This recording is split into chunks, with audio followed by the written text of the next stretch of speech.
人類の進歩はとどまるところを知りません。ですが進歩には代償がつきものです。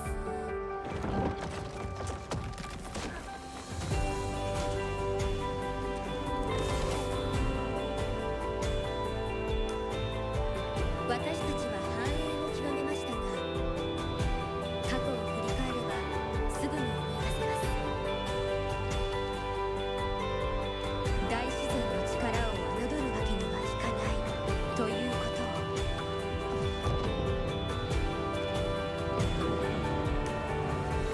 時には強大な帝国さえも滅ぼし、時として偉大な人々すらも恐れおののかせた力です。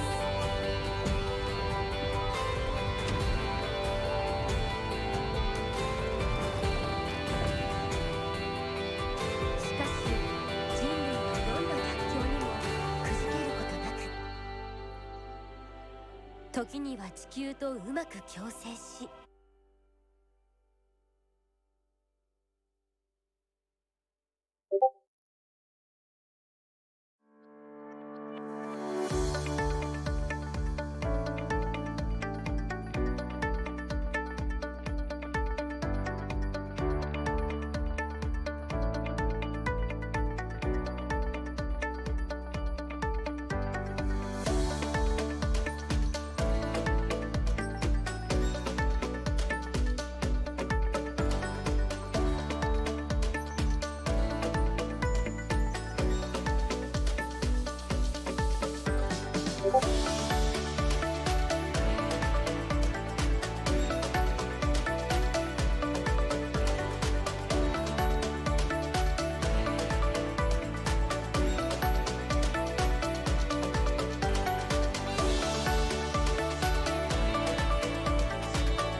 Je suis là, test, écoutez-vous pas. Excusez-moi, le Sonic est un peu plus long, mais on va être là à temps pour la partie. J'arrive, ce sera pas long. Oh, sorry. Yeah, this game, I'm coming up. I just need an extra minute. Sorry for the time being. I still haven't decided if I should do this in French or in English. It's gonna depend on what you guys want. Is there many English speakers, French speakers?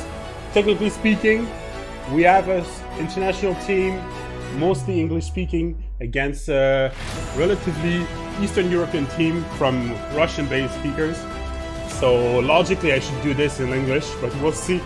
So I'll be right back in 1 minute.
Hey, voilà. Hello everyone, Algerty speaking. Welcome to Civilization World Cup cast. Yes, we're starting the 4th week, so the last week from the group stage.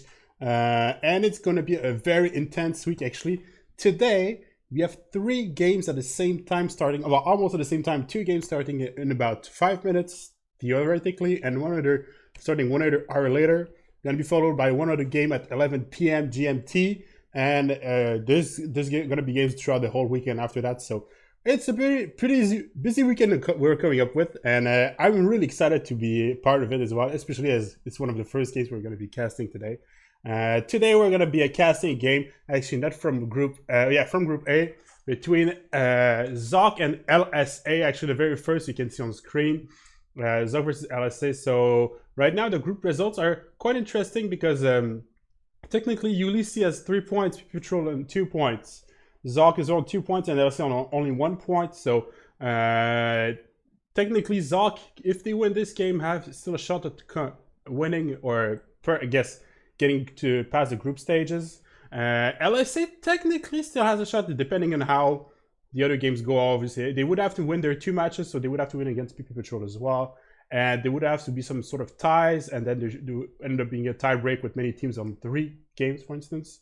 So this is theoretically possible, but unfortunately LSA has had a very rough season. But Zone of Control is not actually has a good shot at maybe qualifying depending on the game from the other teams and their own performances here. So honestly, this game has a lot of potential, and at the same time, there's going to be Ulysses versus PP Patrol, if I'm not mistaken, happening right at the same time, and those two are fighting obviously for the first, Can we get the yeah, of course. Go ahead.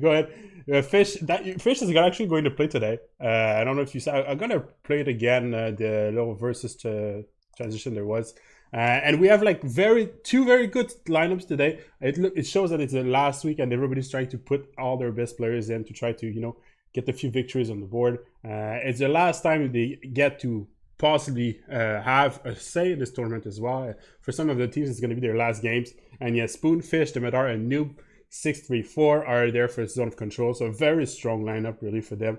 Task Force Fish has been lead captain, possibly one of the best players in the world, really. That's the strength of the Zone of Control team. The rest of the players, people argue that are not that strong, but honestly, we've seen Noob 634 almost win solo against Ulysses last week.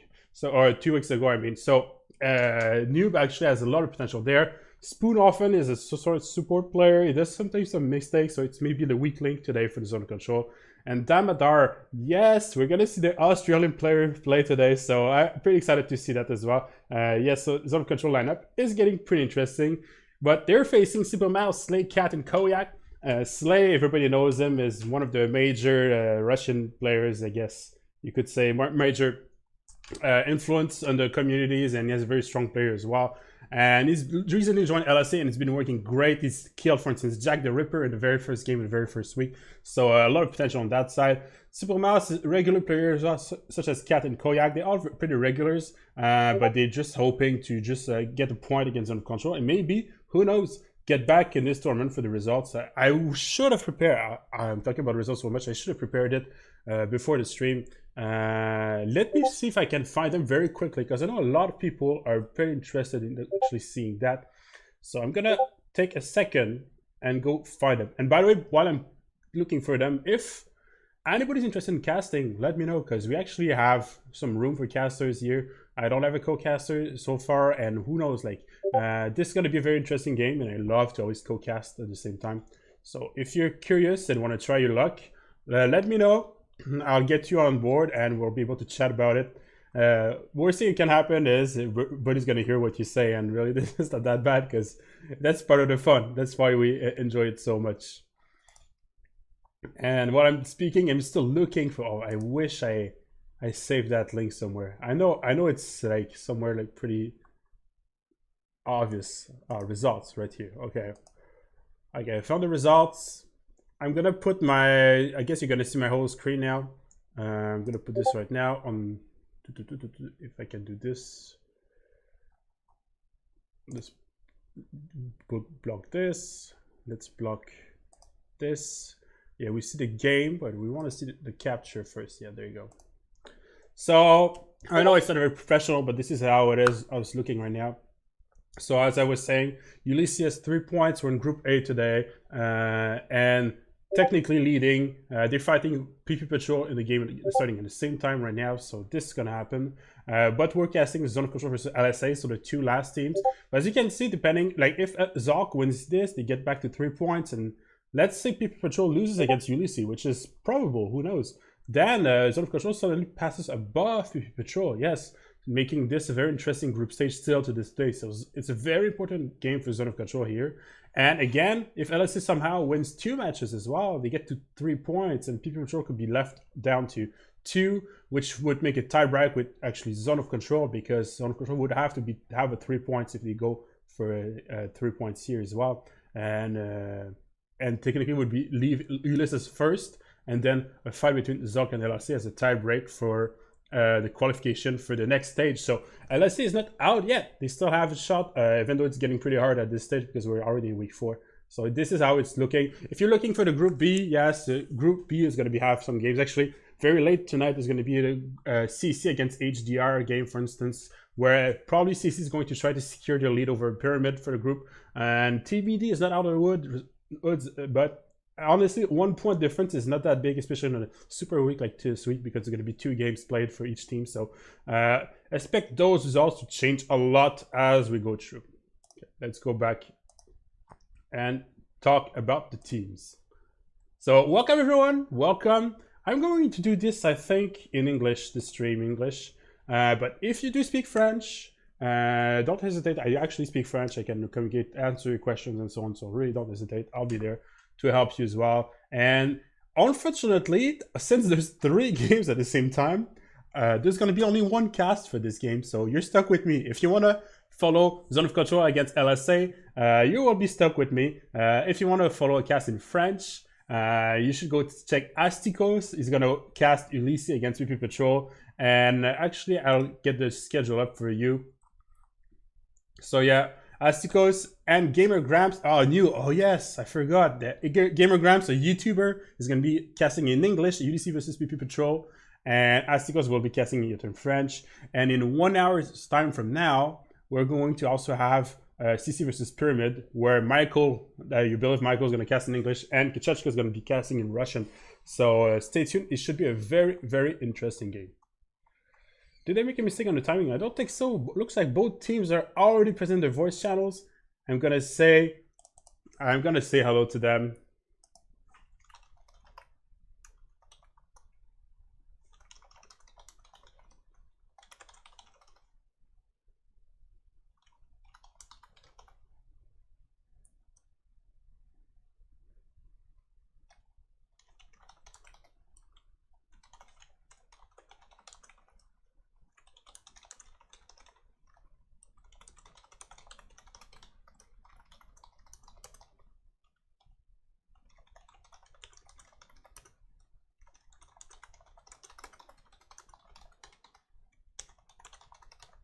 So I'm explaining to them right now that since there's only 1 caster for this game, which is the first time we do in CWC this kind of structure, I'm going to suggest them a different setup. I'm going to suggest them to have only, I will always vote for B at the Congress, and I'll try to have no impact on the Congress votes as well. And I think there's actually an option MPH that allows you to have only 1 caster.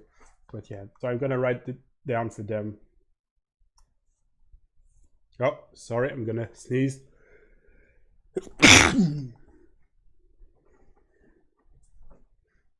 Where is middle student? Oh yeah, that's a good question, Golden. I don't know where he is. I think he should be here. Like, this is the last live for LSA. He should be playing today. Maybe he's not available today. Who knows? You're right. Are you absolutely right?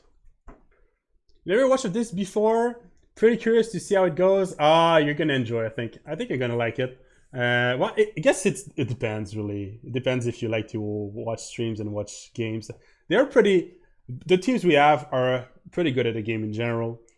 We do use a few mods, which sometimes can offset some people, but really the game isn't really changed. Like, the same principles is the same. Like, if you do a lot of army, you can kill someone. If you do a lot of, like, science, you can get to science victory and so on. So, like, it's all the same thing. And it gets pretty interesting, yeah. Discord stream. Oh no, it's a Discord, sorry. I misread there. CWC time, yeah, welcome everyone. Actually, I should put some background music for now. I'll maybe lower down a little bit the music though, so it won't overcome my voice. So we're still waiting for the lobby to be created, by the way. Sorry for the delay. Office, like, the time was 1 p.m. for me here. It's 5 GMT. It's already the 5 minutes past, but the teams are getting organized. The teams are there, so it shouldn't take really that much longer. And we should be into the game pretty quickly.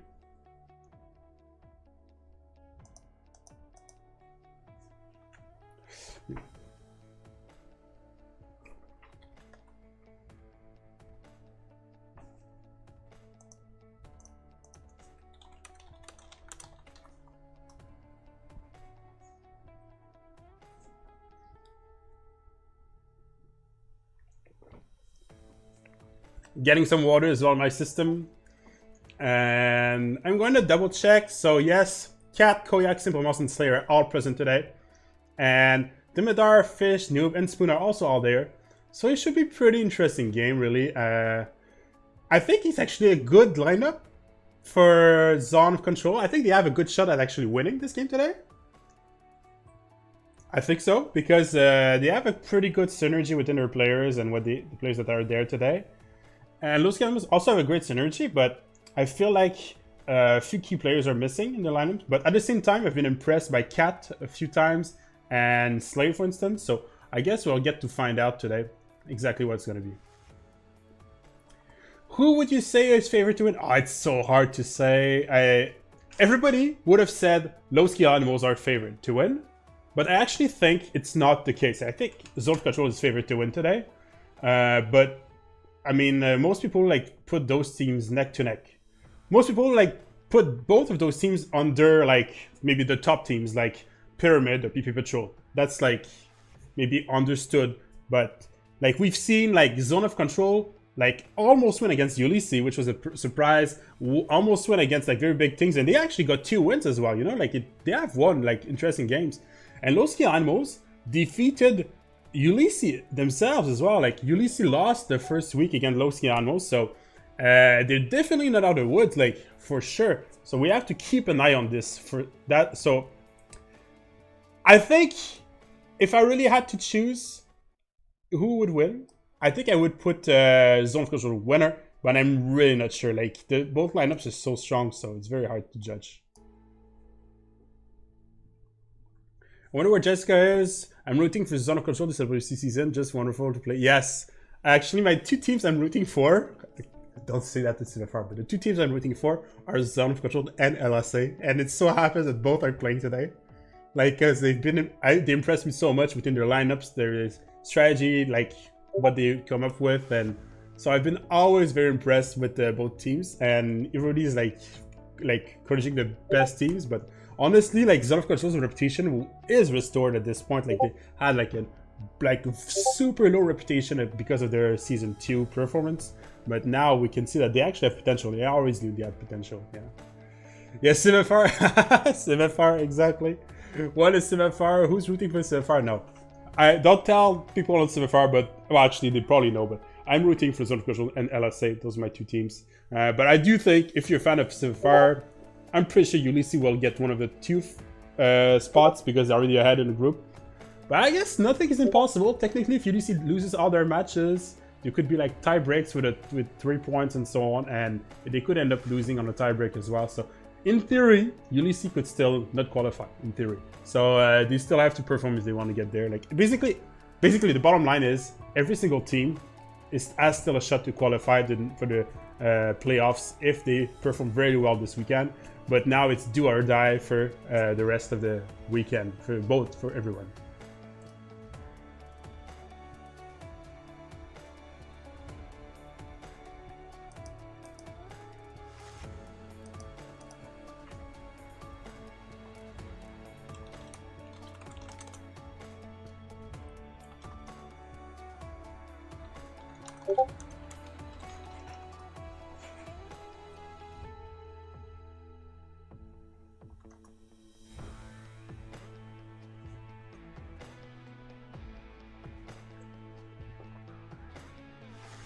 I'm talking to teams just to make sure everything's okay for the Congress.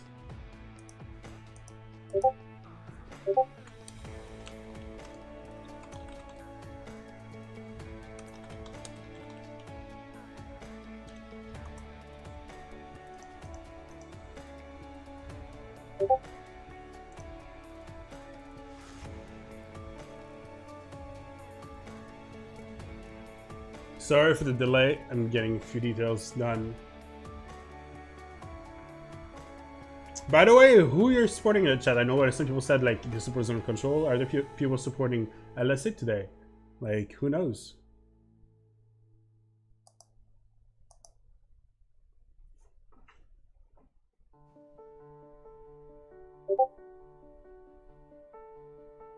Hmm.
Thank you for the follow. Thank you for the follow. I'm still waiting for the game, so I guess go grab a beer, go get a glass of water like me, or you still have time before this actually gets launched. I'm sorry for the delay. Obviously, should be resolved pretty quickly.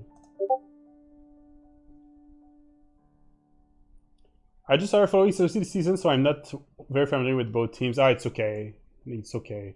I mean, basically the LSA is the second seed from the Russian server, sort of. So they have Russian speakers in there. And the Zone of Control is technically the third team for CPL out of 3. So the CPL is only community with 3 teams. And they are the last seed. But they've been pretty strong, really. And we've seen them with very strong games sometimes. So really curious to see.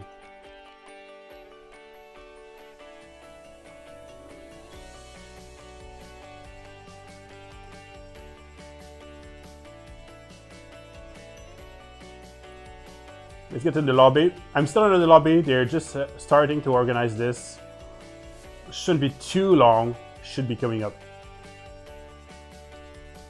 Wish you could grab a beer so it work. Guess I'll sit on my... Yeah, I guess not everybody's looking like me and being off right now. Yeah, I guess so. And in theory, I told you guys it's not impossible, but maybe we're gonna change this game up with another CWC after this one as well, with the Brazilian team win or lose one of their last matches. So we'll see exactly how it pans out. But for right now, we're gonna focus on this game. This game actually has a lot of impact for Group A, so we really have to see who wins this, and this will set the pace and the tone for the rest of the group stage, really.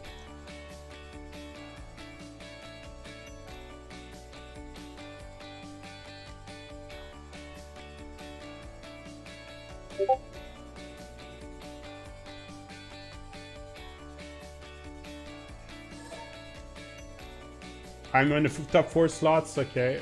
There's still some lobby issues.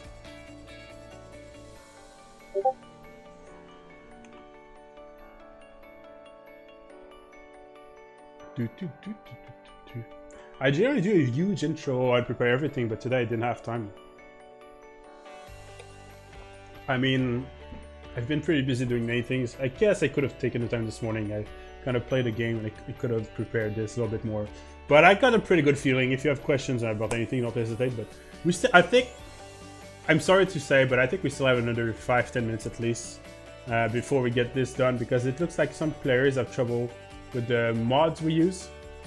So I'll get to see exactly how it's going to pan out for this.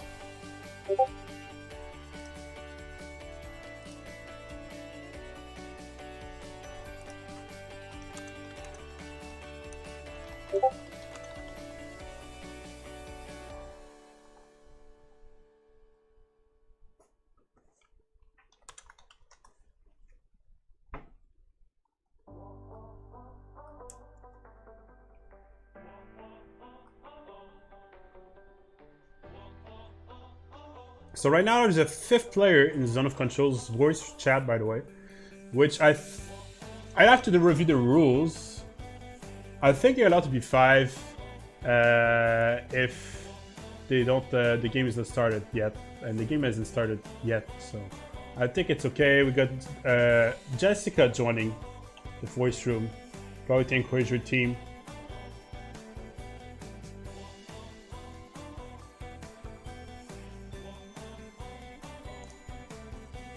Hello, Ederlas. Wow, my squadron mate is joining the stream. Amazing. I count on you guys, by the way, to win tomorrow, the squadrons. Looking forward to see what's gonna happen. Yeah, I guess I didn't thank personally who the people who sub, like Dasimors, Sivras, Ildayan, I don't know, Sivafar, Vusk. Oh, of course. I know who you are, Vusk. And Sir 330, welcome. I guess I could get the link. You know, if you want to, there's another cast at the same time, so I'm gonna dig up the links for you. If you want to check me, I don't know if the other game has started. I haven't double checked actually, but I'm gonna go dig up the links if you want to follow as well. Both games in parallel, similar. I wanted to set up some sort of like multi-stream, but I haven't had time either to do. So unfortunately, it's not there. If you do speak French, I'm gonna post this first. So this is the other game in French. Hello. And finally, the game in English. I have to go get the link. It's on YouTube actually. But it's gonna be pretty interesting. Gamer Gramps, the first cast is gonna do. He's super motivated. It looks like he worked so hard for this. So go encourage him as well. Like and we welcome him to the CWC. We're pretty happy to have him on board, really. So if you want to go encourage him, like go there. And obviously, I'm going to post as well all our social media stuff. So if you want to follow the Civilization World Cup, it's all going to be available there. I just have to go get it. There you go, the links here. I don't know how it's going to look like in the copy paste, but we'll try this. It's not too bad. I guess if you're on the phone, maybe it's messy a little bit, but those are all your social medias. Twitter, YouTube, Discord, so on. So don't hesitate to join us if you are curious about like the Civilization World Cup.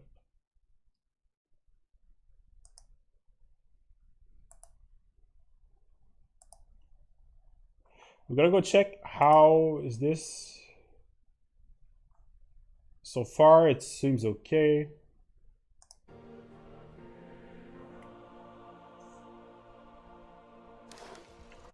They hosted the wrong version. Looks like, so they're gonna rehost the game. I guess we're gonna close the music down for now. I'm gonna put the, I guess I'm gonna put the Civilization music now on the background. Maybe I'll wait for the game to be actually launched so there won't be like conflicting music in the same time. You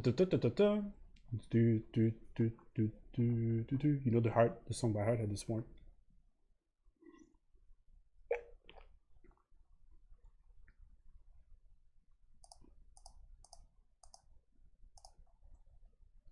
In theory, Zone of Control should be host today.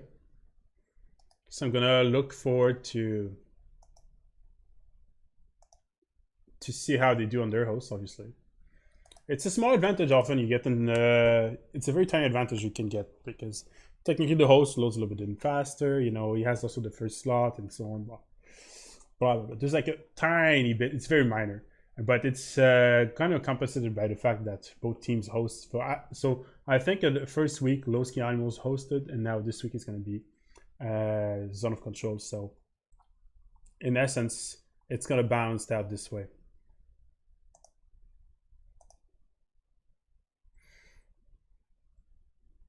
I guess I could put the music back. It's a little bit boring without the music.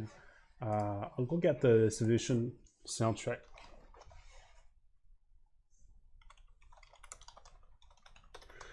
Trying to put some music that won't get a copyright infringement, obviously, and this is always a good choice. Sounds good. Okay, should be working. If the music is too loud, let me know as well. I can adjust it. It looks pretty loud, actually. Looks pretty long. Let's adjust this. Maybe this is better? What do you guys think?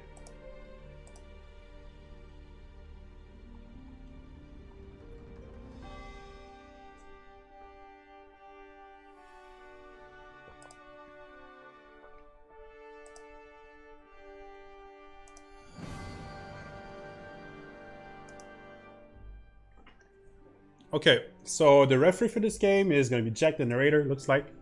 This guy, basically, huge shout out to him. He's been great. Like, he's been updating the mods recently. He's been making the mods in the first place, and his involvement is really like, without him, we couldn't have the same kind. I guess we could try to get tournament like we have right now, but it makes the life easier for everyone. Those mods are amazing, both for the the disconnects and the multiplayer helper, the draft we have, and as well his work on the Better Bound Start, for instance, has been pretty good. People are in general pretty happy about it. So again, huge shout out to him, which actually managed to... We use it, obviously, because it helps us get things organized.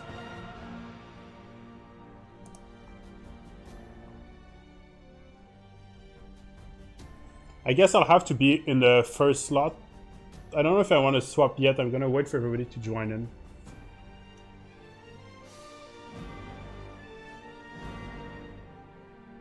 Unless I should swap straight away. Looks like it's working now. First glance, it's working.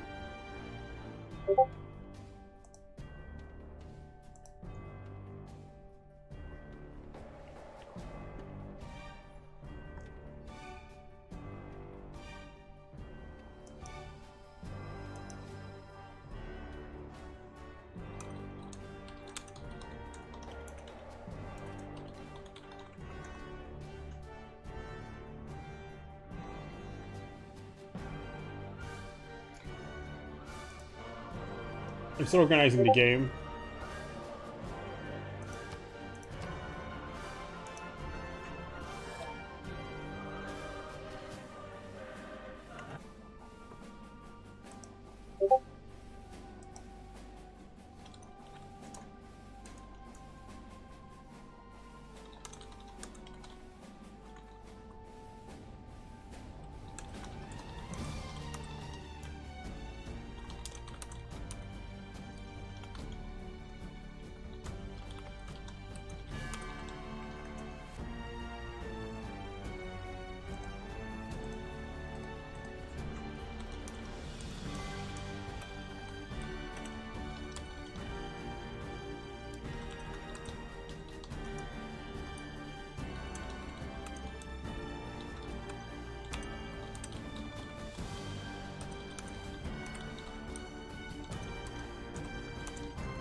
Kind of sounds like LSA is trying to get a sub for one of their players. Sorry for the delay. So it might happen, that might not happen. Depends on the referees. I guess we're gonna find out. I guess every team is trying to get all the tiny advantage they can here. So that kind of makes sense that they would want to get the best players, the best teams in place. But it's kind of last minute change as well, so it's pretty surprising.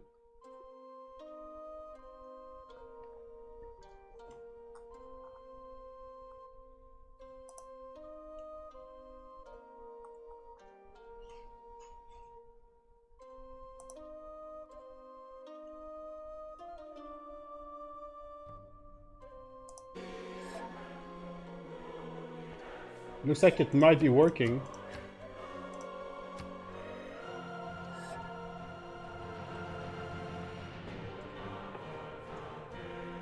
I'm gonna show you the lobby now. I think it's gonna be working, so I'm gonna turn down the music temporarily and turn down the image as well, so you'll be able to see in live what's happening in the lobby.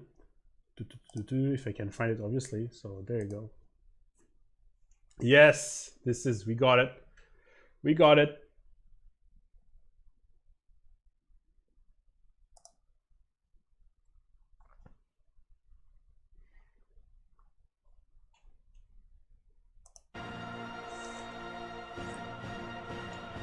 So there's still some talk about who's actually going to play today. In the lobby, we got Simple Mouse, Cat, Slay, and Koyak, which was the announced roster. But I'm not sure who they want to swap.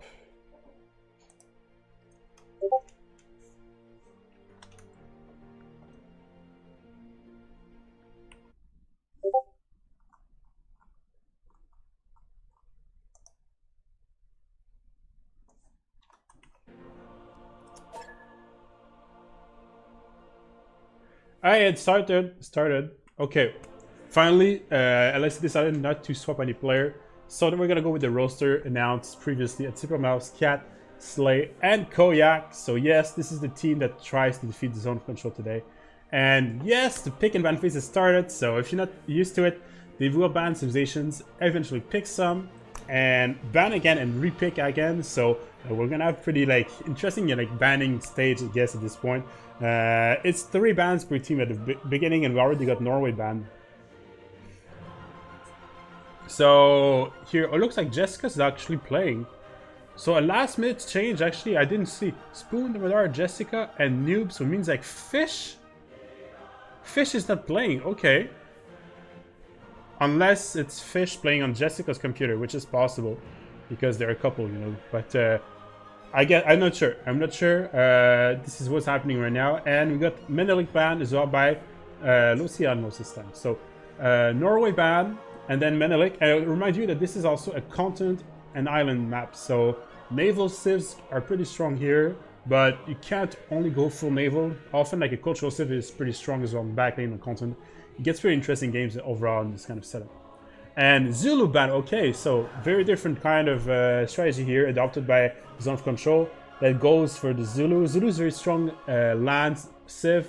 Actually, it's a very strong civ against naval civs because if it starts on land, often they struggle to defend against anything, especially with the armies and so on. This and very interesting ban from.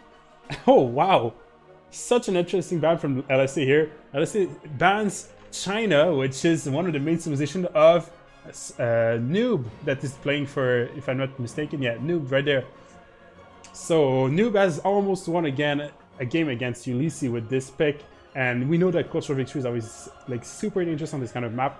So very interesting ban here, out of the ordinary really, and finally followed by Mapuche by Zone of Control, so the last ban of the first 3 bans. So they do ban civilizations that are very strong against naval civs. It kind of tells me that they might be intending to take naval civs, which actually would make a lot of sense, considering that Jessica's main civilizations are actually naval civs as well, and she excels exceptionally well in those. And I mean, Spoon as well has been known, even though he's a little bit weaker player possibly on Zone of Control, he's been known to be very strong on naval civilization, so I'd be curious to see how it's going to pan out. And finally, ban Dido, okay. So Lowski and almost recognized the fact and started respecting the naval powerhouse that can be facing. But at the same time, England on Simple Mouse, the main civilization in Simple Mouse is on England, and he's always performed very well on it. So leaving England to Lowski and Mosier could be very dangerous. And the main civilizations of Jessica, for instance, are Japan, Indonesia. She can play England as well, but it's very. I don't know how it's going to pan out because now it's the first pick for Zone of Control, and there's so many options open. Also, I note that the 2 new civilizations, Byzantium and Gaul, while they've been adjusted in this mod, so it shouldn't be as strong as they were a few days ago. But still, they're not banned and nor picked so far. So this is still open on the table. So maybe we're going to see some of them. And Victoria, okay. So very good. I love this pick from Zone of Control here. You deny Simple Mouse Victoria, which is one of his main civs. And we know Jessica is very strong on Victoria as well. So it's very interesting pick. You pick it first to be able to secure at least 1. And then they'll be able to adjust during the picking phase if they need a second one or even a third one, who knows. But generally around 2 civilizations on this kind of map that are naval sort of are considered pretty standard. So here Noob is taking this here. And by the way, yes, welcome. I forgot, I said I did the intro before, but welcome to the Civilization World Cup, a game between Zone of Control and low skills animals. Welcome everyone. Simple Mouse answers with Japan. Okay, so Japan, we know it's one of the main civs of Jessica, so it's a safe counter pick because first, yes, you take out away one of the civs. Like Spoon is always great on Japan, and at the same time, you know you might need some naval civs anyway, so you might as well take it now. But some people would argue that you don't need to rush to take one, but again, it depends. Like Japan is such a strong pick that most people like to try it, to take it early and secure it, and it's also very versatile pick, so you can go land as well on this, and you can do pretty much anything. You can counter culture, you can go science, you can go full gold, and so it's very, very, it fits in any turn composition. So very strong pick here. And Coupe, yes! Tell me, oh, I'm happy, okay, perfect. So Coupe is getting out. I didn't mention it until now, but yes, Coupe has been picked in the Civilization World Cup game, finally. Coupe is a civilization that, yes, got a small nerf because they got their builder removed. But they still remain a huge naval powerhouse because they can take so much science and gold early that they can get a very early caravel rush, and otherwise they can always utilize their other abilities that are very strong as well, like the extra production on features and stuff like this that makes them a very strong pick.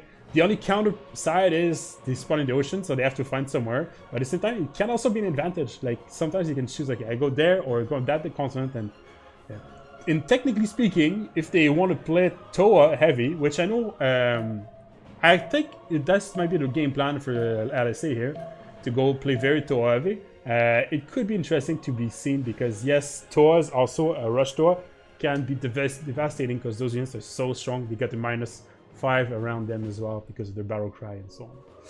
And we saw it quickly, but the last pick for the first phase for Zone Control was Catherine Medici France, the Black Queen.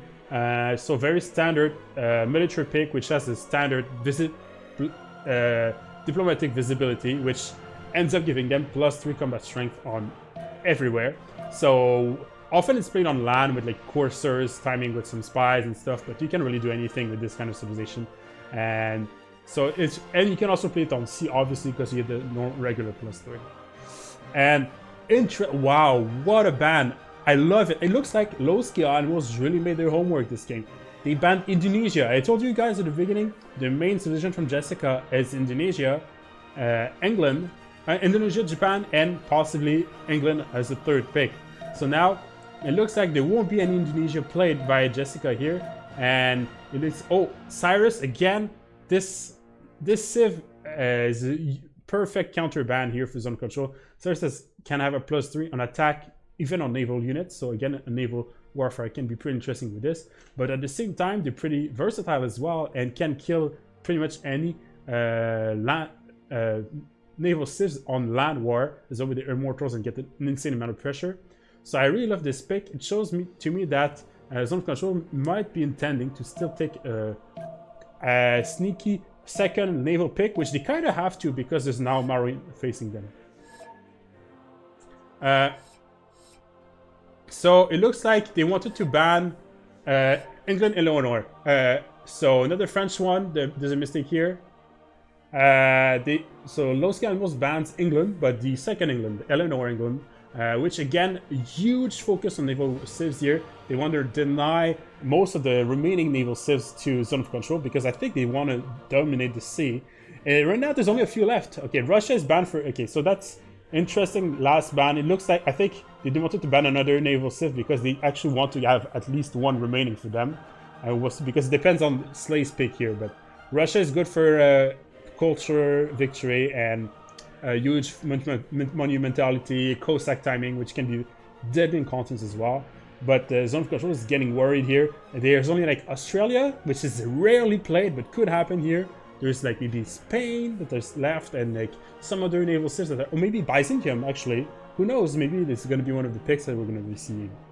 Slay comes back with a very regular pick in the Russian meta. Russian meta, they love to play Kree. They play Kree like most of the games, and since the other servers don't really value Kree as much, they don't end up picking or banning it. So often it's a very safe pick. They can always secure it if they want. So it looks like they managed to secure here the Kree pick, which is very strong for the scouts. But to be fair, I do think there's a little bit less impact on continent islands. But I'll be curious to see how it's going to be played by Slay here. They have, remember you, the Ochikita, which are very strong scouts, which can basically completely deny you early game in your early strategy. So it's going to be very interesting to see how it's going to be played. And it looks like Damodar failed to pick on time the Civ he wants. Maybe they're using the both civs time to fake the two last civs they can. And it looks like, okay, he locked in Gaul. Wow. Okay, Gaul has been locked in, guys. Yes. So Gaul, the new civilization, first civilization since the New Frontier passed, that got out like a week or 2 weeks ago. Yes, it's been locked in. And it's going to be played by Zone of Control. And this civilization is very strong to make early game, to make a lot of production, a lot of culture. Or maybe not. Maybe they're going to actually go for Spain. Okay, so they decided not to go for Gaul and they went for Spain. Okay, which is a little bit more standard. It's one of the remaining naval civs there is, but the problem with Spain is maybe Gaul in Spain. Okay, that makes a lot of sense actually. They lacked the time to do it, so I guess they caught back this way.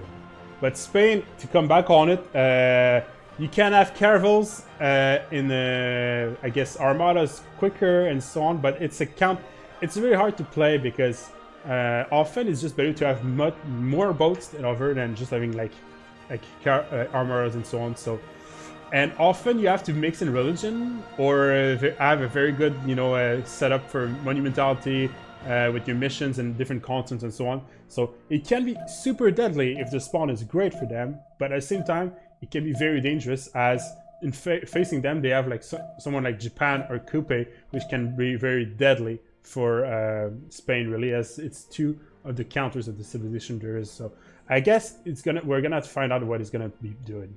And wow, Sweden last pick. Yes, Sweden. Okay. Now we're in for a game.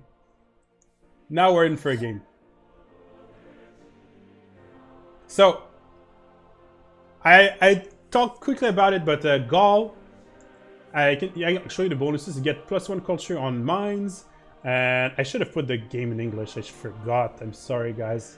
I usually play in French and cast in French, but I forgot to put my game in English for this one. In the mod, instead of getting +2 for each adjacent units, you get only +1. And it doesn't count for range units. So it's a huge nerf. But at the same time, Gaul was very, very strong. So I guess we're gonna have to find out. Oh, looks like it's already gone here. Gaul also has a unique district, industrial zone, which actually can act as an encampment as well. It can shoot up if you have walls in your city. And it's on a very early, and it even unlocks like apprenticeship. So it gives like the Gaul potential a lot of production in the early game, which you can do many things with it. And their unique warrior, looks like Spoon is actually going to be played this interesting. Is a warrior, Gisadus, and it's basically very strong in defense if you want to defend against some units, but you need to get quite a few of them and decent amount of like support and flanking bonuses to make them work efficiently. So I'll be curious to see how it's played. Interesting that they put Spoon as well on this. They probably want Spoon to play very defensive and maybe try to get some gold. But the problem with Gaul is you can't get districts right next to your city center. You have to put districts further out. So it makes it a little bit harder to develop your empire with. And at the same time, the adjacency, you don't get adjacency from districts next to each other. You need to put mines around them to get some more adjacency to them. So it's a bit like Korea in a way. It's very difficult to master and very difficult to understand as a civilization, Gaul that is. Especially since the nerf, because before the nerf it was so strong that even if it was difficult to play, it ended up being okay. But now we're gonna see how it's gonna be played by Spoon here. And finally, Sweden, the last pick. Yes, gonna be played by Cat. Looks like it. Sweden has been well adjusted the recent VBG because it was very strong, but it still remains very strong. Actually, the open air museum has been advanced closer. Now they unlock medieval fairs. I think I have to remember. I will check in game exactly when they're unlocked. But now they don't get the yields at the beginning like they used to, but they still have the open air museum, which is very strong. A huge control diplomatic victory, which is always something to like keep in mind, especially in the team game. And at the same time, it still remains a very powerful like a culture save as well, with a very strong defensive unit. So it looks like they might be intending to defend this and try to win the naval. So it looks like the game plan for Lowski and Animals is to try to win the naval war and then follow this up with the cultural victory. And it actually is very, very, very smart, because naval civilizations are often struggle to make culture, like Spain, like Victoria here. They struggle to make culture, so I'm very curious to see how it's going to pan out. And they're going to have to try probably to defend the cultural victory with Gaul here, which is going to be very interesting because it has potential to defend it. I guess it just depends like how it's going to be done.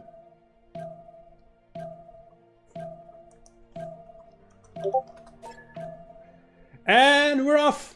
I don't know if you guys, yeah, sorry it takes forever. I'm so sorry. Like it did, like Task Force apologizes for it. There was like PC issues and lots of stuff, and I guess I had to fill in. And yeah.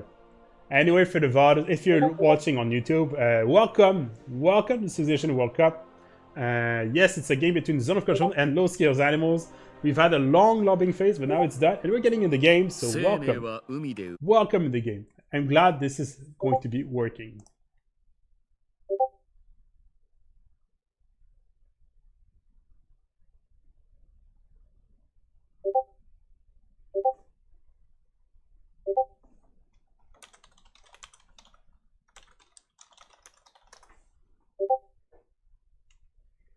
I'm gonna double check if everything is okay, because yes, there was a lot of issues with this game. I think it's okay.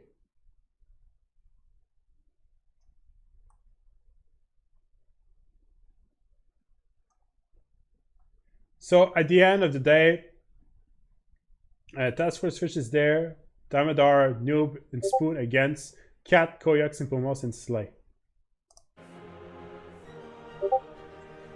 Okay, make a perfect time by, yeah, perfect time golden. Starting.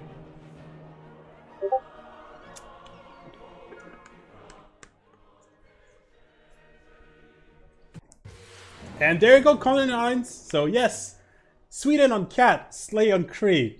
Finally, we got Maori playing by who was it again? Koyak. And finally, Simple Mouse being played by Japan being played by Simple Mouse. Again, Spoon for Zone of Control, Damodar for France, Task Force Fish on England, and Noob634 on Spain. So yes, we talked about the game plan, the resemblance of the combo game plan from the Low Skill Animals, which will try to win a naval fight, and also have Cat trying to do a cultural victory. And at the same time, we're going to see how Zone of Control ends up, because they have very strong civs. The Spain pick is going to be very interesting to see how it's going to end up. And we're going to see, especially who can win the naval fight, because it looks like they still have potential. And France can technically join them on the naval here, as well as Crete can theoretically. Like, Crete doesn't have much bonus on naval, but they still can make a lot of gold, which can be a huge support for the team. And we're going to probably see Spoon and Cat trying to get culture up for their team to unlock all the civics they need, which is going to be crucial for this game. So we're going to look at the map quickly before we get to the spawns like Kabul, Babylon right here on this also like middle island, okay? Oh no, it's actually not an island, it's connected, okay. And there's also like the giant causeway here, which gives a +3, yeah, +5, sorry. If you walk a unit next to it, combat strength, so very strong wonder, but very far for everybody. Yerevan, some islands, and it looks like the whole map here, like if you look at this way, it's 2 huge land masses and like some tiny islands there and there. So there's very little ocean actually. So I think it's going to be very interesting. There might be like much more land fight that we think, because the way the map is shaped, it looks like it's blocked on both sides. So you can't pass here until the ice melts. And here, same thing. So this here is an inland ocean, this one as well. And technically the main ocean is also not that big, it is with lots of islands. So yeah, it's going to be a very interesting game. Very, very interesting. Simple Mouse here. Okay, so this is from the Low Skill Animals. We got the Japan here spawning on the coast. Pretty good spawn, I would say. It has a harbor here, which is a +4, pretty strong. We'll see exactly where he decides to settle, but I think he actually already moved to be on the coast. Maybe he spawned here. I'm not sure. Or maybe no, maybe not. He was here. The warrior, yeah, he was here. Warrior would have spawned here when it went up, so he decided to cross the river to get an extra production on the city, because it does give an extra production when you settle on a 1-2 tile like this. So very smart play here, and also he still gets a very strong harbor as well. So I love this decision from Simple Mouse, already starting great. We're gonna go check the rest, and oh, he's next to Gaul, guys. So yes, there's gonna be some sort of possibly a fight between Gaul and Japan here. Japan has the potential to, you know, get samurais up and have a very strong fight as well. And the line is actually very nice between the two, even with the wonder, with the Ikil wonder here in the middle, which might play a huge impact because it does both freshwater and allows you to build districts faster. And considering that the fact that well, Gaul can needs to put districts away from the city center, it can make a very good use of this wonder in general. So a very interesting wonder for Gaul here. We're gonna see exactly how it's played here. All right, next to Japan actually is ally, if I'm not mistaken. Oh no, yes, it is ally. Okay, Sweden. So Sweden is next to them as well. So Gaul is in some sort of 2 versus 1 scenario. Sweden played as well for the low skill animals team. He moved as well across the river to him as well, get a 1-2 tile under his city to get an extra production early. And suddenly he's going to work this 2-2-1 tile with the amber, which will give him an extra edge to possibly get the Pantheon quicker as well, because to get more culture, you can get possibly the Fate card up quicker and get an early Pantheon, or even just get whatever you need, like with this Ultra Culture. So should be a pretty good start. He has the potential to get as well City on the Plains, and Grassland. Desert's going to be far, but it's doable. Now to get Snow or Tundra, that's going to be a challenge, but can get at least 3 terrains if you place it properly. On this continent, there's still one other player. It's Cree. Oh my god. Okay. So Gaul is not in 2 versus 1, but a 3 versus 1 scenario. Because yes, there's Cree, and he's going straight for his scout. Okay, so Spoon here will have to show the world that he deserves to be a top player in the CWC, because he's going to be surrounded. Obviously, we assume if there's no remaps, obviously, the assumption is this. And they even buy him the 2-2-1 tile to try to get him a fatal turn for an early Pantheon as well. So very, very good choice as well. We'll see which Pantheon he takes, and we'll see if he actually decides to, you know, take some sort of production Pantheon, or I'm not sure what he's gonna do. But for sure, we'll need to get a lot of units. That's one thing for sure. Oh, looks like Maori. No way. No way. Okay, so Maori is the 4th player for low skill animals. He is literally surrounded by enemies. Literally. There's no safe way. He can't even escape by the sea anymore, because it's going to be Maori. I don't know where Maori is going to settle, and they don't know he's there yet. That's the funny thing. So Maori probably will end up settling around here, and I'm not sure exactly where he's going to choose to. But yes, Spoon will be in a lot of trouble. I guess since most of the action will be here, I'll quickly take the time to go check the other continent though, because I'm sure the other people are curious. So France here being played by Damodar, the Australian player. Very strong start, 2-2 again, some strong tiles. He has a decent amount of as well. Good campus spot if he wants. And let's check the content, I'm curious. Okay, so he's not going to be able to make a use of his unique unit. Well, he can still use them, but not as efficiently. And I guess we're going to see how it's going to be played. And he's next to his ally, so a huge potential is here for trade routes, because England here, being played by Task Force Fish, is going to be on the naval side. And he's in the sea here, which technically connects around you to Japan. So technically, Japan could be busy dealing with the naval fight with Victoria. It could possibly try to relieve some of the pressure. Yeah, the Maori is about to settle for Gaul, Jessica. Well, actually, that's what the assumption is. We don't know exactly where he's going to go. He's right here. And remember, you can watch the stream as much as you want, Jessica, but remind you, obviously, you can't talk to your team while this game is happening, obviously. But Gaul is here, and I think he's going to just settle here because it's decent woods. Like, actually, those tiles are very strong with Maori, because you get an extra production on them as well. So I think it'd be very interesting to see how it's going to be played by them. this. I guess we're gonna quickly go see the last spawn. We haven't seen Noob on Spain, right? He's here, and it looks like he's already been found actually by Maori, which used his warrior to go cross here. Oh, Noob is brought back his 2 units to, I guess, respect it, because we never know if a Maori can do some sort of rush, warrior rush or something, or he wants to protect the tiles. I'm not too sure. I think he just wants to deny the Maori from being in pain, so he's going to be this. Continent split on Spain, good question. Answer is no. Answer is no. Actually, very far from any kind of continent. Technically, I guess he could get... Oh, there's a Roraima here. So at least it's a good thing for zone control on this continent here. Nice Roraima. But no continent split anywhere in close. Maybe on the sea. He could... If he settled like here or something, maybe. But yeah. And looks like, indeed, Maori settled here. So already... It's getting pretty hard for the zone control team, I think, because they have a player completely unknown, surrounded by 4 other players. So it's going to be very, very different. Jessica, oh yeah, if you're confused, Jessica is not actually playing. Task Force Fish is playing. Spoon, Damodar, and Noob.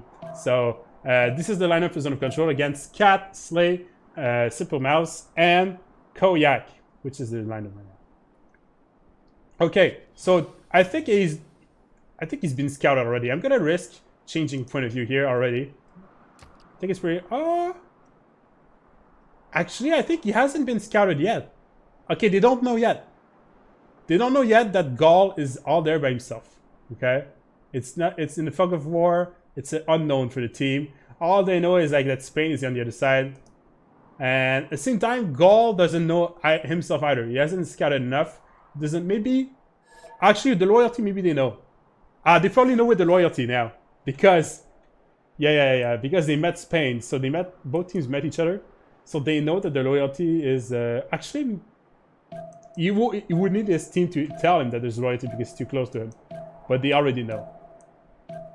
So okay, Gaul is gonna be, I think he's going to be doomed. He has to. It's easy. His game plan is easy. You just go mass defenses, maybe he gets settler, maybe 2 or 3 settlers, and just hope for your team to win the game at this point. So that's going to be the goal, I think, here.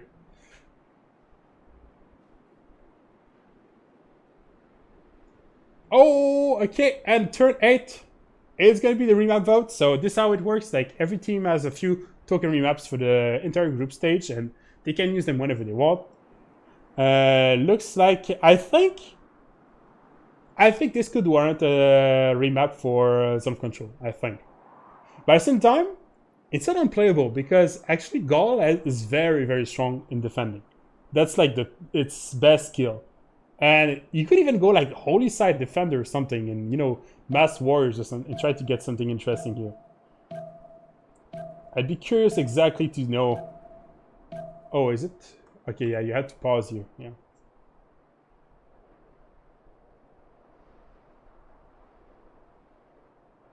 I don't remember if green are in favor or against remap. I think they both wanted remap, right? I think they both teams wanted the remap here. Unless I'm just confused and it means none of the teams wanted the remap.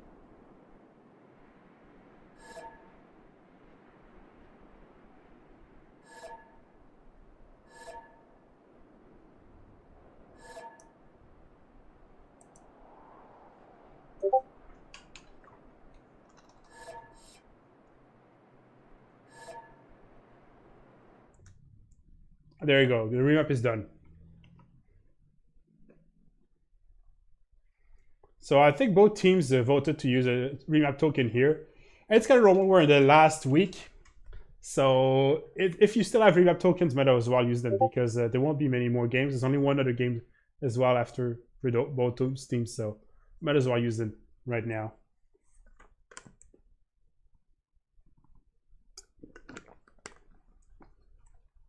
Okay, so pretty good decision, I think. We won't see Gaul being completely surrounded, so yeah.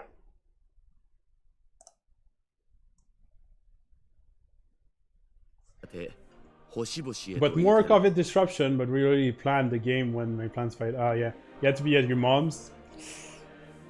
Yeah, actually, in Montreal it's not much better, Jessica. We're went back in the red alert here. The whole of Montreal Island is now a red zone apparently, and they're starting to close all the restaurants and stuff again, which they did before. So I haven't been hit myself, but I kind of understand the struggle you're going with. And yes, new map. So yes, so now we're guaranteed this is the map that's going to be played because both teams already used their token and they can't use a second one in the same game. So this is for sure a guarantee of the map we're going to play. Alright, we're going to check quickly here before we go around. Yeah, again, 2 huge land masses, but this time with an island in the middle. And hi, Yaponchik, I hope you're doing great. And by the way, I remind everybody, if you have questions in French, I can answer in French. Like I speak both languages, so that should be fine. But yeah, oh. Is it a resync?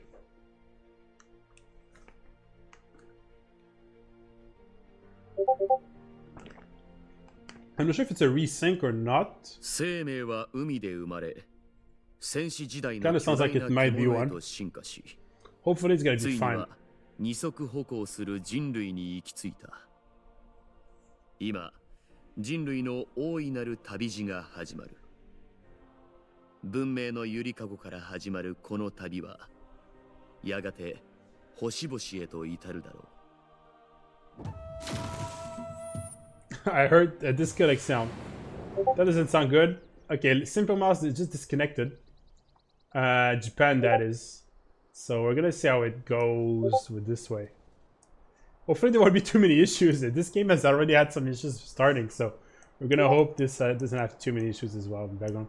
I guess I should put the streamer mode on because I'm getting so many pings right now. I'm gonna put it up. There you go, should be better. So, what we noticed from this game, oh my god, another resync. Alright. Maybe I shouldn't do alt tab. When I alt tab, I get another resync, maybe? Not too sure.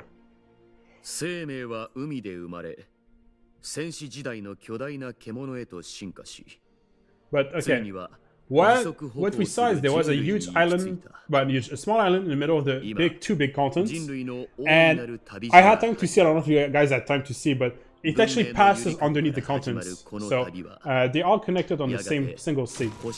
So there should be a lot of interaction with this. Okay, sounds like many people are disconnecting. That sounds like a relobby, so we're gonna relobby this, I'm pretty sure. Yeah, the relobby it. Oops. I have a good game, and yeah, you too, the last have a good game. Sorry, Agathy, I moved Ulysses' game to see our CWFR players winning. It's okay, I don't mind. Go see a CWFR, like, actually go encourage them, like they need encouragement as well, they still need to win as well. I need to improve my English, so I'll try. Okay, that's good, that's good. What's the best way for a player to impact the game when they are surrounded like that? Even if they kill their neighbor, another enemy will probably have outseen them. Yeah, I think the best way is just to play full defensive and hope for your team to win, and try to bother the other players as much as possible. So force the other players to, you know, create units and force them to kill you. And then because they created units, they're not as efficient in their, like, developing from their empire. So it kind of helps your team get an edge. So it's kind of a team perspective, but I think that's the best way to approach this. I think that it would be the best call here.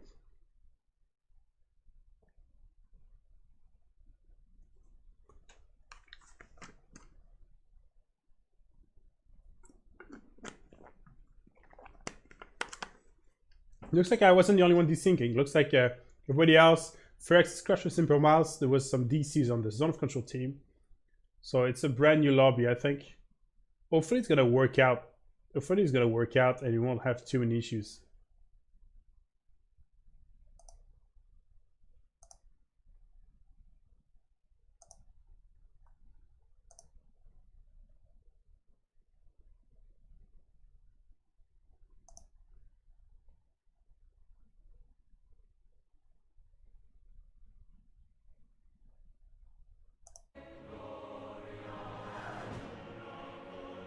This is not good. If you tell me this is not good, then I trust you.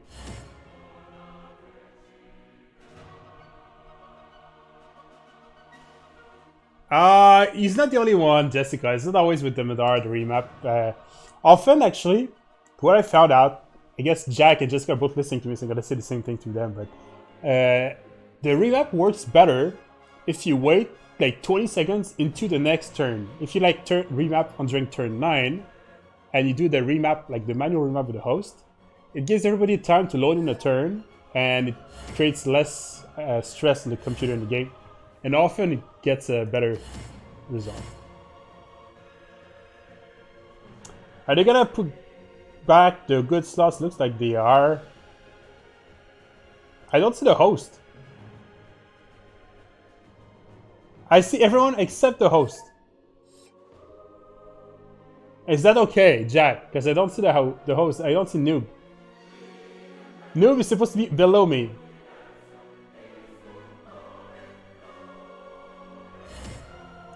I guess we're gonna try this. I don't know if leaving and coming back would really...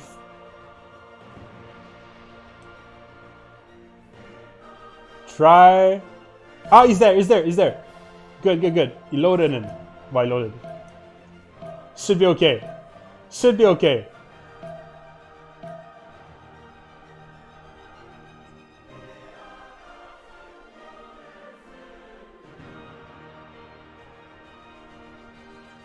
Gotta cross fingers here and see if it works.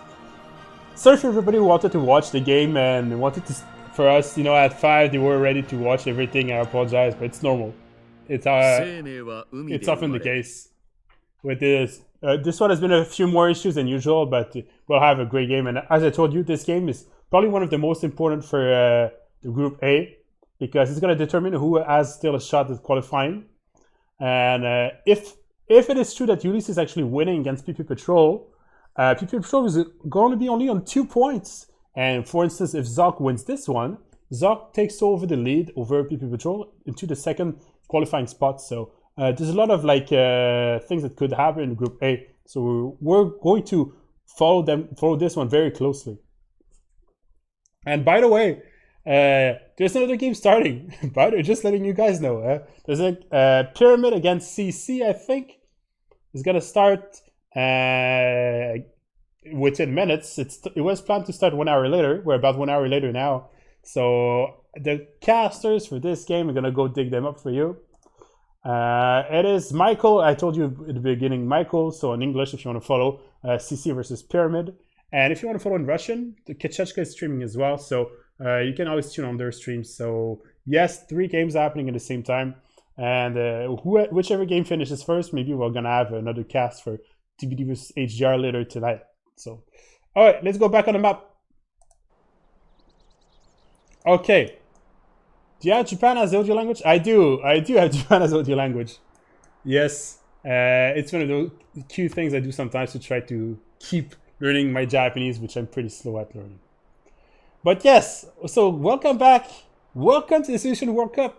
Welcome to a match between Low Skill Animals and Zone of Control. One of the most important matches for the Group A of the last week. We have 2 teams that really must win this game if they want to stay in this tournament. Zone of Control technically may have a game they could lose, but this is their game to win and to get back into this to possibly try to qualify for the next stage. And we're playing Continent Islands 4v4 game, and there's 2 huge land masses, as you can see. Already some people settled. A sea, and it's all connected. So it's a single sea everywhere, and a big island here, another big island here, kind of split in 2. So it should be a very interesting map. We're gonna go check where the players spawn and have a better idea now. I guess I'm gonna open the city-state border here. We have Japan here, being played by Simple Mouse. Actually, one of the strong civilizations. Simple Mouse is good on naval fights usually. Jerry takes England though, so I think Zone of Control took a very great pick, first pick, taking England off Simple Mouse. So I'm pretty happy about this. But at the same time, Japan is so versatile, and often the players don't really know how to handle Japan. So he has a harbor here, technically on +3. If he doesn't research iron, somehow he could possibly get a +4 campus here, but I think he's going to research iron before this. So yeah.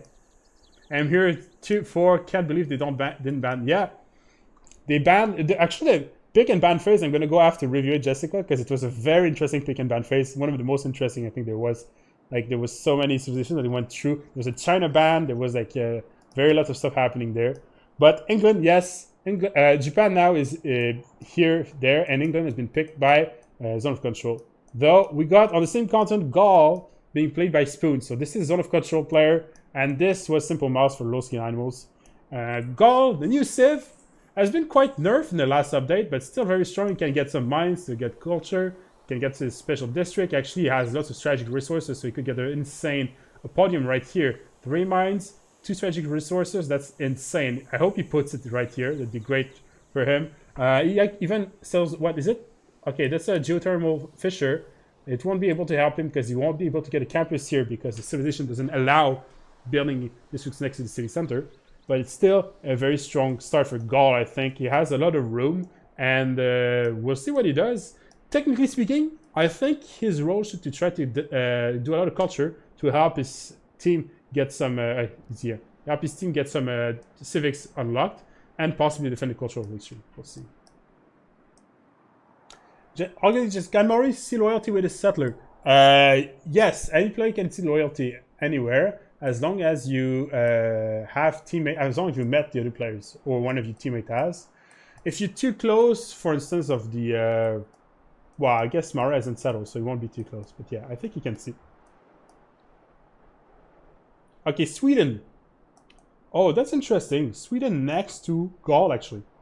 Right in the middle of the continent, so it won't be able to be reached by anyone on sea if he doesn't want to. He could just stay inland the whole thing. Huge mountains here in the middle, but super interesting. Okay, so Los Calamos has Japan and Sweden here. Gaul is here. Sweden has very strong bonuses as it scales pretty well into the game. The hardest part about Sweden is the early game, but at the same time, here I don't think he's going to be that bothered unless Gaul tries to do something. But there's a significant distance and some terrain, so it should be. I'd be curious to see how it's going to happen. And there's going to be a Galapagos Islands here.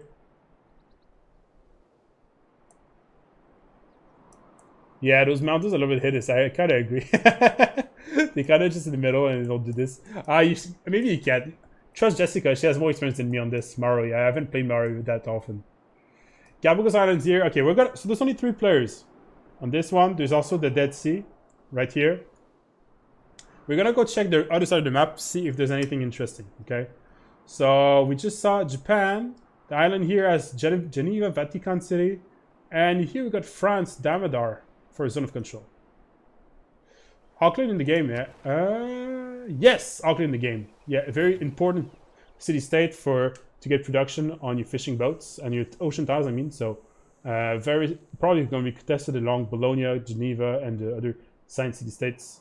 It's going to be pretty interesting to see what the city-state control this game probably. So we're going to keep an eye on this. But I don't know if you've noticed, but France, what a spot! he crossed the river. And I remember he didn't see those at the beginning, right? Nor this. He didn't see any of those 3 tiles. And now discovers all 3 when he settles. So triple banana on 3-2 here. He has a lot of potential. I guess the only downside is he doesn't have that much fresh water. He has a lake. But he's got it's so long to get here because there's a mountain range. Maybe he's going to have to be coastal a little bit to try to help his allies on the, which is not that bad in itself. So right in the north here, there's Spain from Noob. So the little wild pick, the wild card, giant causeway again on this map right here. Okay, and Noob has a little bit typical Spain start, and no continent split, unfortunately. But I think he's going to be able to get some trade routes pretty decent with France, at least for his bonus for trade routes. So this should be interesting. Let's see. Where did Maori spawn? I haven't found him yet. I'm looking at the map. There's here the Eye of the Sarah. Here we got England. England being played by Task Force Fish on the ocean as well. A banana here, 3-1, which is probably working. A harbor, +4 harbor. Very, very cool. And yes, the Maori is here. I think he spawned probably around here. Oh, the warrior is here, so I'm not exactly sure where the Maori spawn, to be fair, but I'm guessing I'm guessing around here, and the warrior went all around. That's what I'm guessing. He's already on 2 pop. He can't be reached by anyone. And this, by the way, if you wonder, this is not a technical remap because Maori is the only set that is exempt of this because he can still settle. He already has the technologies unlocked. So very small island, but yes, we're gonna see exactly what's gonna be here. It's a game without ghostly states. Yes, you're right. You're right. No ghostly states, so this is gonna be pretty hard for the teams. But at the same time, they got naval sieves and Kree, so they should be able to make some goal. Okay, Kree, the last player for Low Skill Animals here. He has a decent start. He went for scout first. He's next to France, so we're probably going to see some fight here between the two. And I'm curious to see exactly what's going to be his game plan, because Slave, we've seen him do pretty well against some of the top players like Jack the Ripper, for instance. So I'm curious to see what's going to be his game plan here against France. In theory, France is a +3 over him. But in practice, Kree has a lot of simming potential as well that sometimes can outpace a French player. So I guess we're going to find out which one of the two is going to be on edge in this fight. Another huge... I don't know what happened in the mountains this map, but they all decided to be together, really. Like, this is some mountains. Kandy here, Teopitahi here, or Milford Sound is here. So I hear lots of units being bought already. It looks like teams decided to buy scouts. I think we're still saving up on the low skill animal size to buy maybe a Kree scout, which is very typical from the Russian meta. Like here, yes, I think we got the scout here because there's already 2 turns in the settler. I think we bought a scout on here. Auckland is actually on goal side, so technically speaking, the zone control team can have an advantage with Auckland, both into discovering it first and then getting a game plan to suzerain it, or kill it if they actually lose the suzerain. So either way, they have an edge for this. And non-medal as well. Wow. Okay, so the placement of those 2 city-states here is major. It's really major in terms of spawn. Then again, overall, I'd say it's pretty balanced between the 2 teams. Like, because Sweden here, for low skill animals, is completely unreachable by any side. And that is actually a scary sight, so we're going to have to see how they're going to react to this. 20 gold found here. Looks like the scout will go south. Very good vision, game vision. He probably pinned the map. He realized that he was so far close to the north side that it was very unlikely to have someone above him. So he's going right and south to see if he can find someone, and left, and he just found the coast. So that explains his scouting pattern. Most players would have went, you know, where it's flat and went here.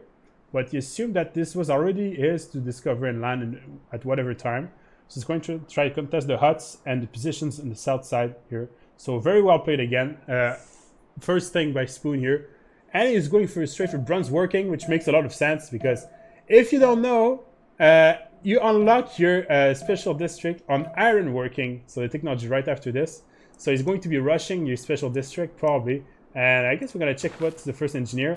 The Wonder Production Engineer is the first one, so very good engineer as well. So a very interesting play here by Spoon. And Hypatia is the first scientist, so maybe somebody's going to go for as well. Go check the technologies. So nobody's going for writing. Okay. Most people are going for pottery here actually, so they're probably aiming for a naval fight, or I'm not too sure. That's a Slay. I can understand he's playing Kree. You get an extra trader when you do this. Koyak is going for an harbor, so he's going to go astrology.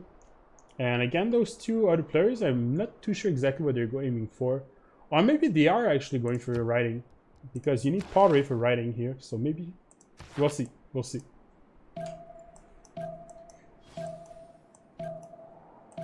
Okay. So sorry. So sorry. Sneezing. Guess I got a cold.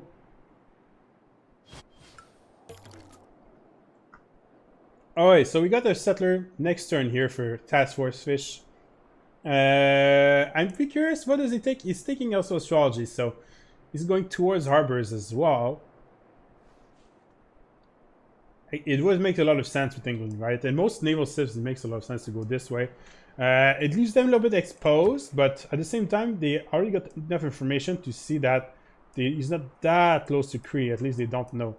Oh, I think he got experience on this. Yeah, he just got a hut for some experience. So maybe he's going to be able to try to hit the scout here as well, get to level 1, which already could put France into a little bit rough spot here.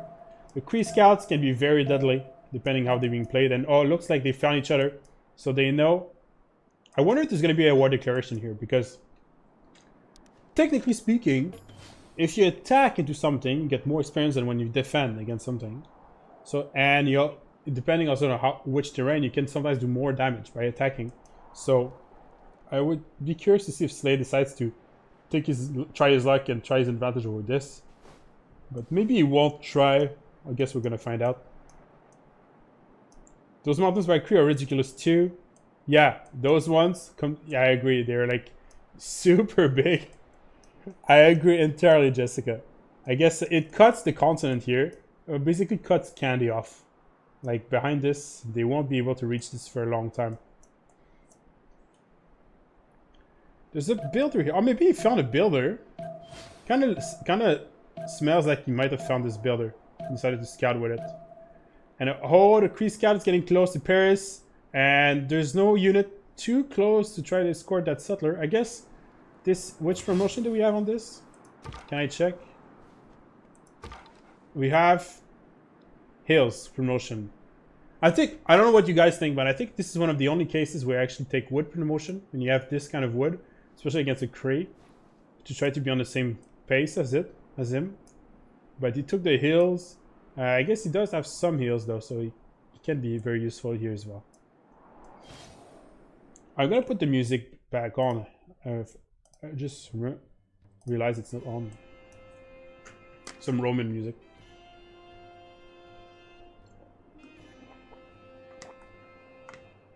Oh wait, was there a warrior bot?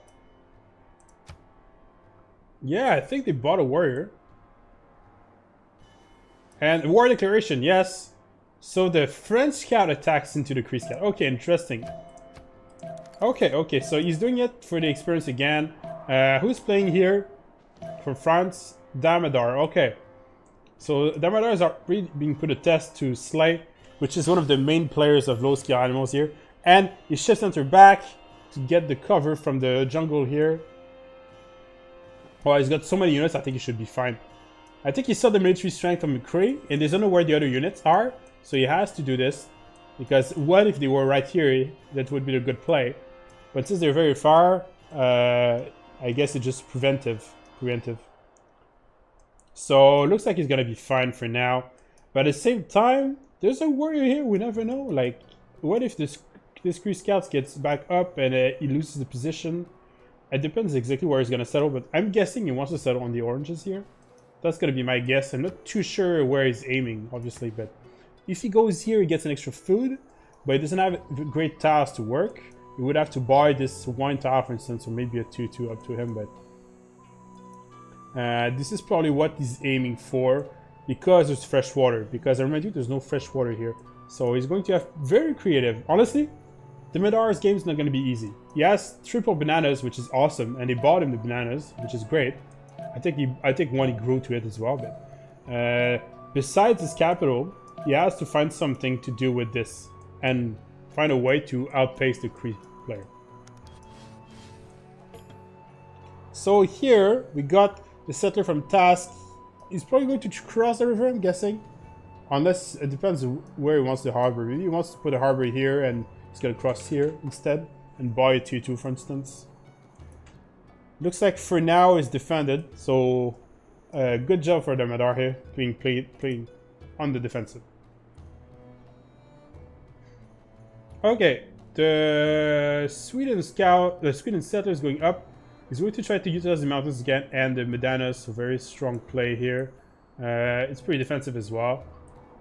At the same time, Gaul knows there's Sweden now, but he's deciding to go around here, and he goes for a builder. Okay, so builder. he's going to try to get. Does he have the horseback riding? Not the horseback. Animal husbandry tech on the way. Oops. What is Gaul going for? No, Run's working. So he's probably going to try to chop something with his builder. I'm guessing because you can't see this. He's going to be able to see the iron though. So he's going to be able to get a mine on this, which is going to be great for him. Yeah, that's probably what he's going to do as soon as he finds it out. So, very good. Otherwise, he would have had to chop and put a mine to get a culture bomb. But now that he sees that, he might still do a chop. He can still afford one. Or you chop, mine, for instance, if he really wants to.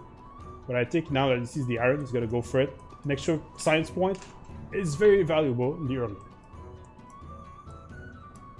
Nagoya is now settled. Looks like very few players actually research horses this game.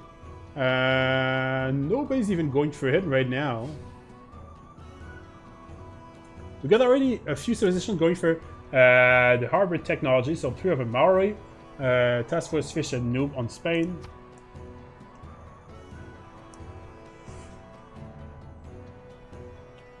Okay.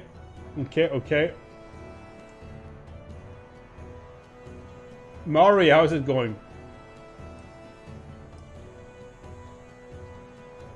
He's gonna get the culture bomb here. It's not gonna help him that much, but the reef is very strong. He's already got a second city here with relatively strong tiles. Now Maori has to find a kind of value in this game, and I guess he found Task Force Fish. So I guess we're gonna have a naval fight between England and Maori here, which. Oh, it's hard to call. I don't know who. Like, England can get a lot of boats early with the harbors if he puts them out. But Maori has a lot of potential. He can get boats quicker and can find, like, for instance, tasks much quicker as well, reach him. So I think it's a very neck-to-neck battle in terms of, like, civ strength and weaknesses. So it's all going to go to, you know, just players' decisions and, yeah, making sure that you make the best out of it. Technically speaking, the second city from Tastics isn't that great. He has a 2-2 at least. Now that's going to be fine.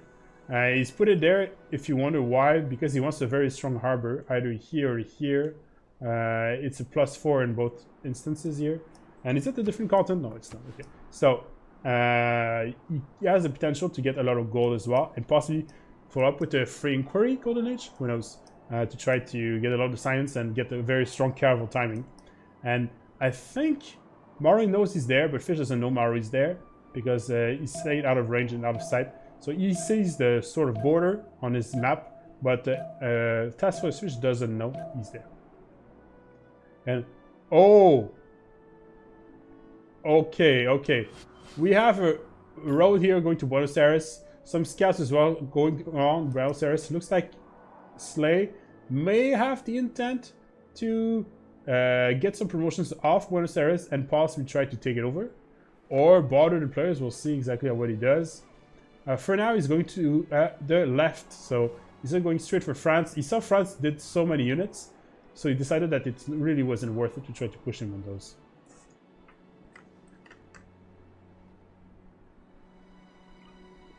And by the way, I said it in the beginning of the cast, but if someone wants to come and co-cast with me, feel free. The door is open. Just send me a message, let me know, and I'll get you up there. It's always interesting to have someone to have a conversation with when you're doing this kind of experience casting.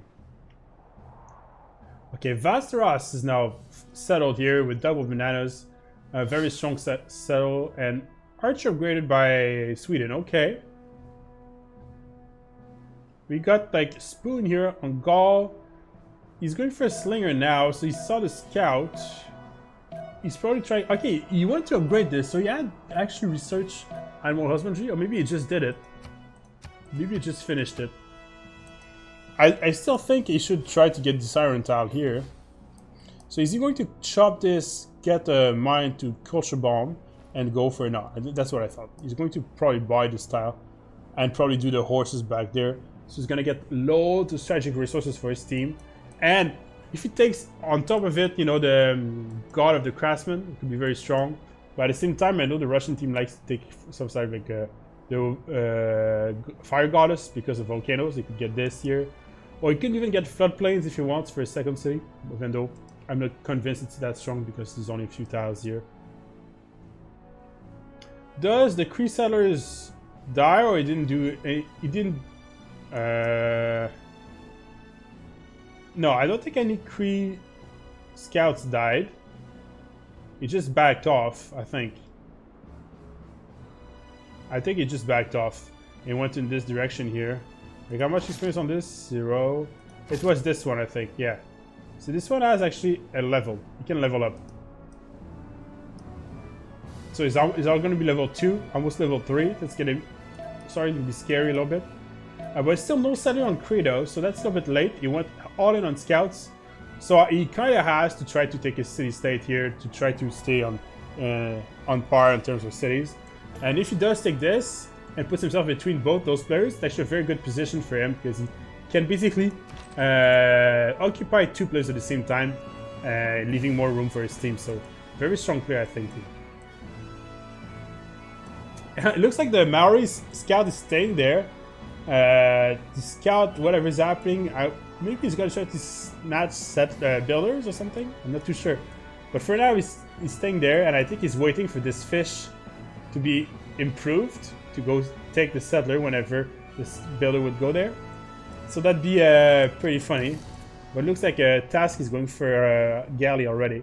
So I'm not sure if he knows. Maybe he does know. I don't think he does though. Yeah, he doesn't know.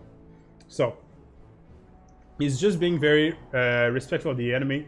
He says, you know what, we have Maroi, we have like all those, we have Japan, we have all those civilizations that can do something on the sea early game. Let's respect them and get a boat early, which he is right to do. And it looks like Maui is actually going to back off. A little bit different. He could have probably tried to snatch a builder, knowing as well that England often goes for fishing boats in the early game. Looks like there's actually a French scout here trying to hide. Isn't going to try to, you know, snatch a settler or something, or pillage some tiles. I guess it could. I guess it could. I think this Kree scout hasn't seen this one, or he's looking for it. Because he's going north, and this one looks like to have like been off the radar for a sleigh here. Double settler here for Maroi. I'm not sure which government he has, so I'm gonna go check. Does he have the settler card already on? He does, okay. And he even gets a builder. Okay, he buys a builder. Not too sure if he bought it or not, but yeah, so double settler here is gonna be on 4 cities pretty quickly. And he's going to settle here and here. Oh, there's even another settler here. Wow. I think he's going to try to settle a city on this side as well. Which pantheon? It's God of War and Plunder, which is the harbor, Great Admiral points, and yeah. So he took it for the Great Admiral points, which would allow him to get you know, those early admirals if he gets harbors up, which he kind of needs to do against England. God of the Sea. I don't think anybody has got God of Sea yet. We're still early for pantheons. We're gonna keep an eye around. Kree Scout is there. No pantheon here. No pantheon here. Here. Oh, okay. Yeah, God of the Sea was taken by Japan here. So the other low skill animals. So Kyoto, you can see already is improve a fish. Do we have a pantheon here? No. And no. So only 2 pantheons so far, and both on low skill animals side. Oh, I didn't check Spain. I haven't checked Spain in a long time. Oh, Earth Goddess for Spain. And you know what, actually? I like this choice. He has a lot of appeal. He's already on this island scouting with this builder. Why not, I guess? He's going to be able to have a very strong monumentality, actually. And even if he wants to, he could even go for a holy site, which is doable in Spain, really. For instance, right here, which is a +3 holy site. He decides to go for monuments for now, which is fine as well, and the settler. What does he see? Like, he's in a complete free sim here. He can develop his empire as much as he wants, so he should be relatively safe. So for now, he can really do whatever he wants, and he should be okay. I guess we're gonna go back on the Kree Scouts here. There's still a few units, maybe. the warriors from this French player, maybe from Spoon. Oh, no, not Spoon. Who's playing Demodar? Demodar. The warriors from Demodar, can they bother a little bit here? I think actually Slay isn't in a rush to take the sea state. I think he just wants to get all his scouts level 3 and then bother England with them. I think he wants to ignore France altogether. I think, and they're going to go 2 on him as soon as they get, you know, decent. I think he's going to wait for caravels and take him by surprise. But the problem is, if Task Force scouts properly, he's going to be able to know that Maro is right there. So maybe Task will take back some chokes and positions. For instance, here, he can like minimize the impact on the front with 3 tiles if he wants to here. He would clench to the small island, which is not. It's still a large choke to hold, but it's technically doable. So we'll see.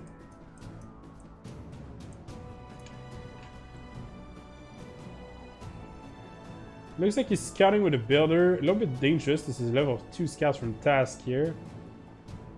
Oh my god. Maybe there's going to be some sort of settler snatch. I'm not sure. There's the Kree scout still there, so I think he's going to escort the settler, but he has to be careful. There's 2 scouts around him, and very little units here as they are all here right now. Third city already. Oh, I missed that. France. The Demadar is going for third city here. Is it iron?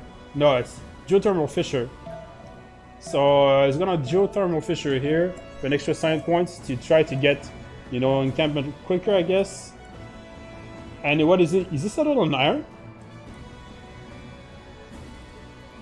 I think he settled on an iron tile here.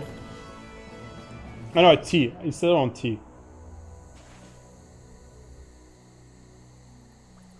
I wish they would say, but they don't say. Yeah, they don't say. I think it's he settled on T. So 3 cities here going for an encampment already, so I think he's going to be the first one there. Depends. Did Gold decide to go for an encampment? Some Gold players sometimes do that. No. He just went for triple, yeah. For a triple strategics here, which will be able to send his team, such as Kree, for instance, which often goes for horses. And he's going for, he has a settler, 2 builders here, and really, looks like Sweden won't be too bothered by Spoon here. Cat, I haven't seen him play Sweden. I know he likes to play to go cultural victory, but often he's a little bit slow on it.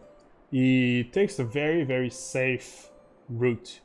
Well, people would argue it's not safe because it's too slow, but he takes every single step in the way to get there. Like, he often aims for past 120 cultural victory.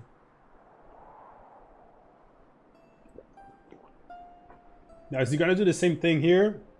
Or is this team going to be so far ahead that he can pass it before? Who knows, but we got a third settler being ready. Still no Pantheon on this side. So we're gonna have to wait for this. Scout here, Fez. I guess we're gonna go back to see the action. Buenos Aires is making so many warriors though. And Simple Mouse playing Japan disconnected, so he's probably going to join very quickly. It's accidental disconnect. Guess it's gonna take us time. Okay, okay. Here we got the Pantheon for Fish, which is City Patron, I think the name in English, which gives you a 50% production on districts. So on your first specialty district you do. So if you decide to do harbors here, which you probably will do, instead of being super quick, they'll be very, very quick. Because he already gets his harbors pretty quickly up because it is England in a special district. But with this, I think it could almost one-turn them, depending. So I guess he took it because the other Pantheons were already taken, so he could not take God of the Sea, unfortunately. Which would have been amazing for him because he had so many fish, so... A little bit unfortunate for Zone of Control here.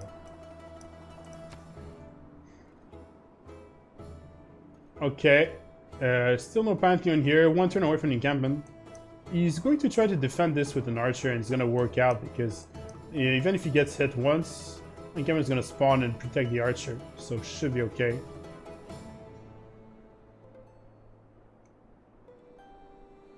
Looks like a task is getting closer. Trying to get the snatch something from this city.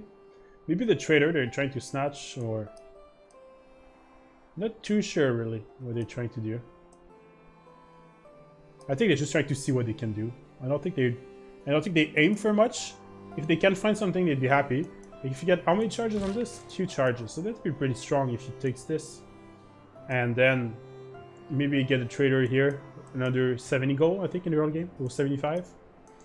It's pretty strong actually for the early game. In terms of gold, actually, Zov Control Team has very little gold. Looks like they're spending heavily on whatever they need. Probably tiles, some units. Like, look at this tile bought here. Like a 1-4 to make the city, I guess, more production heavy. He probably is working, what? 2 out of 5.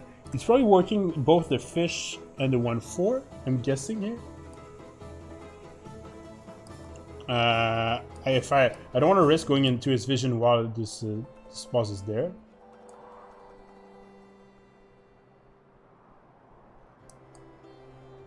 Looks like La Rochelle has grown. As I said, you settled right there on the oranges.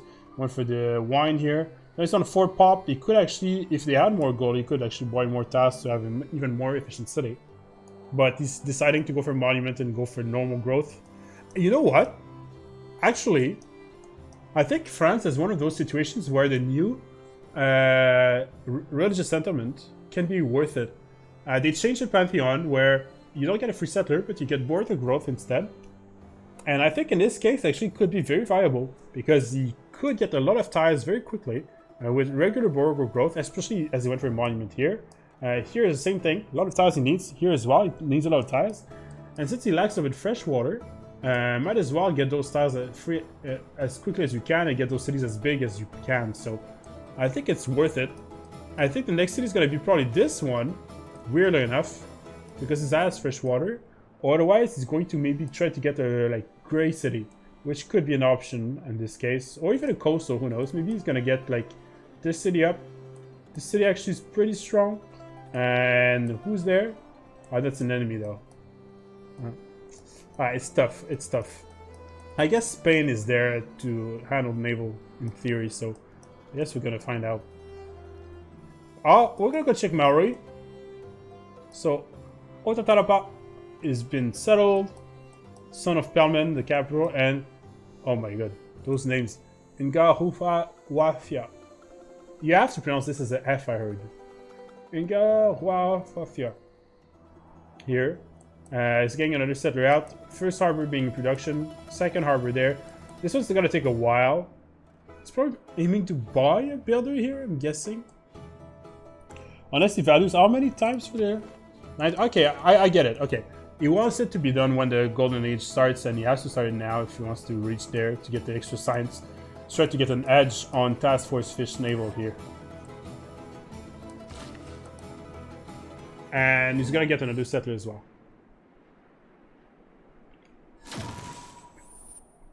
Okay, we're gonna have a relobby. The simple mouse cannot rejoin. Sorry for the issue again. Should be okay. I guess I'm gonna take this time to plug in the social medias if you want to follow the CWC, because you know there is like so many games being played today. There's actually 4 games, but there's gonna be 4 more games during the weekend. So be sure to tune in because there's going to be so much action coming up, and it's the final week of the group stage. So it's very important for like almost every team.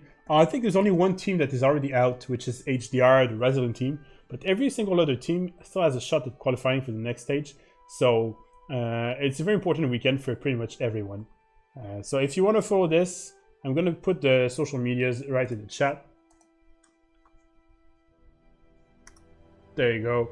So Twitter, Facebook, YouTube, whatever, everything's there if you want to follow it. And yeah, you'll be able to find out everything that's happening.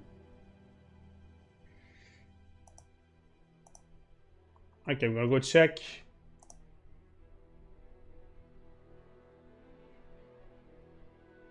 Looks like the lobby's already back up. Noob is very efficient. You gotta give him that.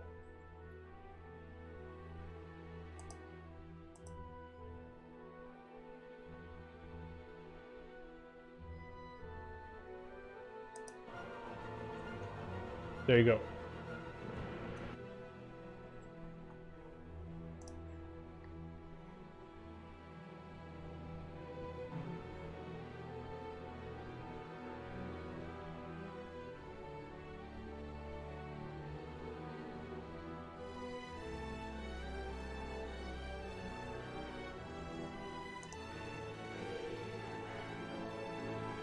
You think Cree can survive with only one city if France attacks him? I don't think it's gonna go to that point. I don't think he's going to need to go flee around or be honest one city. I'm honestly not too worried about Cree. I'm more worried about England than Cree, really, because Cree can hit England, and England can't hit back. And I guess France could hit Cree, that is true. But Maori is going to be there to help hit England too, so I think overall, in that matchup on that side of the map, the low-skill animals have an edge. It's going to depend, obviously, how it's going to be played. That's an obvious thing. And the Cree technically has more like settles on fresh water than France has. So we're going to have to find out exactly how he's going to play. Go ahead.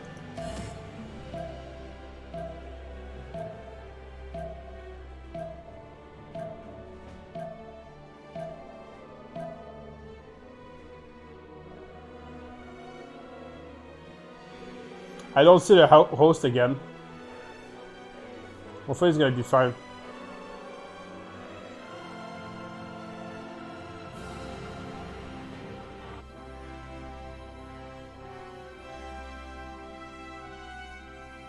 So, pronostic, who you think is gonna win? Now we saw the map, we saw a little bit of the strategies of the players. Who do you think is ahead? Who do you think is a better spawn, a better strategy, a better composition? What do you think? Like, I'm thinking about it right now and I'm really not sure. I think overall I prefer the draft from Low Skill Animals, which has a more clear strategy to it. But at the same time, technically if France can push Cree out and task holds, it would put the zone of control team much further ahead. So I guess it all depends, I think, on Damodar and Task Force Fishery if it's under control.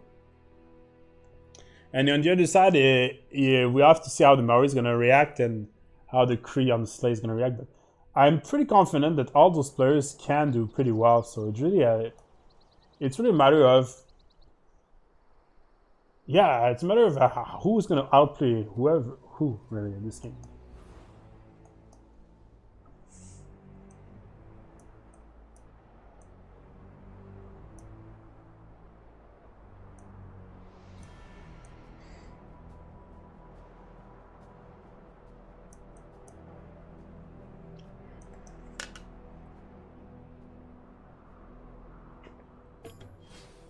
I guess with the Guard of the War and Plunder on Maori here, it's gonna really help the Admiral generation for Maori as well.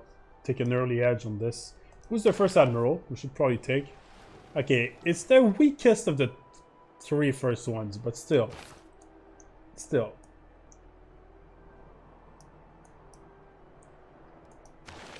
And High Passion, nobody's going for it.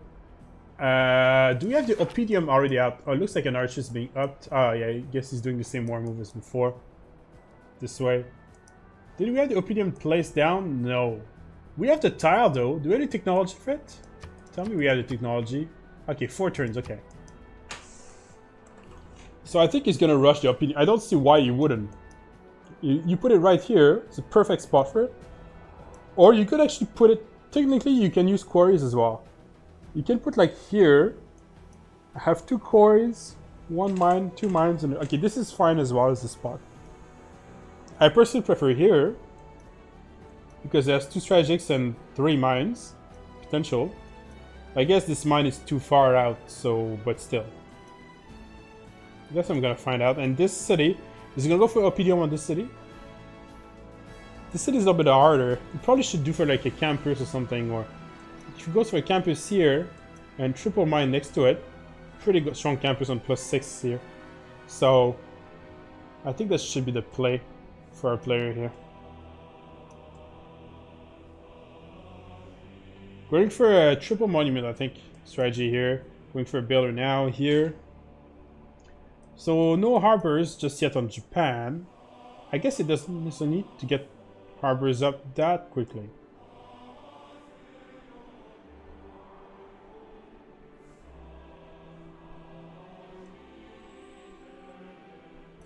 Actually, the more I think about it, is there like some sort of statue of Zeus play here that could happen between England and Gaul? Because, not England, Sweden and Gaul, I mean. Sweden can get like Corellines if you do it later with the statue of Zeus, which gives you 3 anti-cav units, ram, and 3 range units. So if he makes the statue of Zeus later, you can do Corellines, take the position, and get, you know, some sort of like advantage or advance here on Spoon. But sometimes Spoon could want to do it to deny him the wonder, which I've seen people on Gaul do a lot, so I'm not too sure.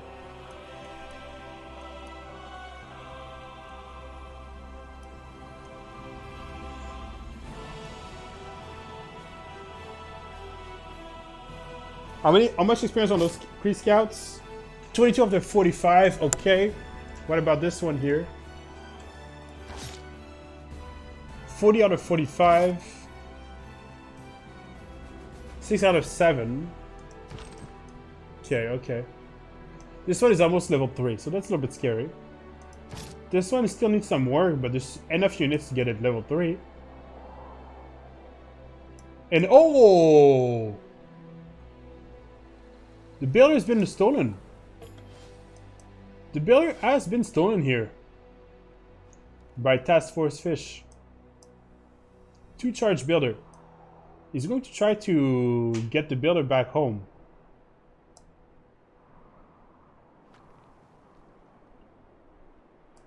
He probably will heal up the scout here. How much experience on this one? 0. Okay.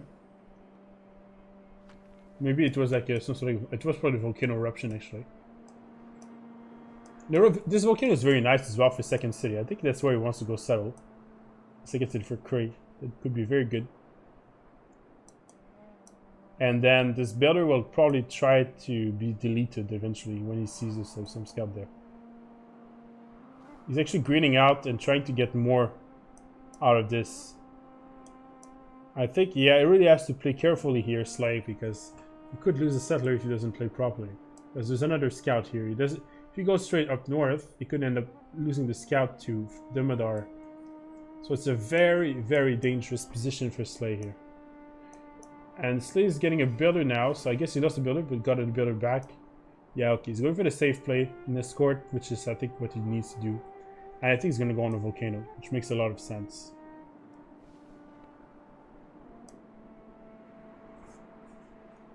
What about the coast here? Yeah, harbor is 1 turn. Harbor 1 turn. Did he finish the harbor? No, not yet. He placed it down. He prefers to go for the trader first. It's interesting, you know, like this kind of stuff I wouldn't have done. Like I would have done harbor first, but I guess he puts a lot of value on getting the early gold, and I guess they actually need this gold as soon as possible. But I said that this gives 4 gold. Not too sure. Okay, some more units attacked here. I think he's gonna finally get level 3 here. Yeah, he's got it.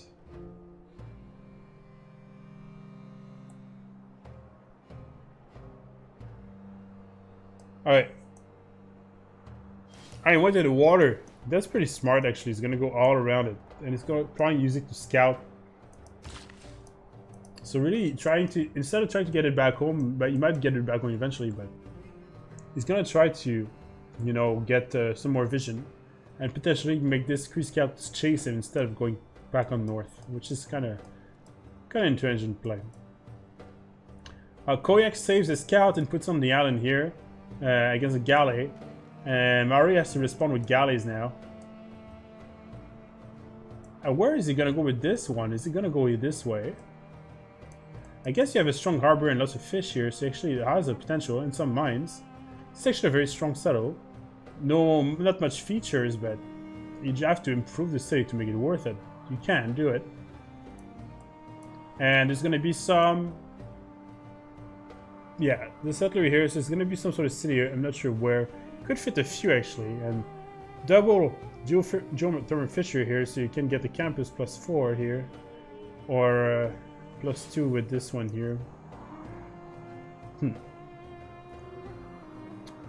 Free scout for noob. Okay. Going for a trader now. And a settler going up north for our Gaul player. Spoon. Okay. Guess we're gonna go back on Creek, because this is where the most of the action is at the moment. It's very hard to know exactly what to do on this situation.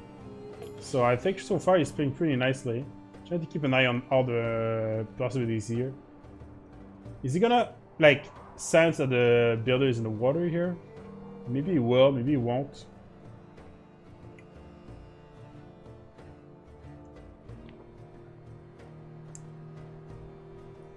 The trade route actually is in danger. It's weird to say, but there's too many units here. And you spent all these units here trying to take Buenos Aires, which will give you a huge edge. But he has to make this work out. He has to. Sometimes, like, it's pretty empty here on the Task Force Fish side, so he's gonna have to find out a way to deal with those Kree scouts if you try to come here, because he can't afford to do land units and boats. He's gonna have to fight 2 players here. Is France already doing projects? So far, yeah, he's not doing projects at all. So it looks he isn't in a rush to get general, and there's a Kree scout here as well. It's gonna be, I guess, he's stuck here. Is there any way this lives? Technically, with double archer in this position, I think the Kree scout is already dead. Oh, maybe if he puts it there, he can just survive for wherever though, because there's only so much one archer can do.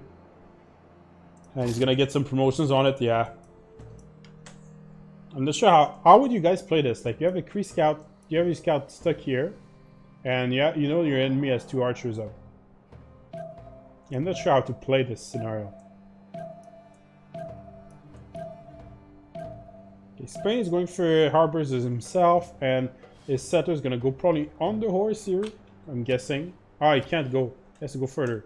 Yeah, too close. He's probably gonna go for... Right. Where is he gonna go? Not exactly sure. I think he's gonna go on the coast, but maybe he follows the appeal. There's 2 high appeals here. See, if he settles on this, he gets 2 fate, which actually isn't that bad in itself, so he's gonna settle on that tile.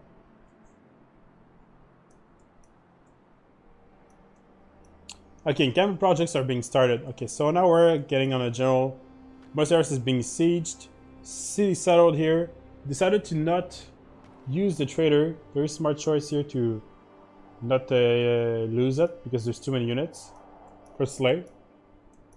But Task is using his, trying to get a road towards Buenos Aires or La Rochelle, either way. It's a little bit dangerous road if it gives a Kree the advantage of be able to push you. Wait, Kree still in one city? Yeah, well no, he has a second city now, Jessica. So maybe a small delay. He just settled this one here. He's gonna get Buenos Aires, so it's gonna be 3 cities. That's what it's gonna be. But he's been delayed. He lost the builder, 2 charges if you want to know. Task, this is the builder that the Kree lost. Task is using it to go scout, which actually is pretty smart, because they don't have much way to reach this kind of part of the map here, because this is in LSA's control, and they want to know the information here, especially for France in the future, to see if they need to act on this kind of sea. And it looks like Spain hasn't done much scouting, he's just there as well, so this is the weakness spot, I think, for the Zone of Control team, which the Task is trying to get a hold of. Double settler here for Task, and the galleys are out. Looks like it's gonna be a stalemate, really. Task backs up straight away, gets a promotion, very well played. The harbors are gonna be ready for Maori here, which is gonna start to stack up admiral points. But we've got 2 harbors already ready. No, 3.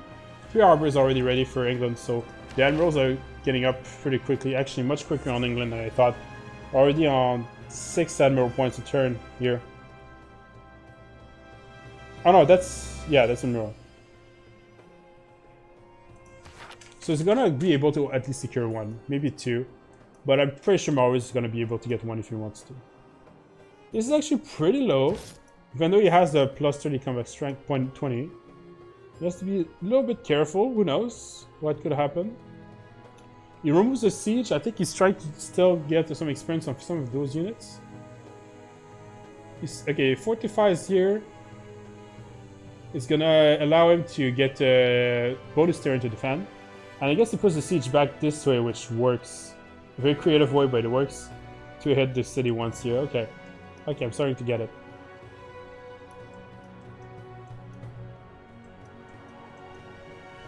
Harbor 1 turn here, okay. What's Gaul? Gaul still not... Opium is not placed down? Did you really need that archer that badly? I guess he's afraid for this, I guess. I think you can't delay it much more. I think you have to go for it. Do you have a spot? He's going for the mines here, which is great though. This is amazing play. He's gonna get so much culture out of this. So Spoon is already getting something done here. The same time, Sweden is not doing that bad himself, really, if you look at it. Okay, is there going to be a trade route stolen or a builder? That could happen, actually. Will Cat try to steal something from Spoon here? Maybe. And Shift Enter. Is it enough? Which promotion do we have in this? Hail. He's going to try to chase the trader, it looks like. Okay. Okay. Interesting. Oligarchy now, the first government of the game. This is the wrong filter. No, this is still the wrong filter. This is the one I want. Okay. So nobody's in any government except for Maori, which is now in the oligarchy. Oligarchy, I remind you, gives you extra bonus experience, as well as 1 Joker card slot and a military slot. So it's probably using the military slot for boat production. Honestly, Maori is in a very strong position. Wait.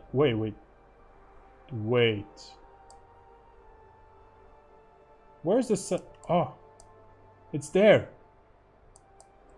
Oh, he went so far. He's gonna settle here. Okay.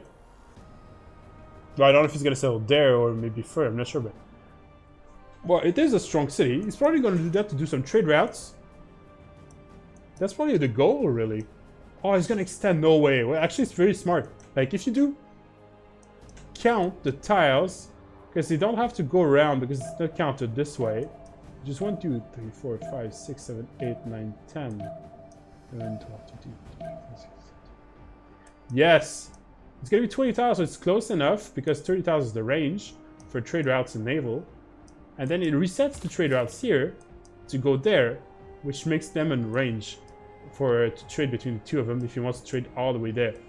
So both for Sweden and Maori, it's actually a great settle if they aim to do some sort of trade route shenanigans. Oh, the Kree Scouts decides to back out of Buenos Aires and try to bother Fish here, which is about to get his settlers out. Okay, so Kree is going all in on this. He decides to literally back out of Buenos Aires after taking promotions. He's got a level 4 scouts, and he's going to try to bother task force with those scouts here, which actually could work. Like, there's not that much. Like, this scout is so low, he has to back out. This warrior is fine, but by himself against 3 Kree scouts, it's still going to be tough. And there's nothing to score those here. And there's a warrior from Maori here. And at the same time, there's going to be boats coming up as well, and a scout. And I remind you that the Maori boats can't go in deep ocean anymore, right? This is one of the nerfs it got. So he still has to go in fresh and shallow waters here, but he can still reach it eventually. And this boat is not enough. Task Force Fish is in a world of trouble right now. And this is the clear game plan for the Russian team. try to, I guess, make as much trouble as possible on Task Force Fish, which actually will be in a lot of trouble here. We'll see how he deals with this, because how he's going to settle now. He can't send a naked settler. He's going to get to buy units, maybe, but Zone of Control is so low on gold. Like, if you compare to the gold they have on the opposite team, we're so low in Zone of Control. It's going to be so tough. And the trade route is also completely exposed. So if you send to Buenos Aires, he can declare on Buenos Aires to save the trade route, which he might do. Because it would reset the trade route because you suddenly at war with this. Okay, he shifts center to go there.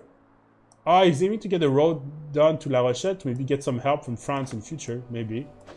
And France is going for horses and has a general, so okay. So France is going to try to relieve some of the pressure and go attack Cree here, which is only on 2 cities still at this point.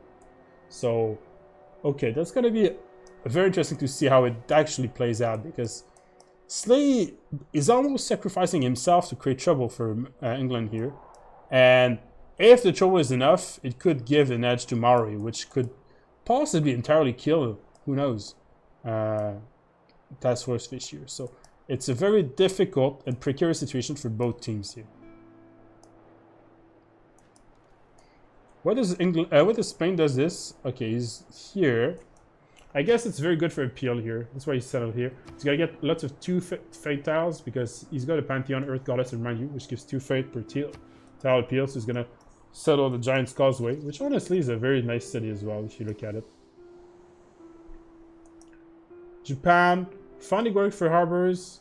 What is this? A government plaza already placed down. Okay, okay. And some archers, some builders, another settler here, and yes, Maori settled here and starts to the harbor straight. Oh no, it starts a boat first. Maybe he's gonna want to take out Fez. Maybe they will try to take out Fez in the city here. And it looks like he's going for an encampment here. Okay, it's a very defensive setup. I think Spoon is aiming for a defense here, which kind of fits with the Civ, and he's going for a swordsman as well. So a lot of units early.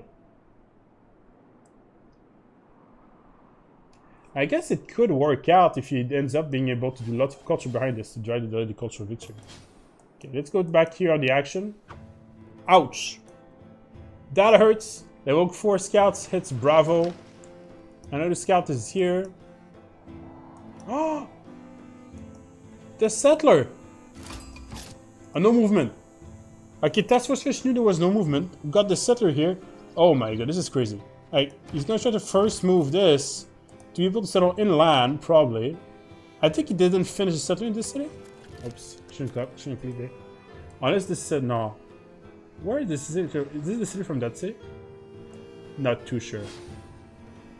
He buys a warrior. I think it's a good buy here. He needs to hold. I guess. No, he has to go under the. He has to get the warrior's court to whatever he goes. Even if he goes there, the Kree Scout has the range to reach him back. To reach the.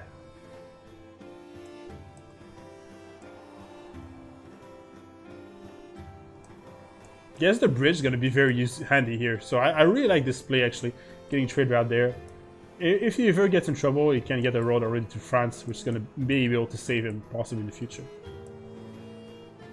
And here we got, wow, okay. Still 2 cities. And he's not ready.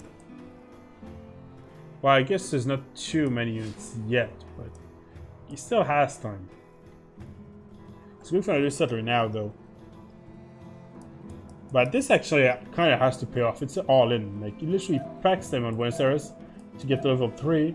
And then goes here on Bravo. Fish also has to hold this choke. This is going to be so difficult for Task Force Fish here. He's getting a boat out. Backs a boat here. Get a city there. He swaps the... Oh my god. He took... What is it? Does he have double attack or something? Yeah. He can't attack then move after. So he attacked. Move after. Put this one here and attacked. Which was the city in such a low amount. Okay, the settler was saved here. This settler is still okay because it's behind the mountain. Oh my god. What a play. If Task Force Fish saves this city, this would be so impressive though. You gotta admit. Like this one has the promotion to attack then move, right? Yes, he has it as well. So you can do double attack. You can do attack, move, come here and attack. And how much damage do we do on this? Wait, how much strength does this? 37 strength. How much HP do we have? 43. Okay, so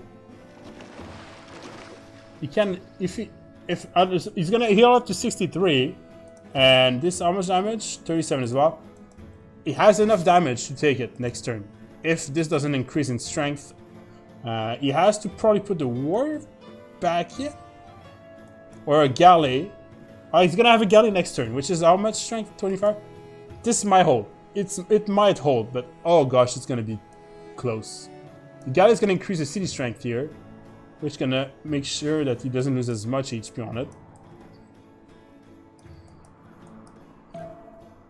Okay, we're gonna go back to it. I'm just looking quickly at the rest of the map. Oh, but the boats are coming afterwards. I forgot. He has to hold both sides. Okay, what's gonna happen this city?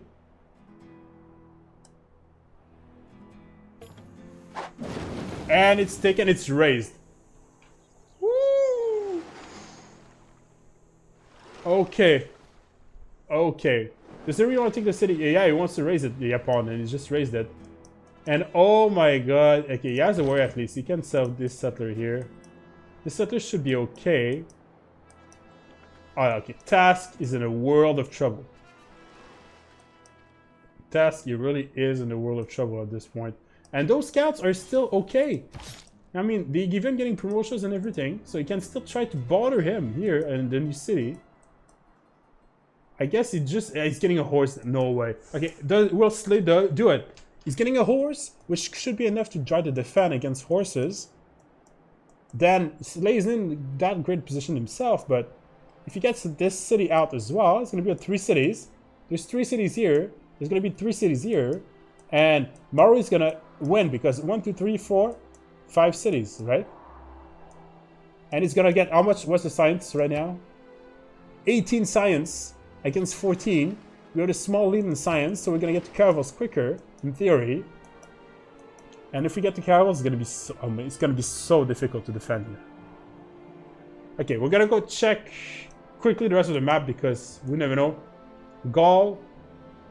Okay, he's going for the opium. Which spot is he going for? Oh, here. Okay, 2 quarries, 2 mines. Very strong, actually. Very strong opium. I like this. And the opium is in here. Okay, so decided to go with the quarries and the mine, which is fine. I would have placed there, but this is a very good spot as well. So he's gonna start working on those engineers. We're gonna come back here. Last moves on the boats.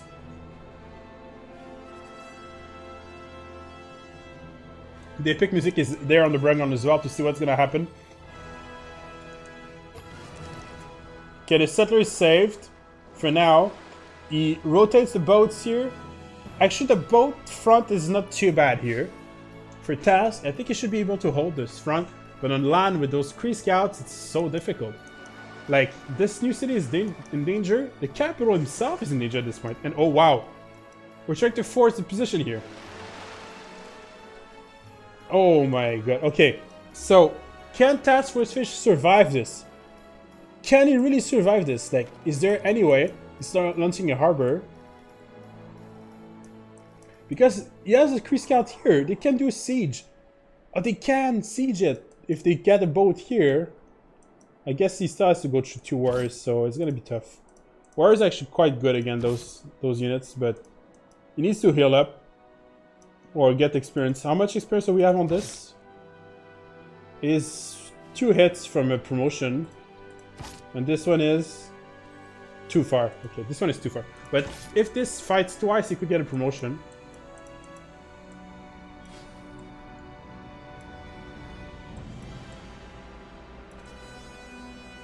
Okay, okay. We got 2 more horses for France here. If France comes, it might be possible. Yeah, but does France want to come here and clean this up? Or does he want to attack Kree straight away? I don't know what to do. I literally don't know what to do in this situation. Like, this is the kind of places like where we get to the top, those top players. They have to make those choices on the spot and say, you know, I need you to do this, I need you to do this. They need to talk to each other, communicate. They need to get, you know, the horses he needs. He only has one, he has 0 horses on his land. They need to send him horses. Who's producing horses right now? Like, they barely have any horses as well. Okay, Spoon is doing the horses. Yeah, I remember. Okay, and Spain has some as well. So Spoon is sending all his horses there to try to save this. Task is doing, oh, amazing trade here. Gets a boat. But ouch. Bristol. That hurts, really. That hurts.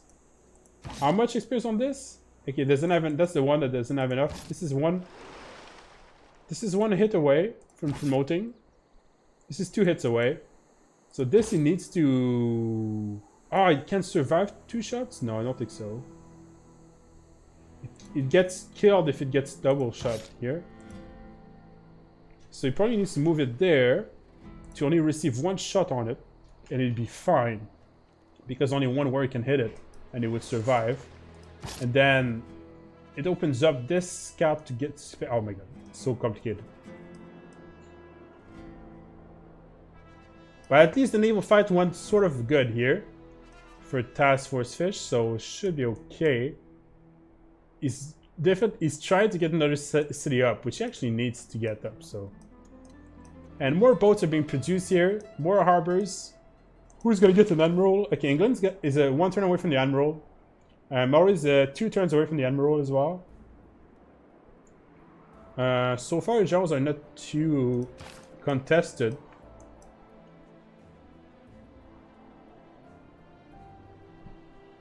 How is Spain doing? Spain doing okay, Spain wants an admiral as well, so... I guess he actually has to hurry up. Is Japan trying to get an admiral as well? Japan is not going for one, so if he doesn't go do a project, he will probably miss an admiral. I think Spain will manage to snatch one. And England will have one. Oh no, there's already 2 there. So Spain won't have one.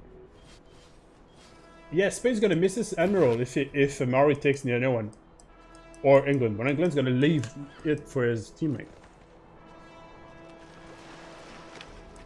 So there's gonna be no admiral on Spain here. Horses coming, okay. He makes the call to save England here. He doesn't go for Kree. He says, you know what, let's try to salvage the situation and save those cities.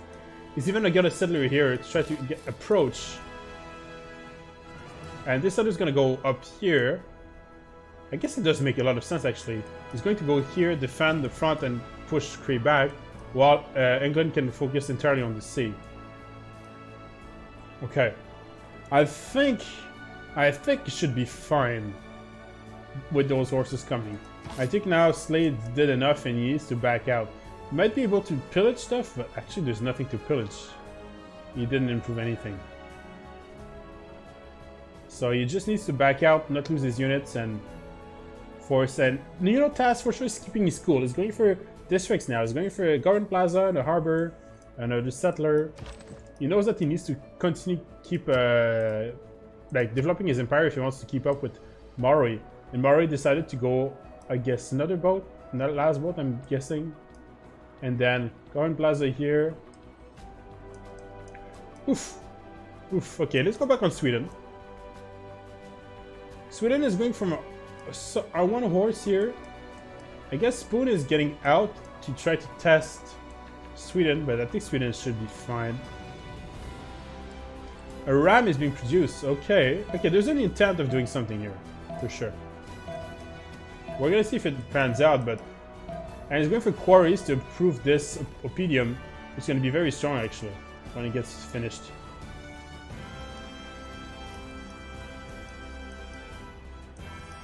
Okay, okay. Oh, Chiquita is being saved in the first move. What is he gonna do with this one? I think he needs to back out straight away. Oh, how many? He's like, I think he's like 3 or 4 hits from experience. He could die. Yeah, he dies. Okay. So a little misplay from Slay here, but honestly, he did so well. Can't really blame him. He forces another warrior bot here. Or forces, not the force, but I think the warrior wants to deal with this. Delays the Government Plaza.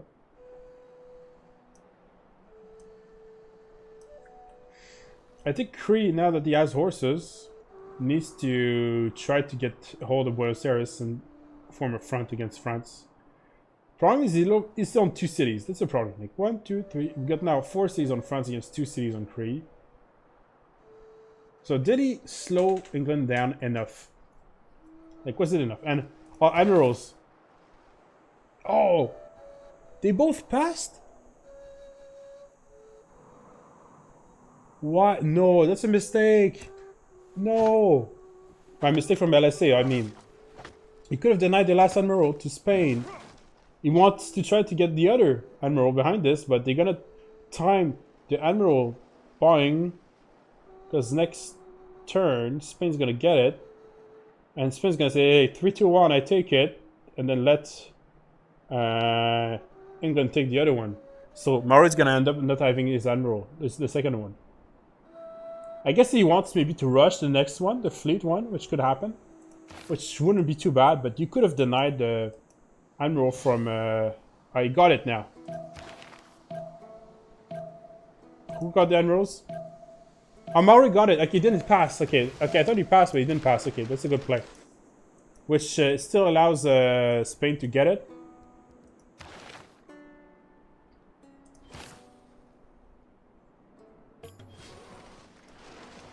And a Kree Scout gets hit here.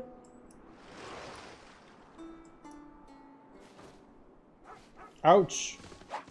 Oh, he still lives? Did he take a promotion or something? I think he might have done.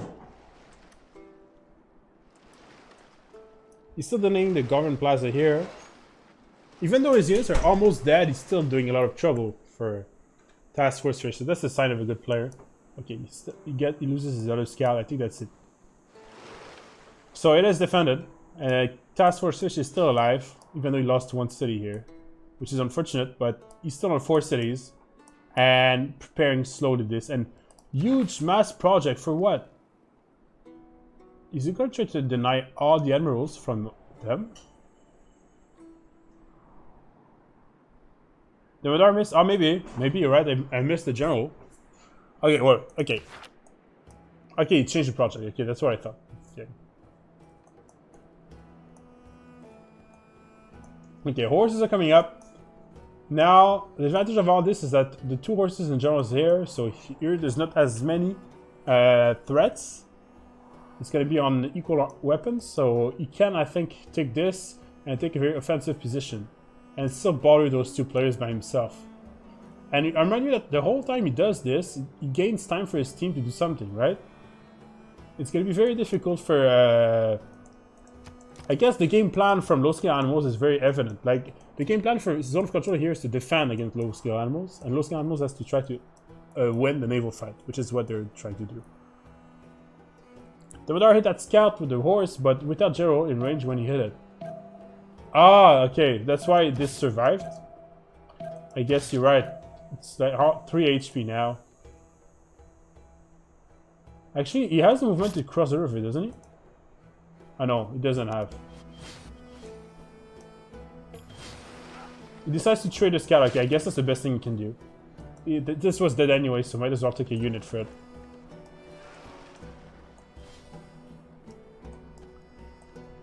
I guess Damodar is going to try to contest this.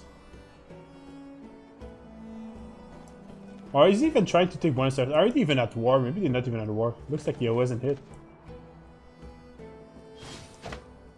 He chops another horse. There's so much action on this continent. It's a little bit hard to follow every detail. Looks like Spain is going to for a trade route here. I love it. Remember that Spain has bonus when he sends trade routes to other continents?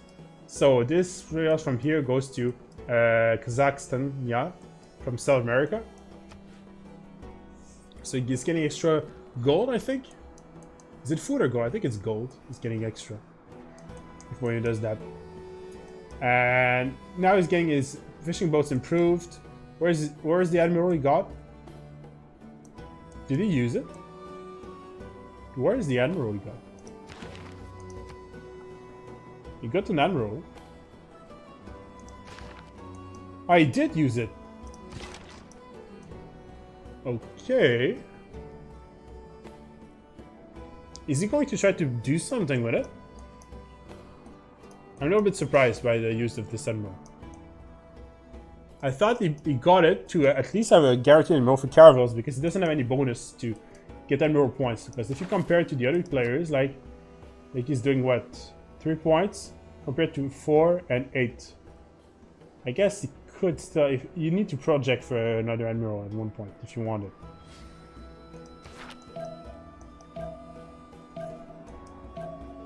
The Karstad is now founded here, off freshwater. And looks like there's some action is all between Gaul and Sweden. Those swordsmen actually can be a little bit scary. Weren't there a general? I think the general got pushed away so far. That's a little bit unfortunate. There's a ram coming. He loses a unit here. Okay, so Spoon. Good intent, but execution is not perfect. I guess it's still not lost though. Maybe you can still do something with it.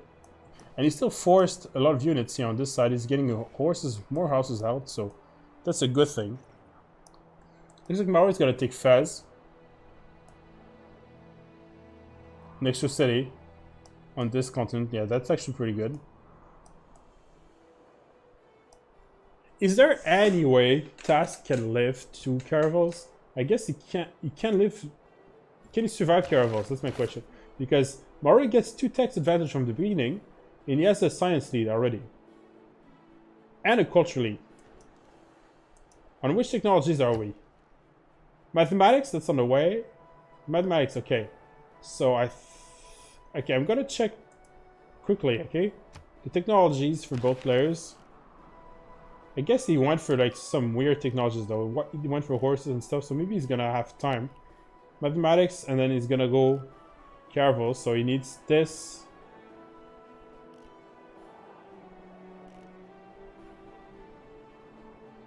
Yeah, okay, for this, he needs this. Yeah, he does. So he needs this, and then this. And for Task isn't that far, I think. I think Task didn't do the same detour. He didn't do that detour here, which allowed him to catch up and be almost on par here. He's still going to be a little bit late, but not too late.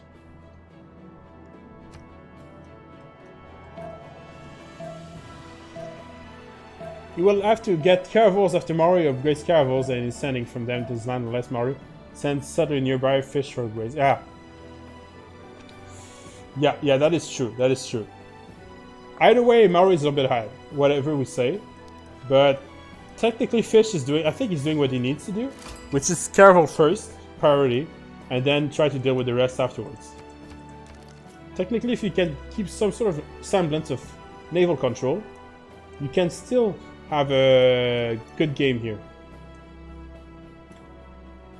Looks like France managed to get set up here, so I think Buenos Aires actually will live for now. Okay, now Cree is actually pretty behind. Cree is on what, 8 and 14, which isn't that great. But at the same time, does he have? He doesn't have Magnus. He went for Moksha and Pingala as well, so no internal trade routes.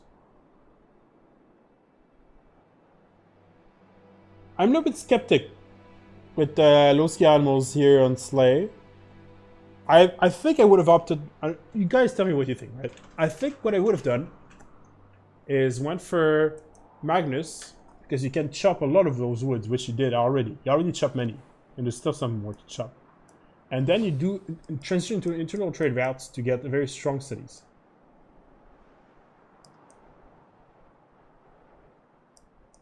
The Old Garden Plaza encampment opening cap for free. Cree.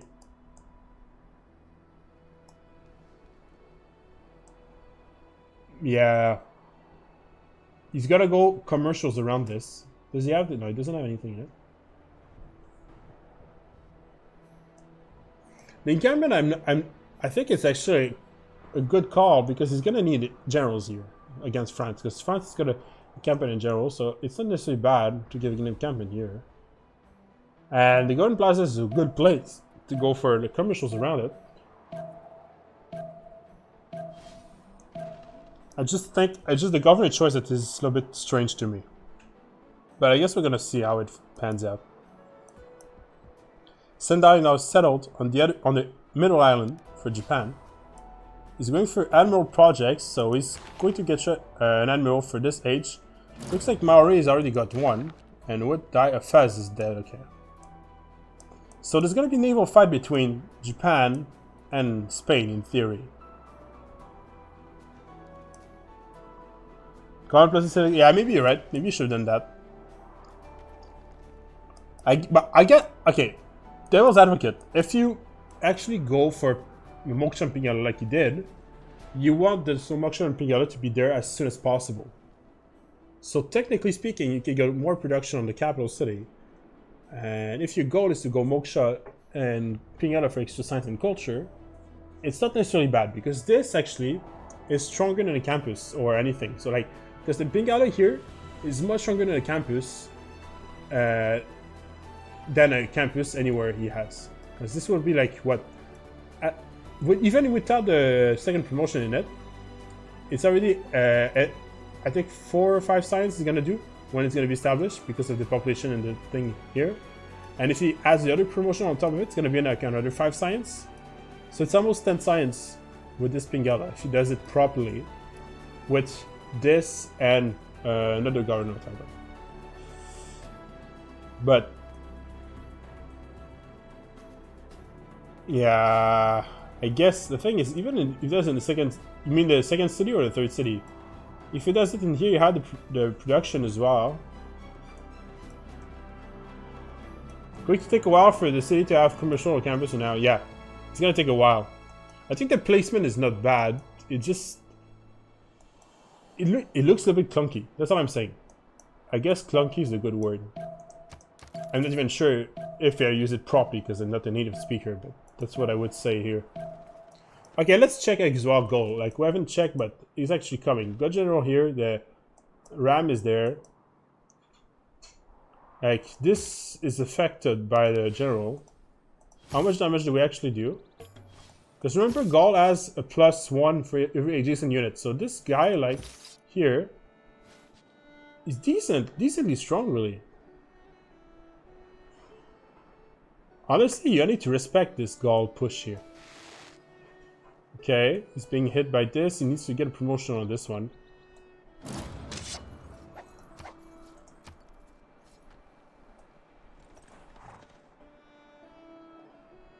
He's going for archers as well.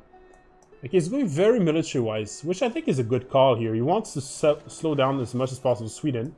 And in the early game, Gaul has much more production and fight potential than Sweden. But if you go later, it's the opposite. The table turns because the Carolines come up and play. The culture advantage is probably going to be on Sweden's side, but actually I'm not even sure because you get all those mines. I guess we're gonna find out. What's the Pantheon actually here? Ah, stone circle. That's actually very cool. Yeah, he's got stones. That's why the stones are so strong and got so much production, finishing everything in 1 or 2 turns. Actually, Spoon could be a major threat for this game. I mean, by the same time, like, Sweden player has been playing great behind this. He's got already many cities. So it's gonna be a duel worthy of watching what's happening. For Fez, we saw it got taken out, so okay, another city for Maori. Maori's going for Admiral. Everybody's fighting for the Admirals at this point. Maori skipped one. He's going to probably try to deny the other ones. Japan is on for low-scale animals as well. And I think, unless Spain does some miracle, he's doing some project. There's not going to be enough admirals for everyone, right? So we're going to have to keep an eye on who gets what. All I know is that Maori skipped this one.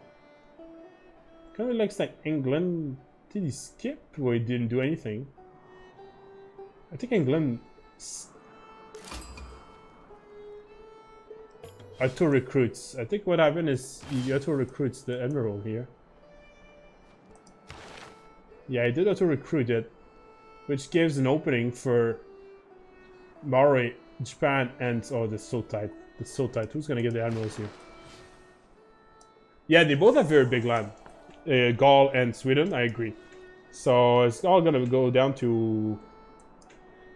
Yeah, I don't know where it's gonna go down to. It's gonna go down to how effective Gaul is in this push, really, at this point.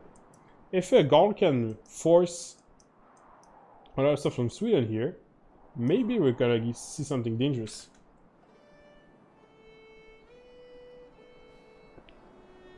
Oh wow, a Padana and Oracle attempt here. What was the Pantheon here? Fertility rights. Okay, so you got the builder and extra food on wheat, for instance.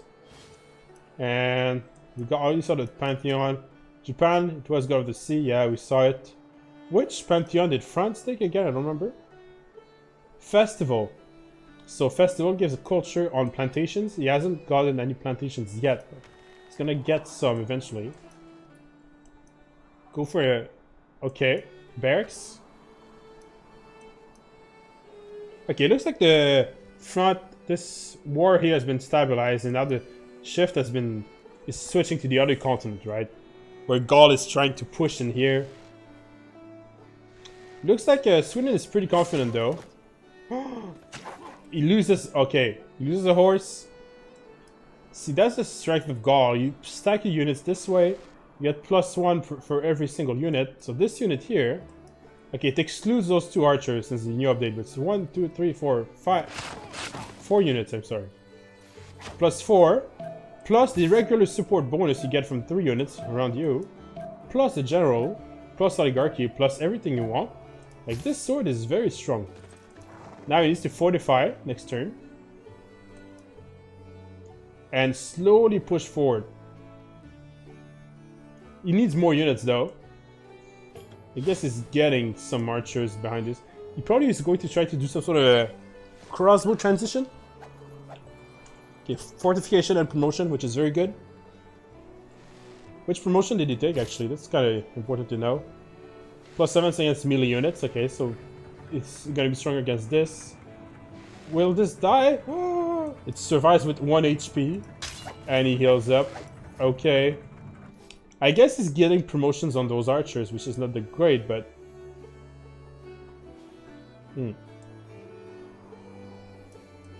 Okay, still Spoon is doing a good job here.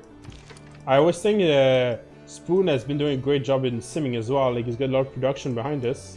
He has the potential to pump out settlers if he wants to. I think he needs a Government Plaza soon. Okay, he's starting Government Plaza now. Yeah, he needs to go to Government Plaza. And needs more cities at this point. That's what he needs. And here, he's going to go for wonders. They're very long to make. But nobody's going for them, so he should be getting them, really. Nobody's contesting those. Spain. Bilbao has been settled. Campus +5. Amazing campus.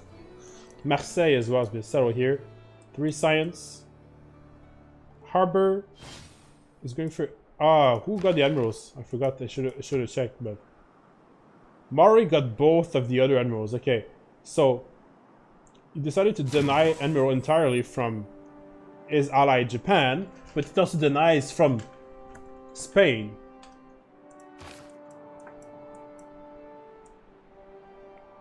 And I guess Japan wasn't really going for admirals, was he? I can't change. I can't check because of this, but...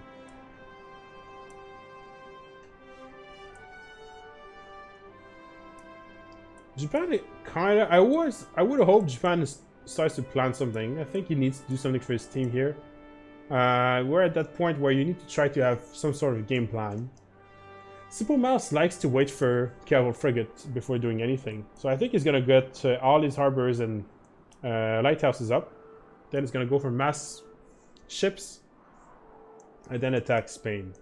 And Spain has only 2... Well, I guess this counts. 4 cities that you can make boats out of. So that's gonna be quite a challenge actually. for Spain. I feel Spain is not as prepared. This time Spain has a monumentality. You can get cities and builders out, so we'll see. We'll see how it pans out, really. Campuses being prepared for France. He has very strong campuses, so I like this choice. He's gonna need. Their team gonna need science as well, anyway. Chris finishing the encampment. Still in 3 cities. The fort's gonna come up here.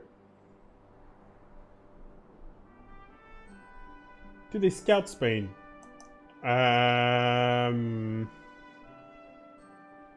No. Yes. Yes, they know.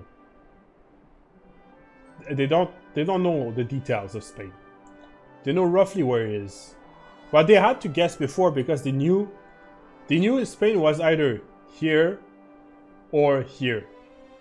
There's the 2 spots Spain could have been in their format, but they kind of saw that there wasn't much here because Mario went here. So they guessed he was here. Because he can't be here, they didn't have the information. And I guess he could have been... No, he can't be here because they see this. So yeah, they know where he is, but they don't know the details of his line. I guess a quick look at the map. This is how it's looking right now. So what we're waiting for is what's going to be the outcome of the Maori against England battle, and possibly the outcome of here Japan against Spain battle, which could happen. This fight here between Gaul and Sweden is not that significant. And technically Sweden has more cities and getting wonders, but Gaul has very well improved cities and already districts up, so it's very close in terms of like powerhouses. So I think Gaul can still do very well, and he's getting settlers and everything out right now. Feels like we're screwing in bad positions without even having taken Buenos Aires. Yeah, I kind of feel the same. But at the same time, at this point, maybe it was too greedy to go for Buenos Aires finally. Like, now I think about it. And even if he's in a bad position, all he has to do is hold against France and hope Maori somehow wins against England, which was the whole plan, right? The reason why Kree did that is for Maori to let Maori win against England. And if Maori wins against England, they literally control suddenly half the map. Literally. They will control everything here. Everything here. And then, after this, like, Maori will be able to support Kree and defend. So it should be okay. So, it's a very different. England tries to destroy Nalmador. Does he? Is he? Oh yeah, I guess he's trying. That's a good word, but I don't think he's gonna succeed with only one boat. He's scouting Nalmador. That's a good thing, but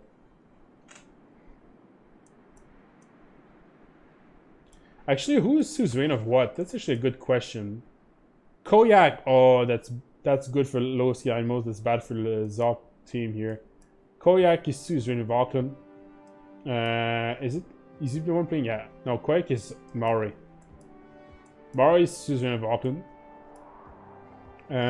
Who's Susan of Nalmador? Simple Mouse. Simple Mouse here. He's getting culture. All is this? Not this one, but everything is on the coast, so he's getting a decent amount of culture from that. What about the other city-states? No other city-states has been taken. Auckland, I don't know, 8 and 9, yeah, they're going to be hard to take over. It's going to be very, very hard to take them over. I guess Japan could take Vatican City. It's actually quite a good city. Or Spain. Spain could take it. Oh, wait. What if this was on the Conquistador play here on this island? Maybe it's going to be a land fight on this island here between the two. Fight for Vatican Island and Geneva. There has to be another relobby. So I guess we're going to relobby here.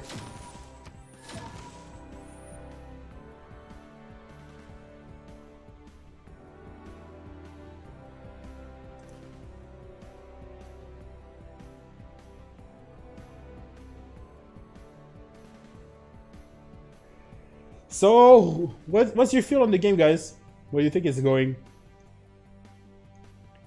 If there's a lot of Zone of Control fans here, you still have to hope like they play well, because they still need to perform this game to try to get back in. If you're a Low Skill Animals fan, that's like your last hope for them to qualify. They have to win this game and another game, and possibly get in a tie break with PP Patrol, for instance. So it's not that easy for the Low Skill Animals, but they can still get out of the group stage.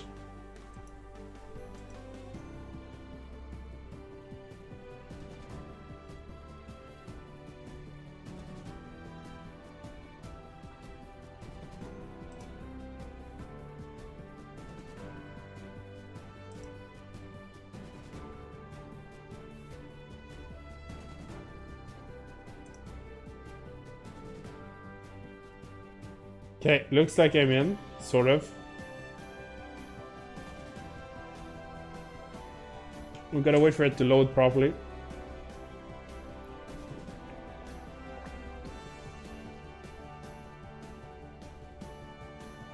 Loads one by one.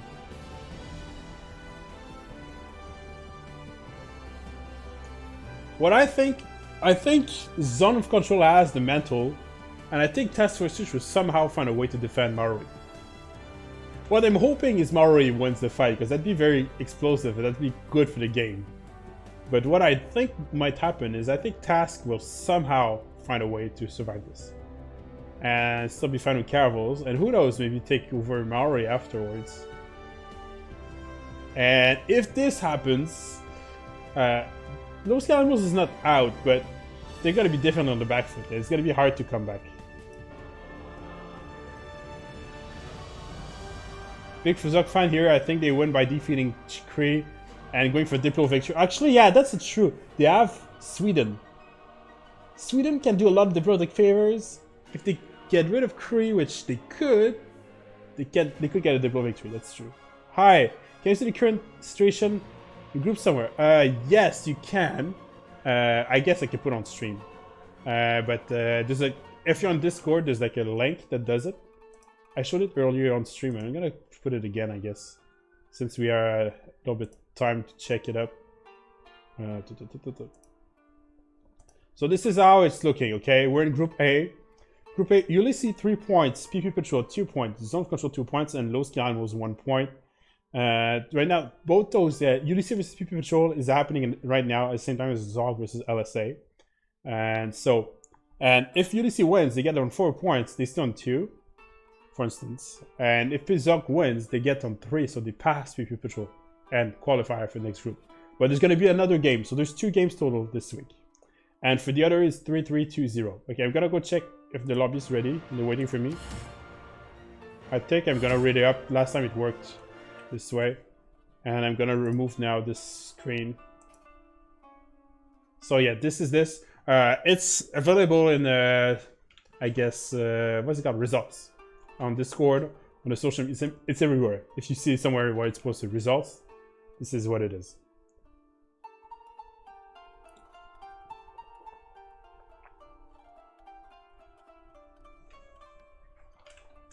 So, and if you're LSA fan, as we just saw, they are on 1 point, but technically if they win their 2 games, they can get back on 3. And assuming PP Patrol loses their 2 games, it would put Zone of Control and... Actually, whether PP Patrol... If PP Patrol loses only 1 game, and Zok wins against them, it would be a three-way tie for 3 points, or there could be a 2-way tie, depending. And then they could hope to possibly get, you know, an extra match to try to qualify. So Low Skill Animals, if they want to win this, they have to win 3 matches in a row. That's what that was asked to happen, and they have to be a little bit lucky on the tie breaks. But it's not too lucky. It's if they do win 3 matches, it's very probable.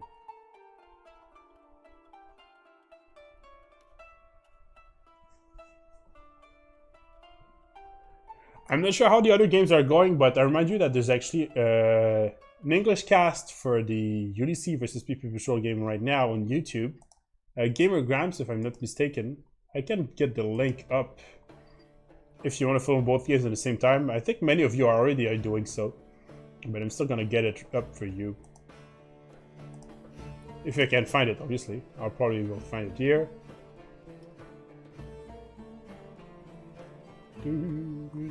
Where is it? There you go, okay. So this is the link if you're curious about the other game in English. And there's actually another game from Michael as well in English happening right now because there's 3 games. So I'm gonna put it as well on stream. Let me get the link here.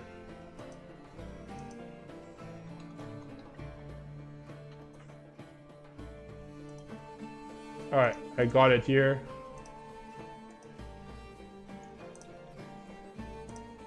So those are 2 other casts in English. There's also cast in French from Astikos and a Russian cast as well from Kachishka if you were curious about those languages, obviously.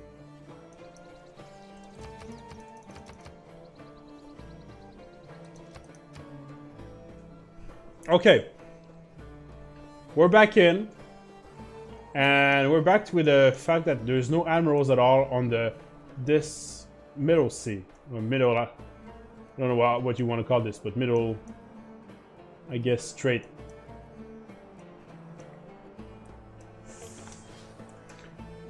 The barracks is done. Now the campus are started like we said last turn. Ancestral Hall. Okay, interesting. Ancestral Hall for Task Force Fish is aiming to get more cities afterwards. I guess in this situation he really is on the behind, so he has to hope for just massing more units and try to exploit the fact he can do boats and get extra units if he goes on different continents or stuff like this. When he makes harbors, he can get the boat out of it as well. So he has to try to abuse of that fact. That's probably why he's going for Ancestral Hall. And most people would have went Warlord's Throne, I think, which would have given production bonus on his boats. Or even Audience Chamber is pretty strong because it gives 2 governor titles, but I guess it chose this way. Looks like the push here from Spoon is getting pretty intense though.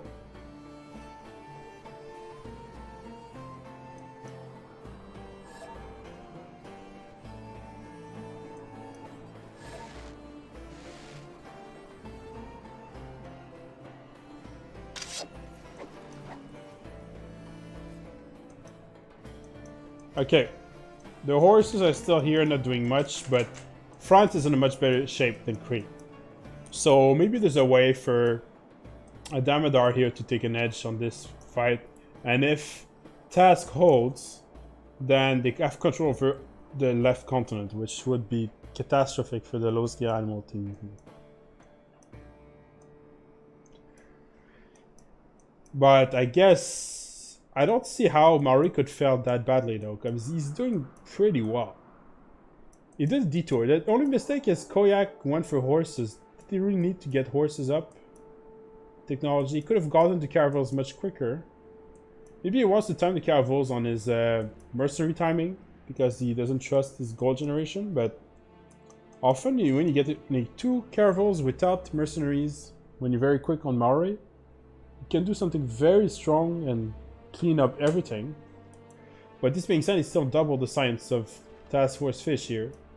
And yeah, about 75% of culture he has. So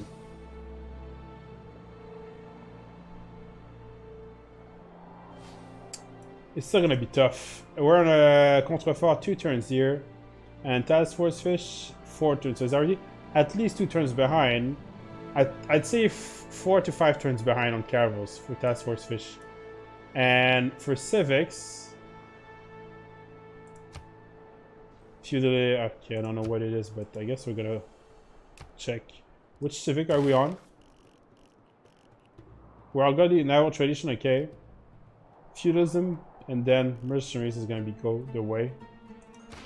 And for task, where are we? Do we have the harbor one yet? We don't have the harbor one. Here we put the harbor, that's why we got the science lead.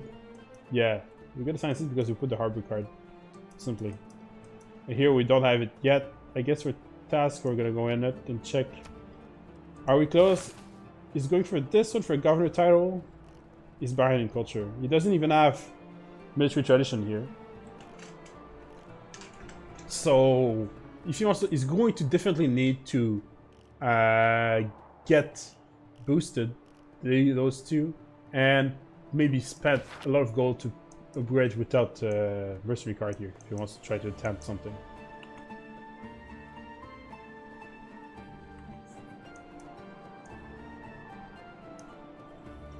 It's pretty low moment of the game right now, but I think it's gonna pick back up in speed here.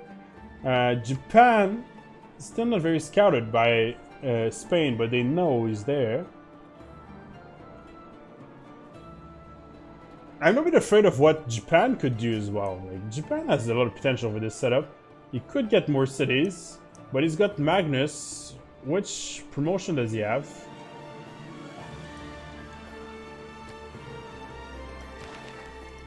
Let's go for the governors. He doesn't have the trade route promotion. He went for the promotion to not lose population when he gets a settler. He's gonna get the feudalism pretty soon for his samurais, okay. But I think I would have liked to see got another governor title for trade routes. He's gonna get the trade routes soon, I guess. He's waiting for the harbors and everything to finish. Oh, Japan has actually very strong harbors, 46-32. Oh my god, okay. Simple Mouse showing that he knows how to play Japan here. Lots of science, lots of culture. Nanmadol really putting him way ahead of what we think. He's actually going back on drama now, so I think he just has too much culture. Looks like the Wonder production was interrupted in Stockholm and Vasteras here for unit production. Really respecting Gaul, and Gaul even forced settle of Aricum here. Getting more swords out. It looks very aggressive to me. I guess it kind of works though. Like, this, sure. Like maybe he had room to do settle his cities, but he has very strong cities as well, just as is right now. Is he going to go for right now with the promotion for production here? I think he actually has already. He lost the mines though, which is unfortunate, but I guess it's only 3 pop and he's already working this, so it should be okay.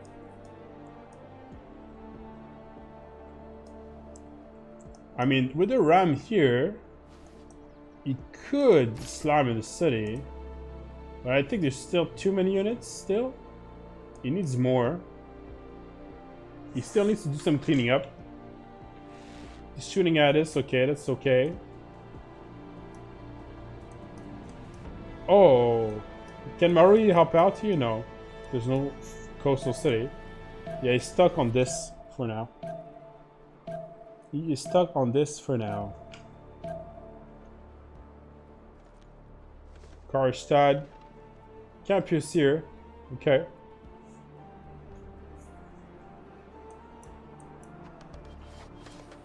I think he's going the horse there to scout what's coming up. Maybe he's gonna try to get this up. Maybe he wanted to push the potential, like, oh, he's gonna get triggered out. Good job. Well played by Cat here. I think he wanted to get the ram or general up, down. He ended up getting trade route, which is good as well.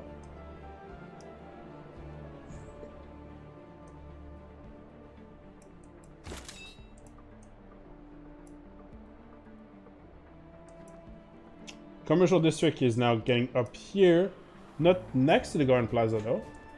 So he's probably aiming for another commercial district here. I'm guessing in a tier square here, probably, which will be a very strong city.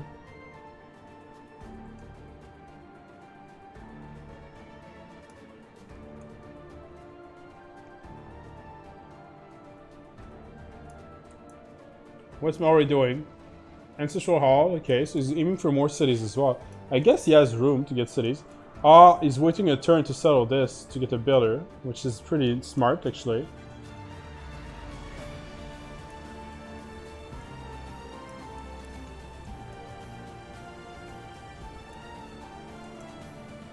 The Leeds has been settled now. So Fish is settling inland cities because he knows that on the naval side it could technically be dangerous. And it still allows him to sim up, get the harbor, and if he somehow survives, this is still going to be useful. And 4 turns on Ancestral Hall. He's a little bit slow though. Those cities are brand new. So he lost his second city, remind you. So those cities are still relatively weak if you compare them to the Maori cities. But Maori hasn't chosen the best spot on the map, I guess. I would have liked to see like a Maori city here. Like imagine if you settled here. Or on the cow. A cow is even better actually. You could get Toas as well as naval units. And he already has the advantage on land here. They got the advantage that Cree took in the early game is that they control this southern part of England. So he could technically afford it. So I would like to see it. But at the same time, he's so far ahead for Caravels that even if he doesn't do that, the Caravels will still crush everything. Unless a miracle defense from Task. And a new city from Newcastle upon Tyne. A new continent here. Sure, that's going to be great. The harbor is going to be great as well because it's a different continent. So that's good. But yeah, there's still a lot of work to do. A lot of work to do.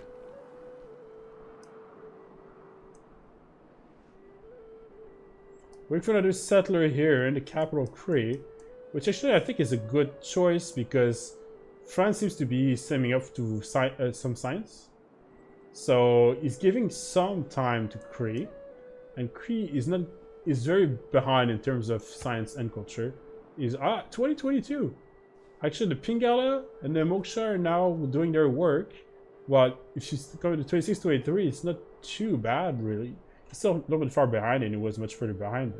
But when the campuses will get out here, France is going to slowly get an edge here. So I guess Slay will have to play very effectively and creatively to take back the lead.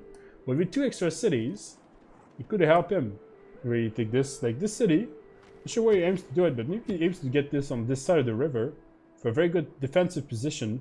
You could get here, or you could get it over here to be able to, like, you still have the defensive position here, but have a safer settle behind this in the back.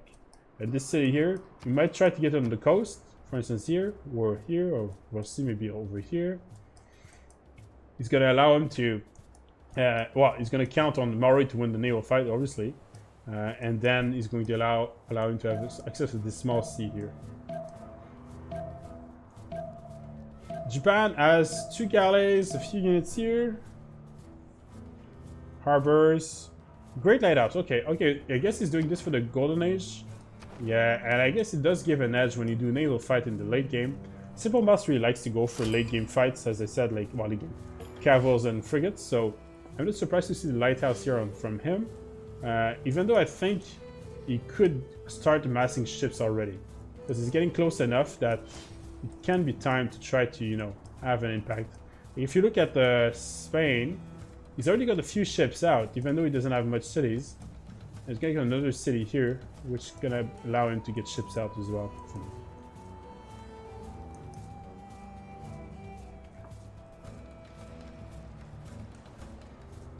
Looks like England got a warrior here.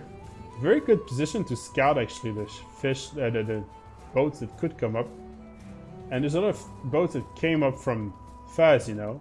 They took Faz and everything, they got promotions, so when he gets them here, they're gonna be there right on time to be upgraded into caravels if he wants to. So very intelligent play from Koyak, really, on Maori so far. Looks like Sweden managed to push back the front. So good defense. So overall, I'd say the lead is probably taken by Sweden here. Which government did he pick? Autocracy. Okay, he's doing autocracy to make the wonders quicker. You get a bonus when you do wonder production on autocracy. So you can see here, for instance, the Oracle and the Padana being built.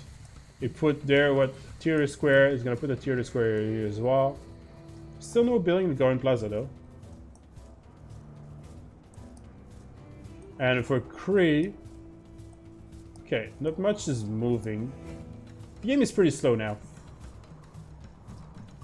I guess it's slow enough for me to go get something to drink, some water. I'll be back in less than a minute.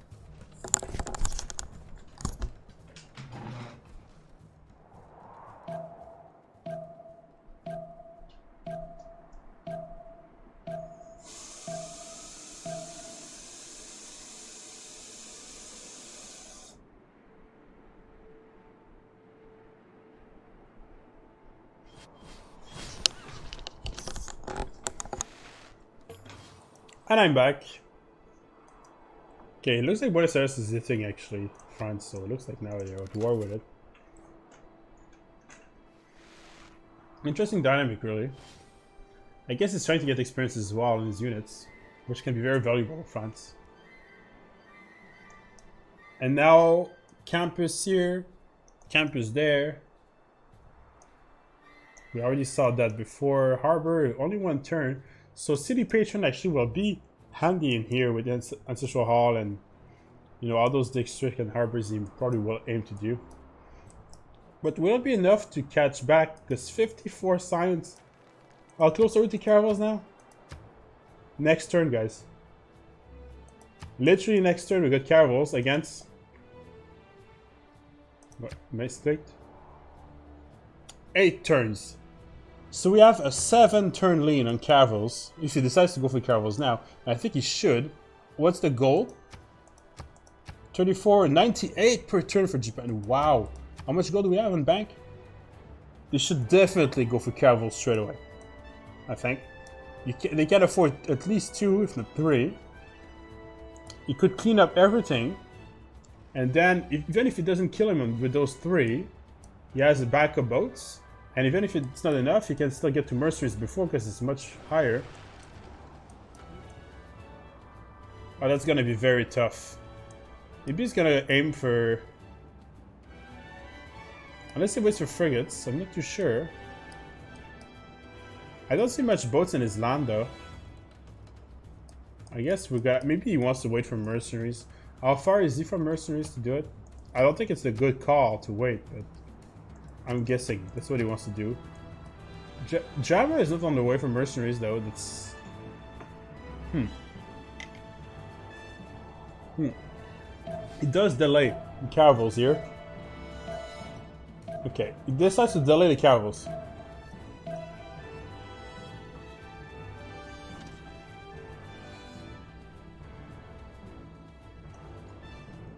Some alliances are getting up as well on teams. We've got a I don't remember the English name of this. This is feudalism. This is a republic, something like this.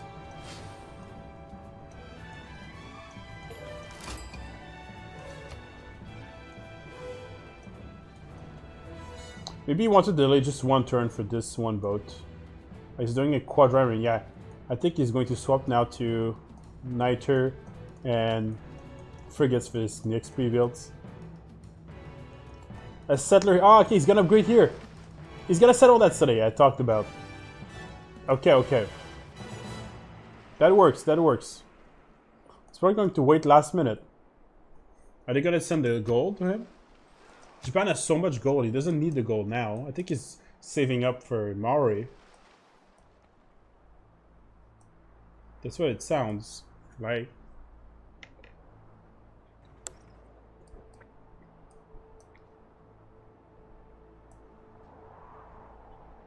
The Great Bath, Pidana. Morocco is not being done. They're doing campus promotion. Ah, he's going to try to snipe Hypatia before it's too late.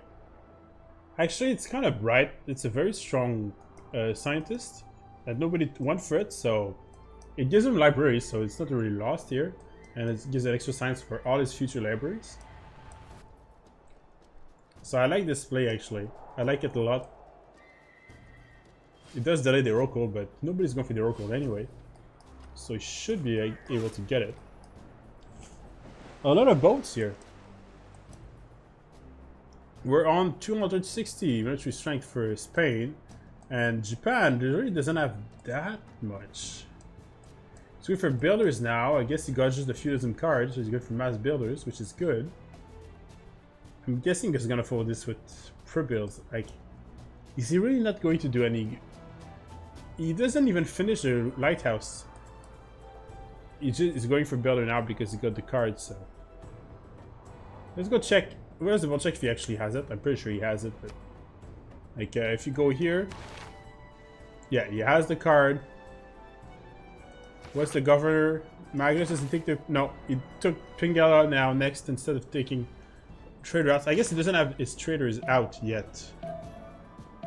Yeah, he doesn't have the traders out yet, so it's okay.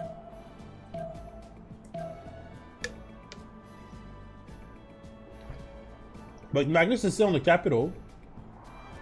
So, and obviously he's around it, so I'm pretty sure that's going to be still in game plan in the late game. He could technically set up trade with Sweden. I know, yeah, he could. It's his ally, so. I like this scout as well from a noob here on this coast, trying to see what's up, see if any shenanigans are coming up his way.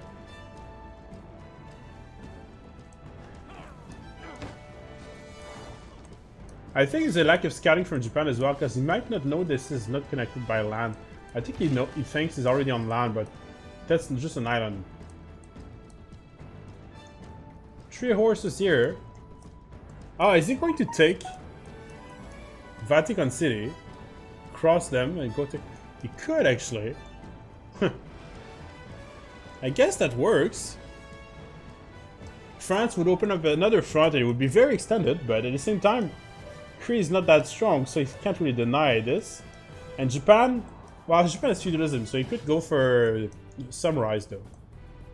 But Japan is going to be possibly in a 2 versus 1 scenario, if this is the case. But at the same time, Japan is such a strong lead. 77 science, 43 culture. Like, if you look just in terms of yields, the low-skill animal teams is much ahead. I guess Damodar now that he's got the campus out there is doing not too bad on 33. But so that free inquiry is almost done, huh? 8 turns. And we're gonna see if they get to the next golden age as well. Because those science numbers are boosted by free inquiries, obviously. Oh, looks like okay. Still not settled. Now it is settled. Okay, improve the Zwede, okay. I want to see the caravels, that's why you put the city there, right? You put the harbor, sure. I want to see caravels and Toas, if it's possible. If he does both at the same time, it's gonna be so... There's only one warrior. Is he asking for the gold now? He hasn't asked for the gold just yet. Is he still delaying the technology? He's got it already. Why is he waiting? Is he waiting for mercenaries? I think it's a mistake. You could literally do so much damage right now if you just go for it. Or if you're waiting for mercenaries, might as well attack already. Good trade here by Task Force Fish. He gets a boat. Okay, 1 for 1. Go for it now. You have more boats. You have more everything.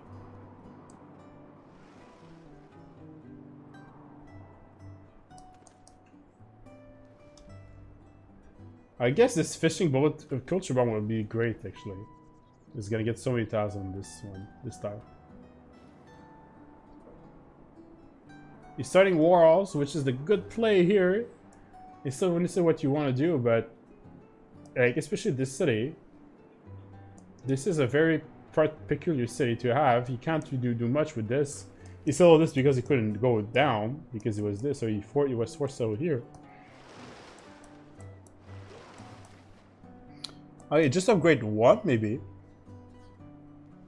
I guess even if he waits, it's okay because he got so much pre-builds that he's still gonna overwhelm England here. So far ahead, so it's gonna be very tough for Task Force Fish to try to do something here. What about this side here? Looks like the horses are going here. Okay. Huh. Is there gonna be a settlers builder snatch here? 5 builder charges, which is pretty strong. I guess Japan's gonna get the golden age with this great lighthouse. I don't know how many area scores. I should have checked when I was in there, but you got like harbor, you got campus. This age, I think. No, harbor you got it last time, so it doesn't count.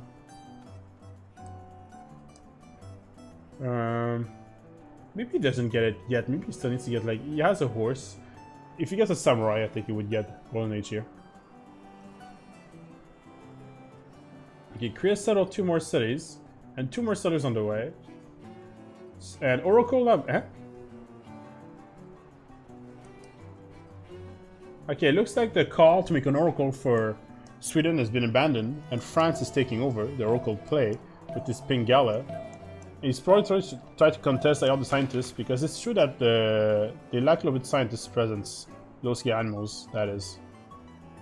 The Gaul is gonna get the first engineer soon, which is the Wonder Engineer. So we're gonna have to keep an eye on what he does with this. I guess we're gonna go back on the fight. Sorry, I almost missed the fight. I missed part of it, but ouch, ouch, ouch, ouch. But, okay, so I like this play here. Even though he doesn't have caravels, he has the numbers, he has the admiral, he has like, you know. Admiral doesn't do much here, but still. He took the positions, he took the previous out. And when the cavalry show up, it's gonna be tough. And he's doing a transition for frigates, I think. Yeah, 5 turns frigates. Do they have any niter in the team? I guess I should check. They do. Ah, yes. Simple Mouse has 3 niter. So I guess Simple Mouse is getting niter for Maori here. That's the game plan.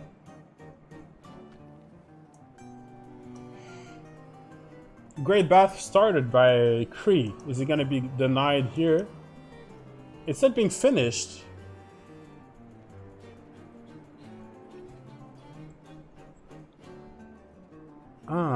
Okay, I guess Cree started to have the golden age, I think. So he asked Sweden not to do it, which is unfortunate because Sweden was already doing it, and I think Sweden needs it more. But I guess the golden age is important on Cree. He's gonna get some commercials up, which he probably will take science, free inquiry with the commercials. And if he gets that, it would be enough to on par to deal with the French army. Even to coursers or spies, because he's still gonna have some sort of technology advantage. And he's still pretty aggressive here on those positions, so I guess I have to go to find out what happens with this. We might need a few more units, I guess. He's doing oh, I like this barracks being done now. I like this play.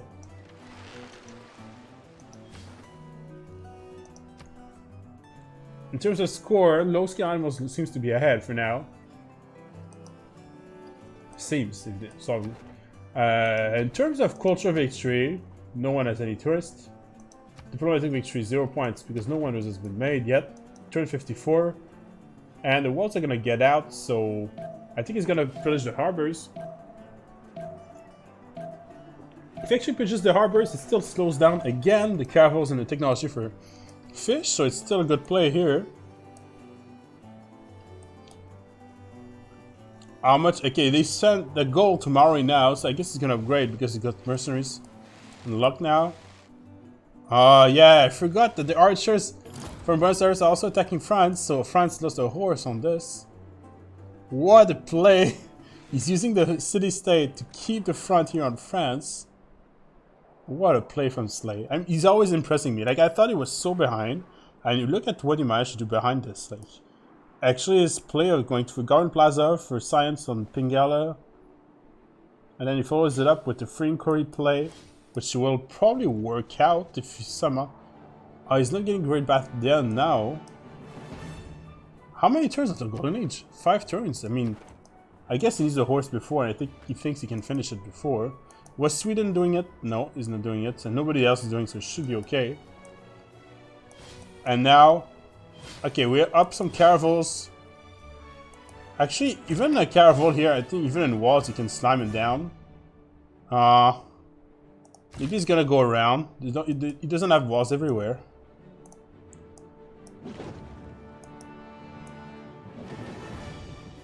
Yeah, he gets pillages, promotions. He's at 4 turns away from frigates. I think Fish cannot hold this. But I said that in the first week, and he managed to hold against Sassy's Hasquatch, so we'll see. Maybe he's gonna prove me wrong. Oracle 3 turns here. He's doing some libraries as well, finishing his campus here. Going for a grinder here because this is a non-freshwater city, yeah. Very good city though, because there's lots of production. Potential for an aqueduct if he wants, and a very good districts placement if he wants, but and good defensive position against Kree, I guess. So I like this city, but I guess we're gonna have to wait, like, I guess technically we're on the continent of France. I didn't mention this, right? But we're on his continent. So if we get to that stage of the game, France should have a significant advantage against Kree in the fight.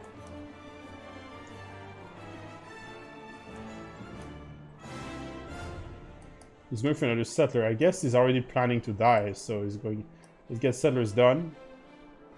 I guess that anyway, there's no point making boats at this point because he already lost this side of the fight. Or you're playing survival, and how can I be useful for my team the best way?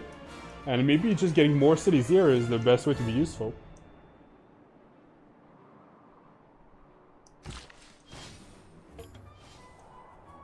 Okay, the harbor's finished here. Does he have any quadriremes already on the spot? He doesn't have. He just has galleys. A few quadriremes pre-built. I see one here. I see only one, and one Toa. A decent amount of damage with the cavalry. How far we get from cavalry? From the 2 turns. He's gonna get there. He's gonna get there, but Delta is gonna be hard to hold because there's 3 water tiles. He needs to get this as a caravel and hold this choke somehow. And even if he does that, yeah, it's gonna be very, very difficult for Task Force Fish to try to hold this here. Like, look at this front here.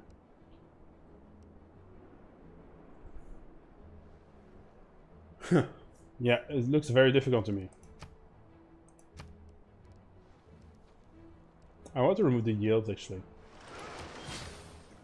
Yeah,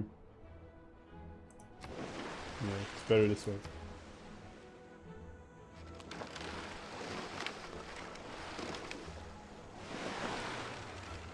I guess it really depends, like, how well he thinks he can push or he can defend here. He doesn't have any catapults. He's just doing settlers, so yeah. And we know that 3 turns away for frigates. And we know that this niter in the team. Oops. I clicked here. 7 niter is not that much though. Even if you put the card, you might be able to get 2 frigates, but 2 frigates might be enough to get the walls down, so should be okay. I guess there's some niter here. Buenos Aires can be important for the mid game, and there's going to be some niter at a Kree if he gets to that stage, obviously. But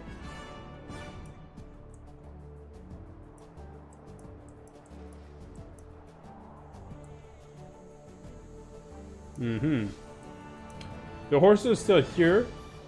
I guess it was I guess they don't have much to do, so he just went there. Looks like Japan is already taking the chokes here with very few boats, but still. He's gonna fish the Great Lighthouse, getting Samurai up done, and I think he's gonna show up with caravels of his own. He's finished education, so he went for full simming build here.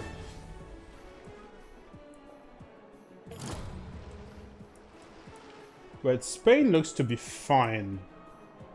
He's going for campuses now. Fine, but I think he needs to find a way to get an impact in this game to help his team. His science and culture aren't that great. It's normal when you get in a monumentality like you did, but you still have to, think about it. Okay, what? A Padana, okay. Can't finish the Padana as well this turn. And he's gonna get the +4, so there's gonna be many points for the Golden Age. That's what he wants. For the theater squares. Looks like here the front is completely stabilized. There's nothing, no even attempt. Ah, a levy.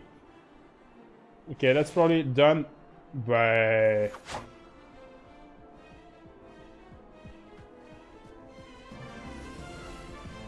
Yeah. So, I guess the Zone Control is going to try to get rid of Auckland, which Maori is trying to hold. Can Maori hold this? With those units?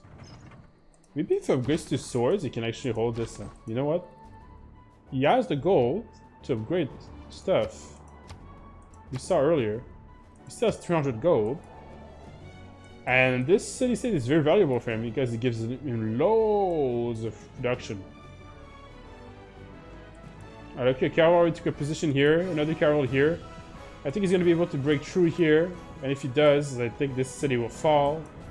The capital, it's a matter of time.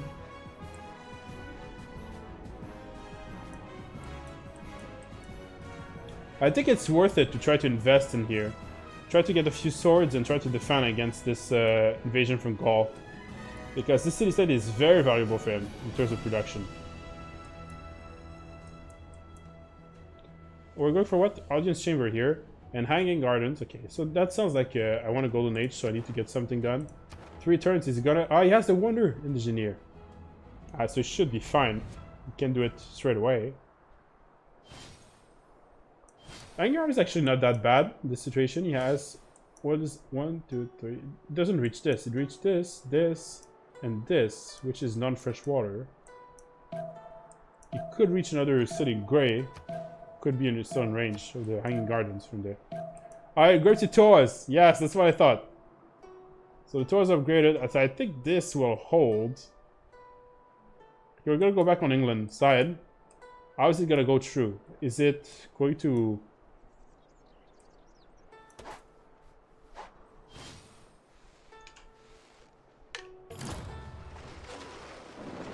The walls get up, but the galley is lost here.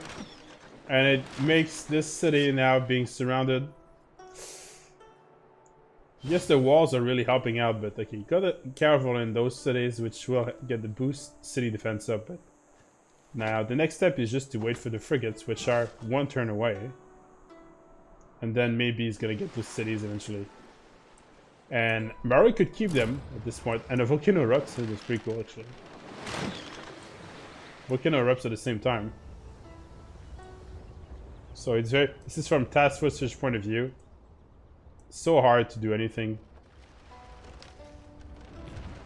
Oof. Can you imagine, really? Being in this situation. Like, what do you do? Wow, that's what this player has to try to figure out. Yeah, let's go back on the Auckland. Auckland, okay, lost... Oh no, let's save the archer. Looks like it's okay. Ram is on the way, but it's building walls. It's pretty funny, actually. And looks like... Oh, we got a settler here from Maori. He's gonna settle the Galapagos Islands as well. So that is great news. I guess I should put the yields back. I don't guess you guys like the yields, so I'm gonna put them back. Look at this. Those are the yields right here. Like... This year is gonna be a great city for science. And with a science lead, Maori could really take over the world. Like, if he manages to crush this, then he goes to battleships, and he can just go help and, you know, help on the other sea to kill Spain, or go to any city which is within 3 tiles of the coast. So, okay, not that much, I guess. I guess there isn't that much cities 3 tiles of the coast. So yeah, I guess it will just be, let's kill Spain with Japan. But still a pretty good play. And he will still get the science he needs for this team. Even though Japan doesn't really need the science, is actually much further ahead. Another caravel is making the tour here. He's got a few boats and a caravel here. Actually, Fish could still hold up some sort of a fight on this side here. There's this. He can still do something. He can have good trades, depending how it's done. We have a mass tier of boats, but they're not all useful, and many of them are not boats, it's scouts actually, so there's actually a decent amount of boats lost on each side. So overall the defense was pretty strong, by task, it was just not sufficient. Okay, another wonders finished. Artemis Temple by Spoon. Alright, we're gonna check the wonders afterwards.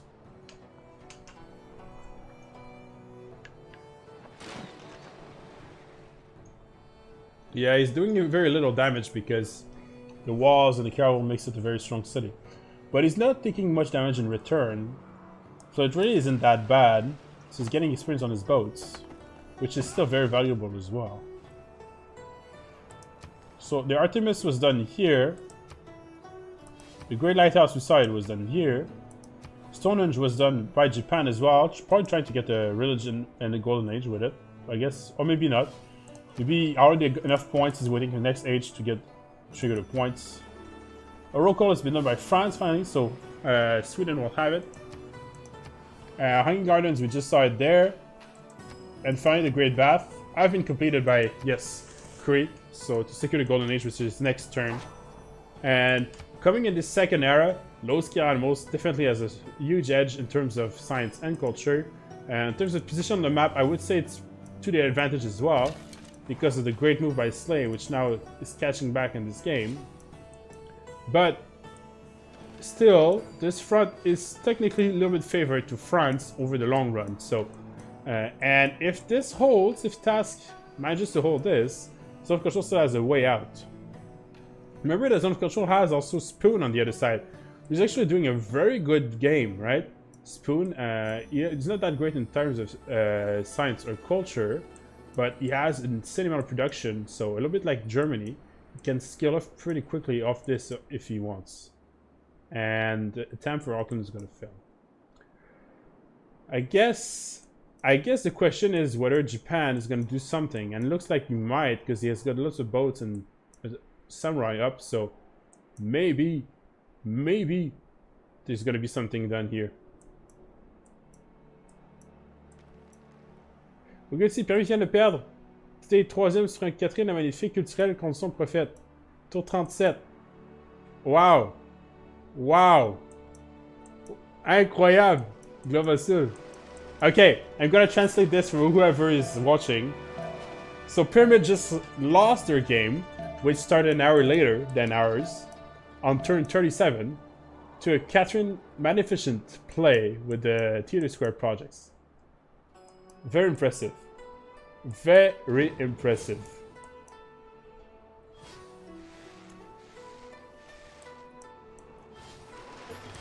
I guess we're gonna have to keep looking at this game though, because this game has a huge impact as well. Like on the Group A stage. I'm gonna have to go check back this game global in order to see what happened. I haven't, I wasn't following the game obviously because I'm on this one. Hopefully, those games won't be as quick as this one. This already turned 60, so I guess this is already a much more standard game in a way. Never seen anyone play the Magnificent? We played the Magnificent in a Squadron Golden RPG in our squadron, and we won like turn 60 something, I think, with it. And I guess since then people have been trying it out. So it sounds like a Pyramid actually lost to a cheese. It's one of the only remaining cheese there is in the game, and I love it.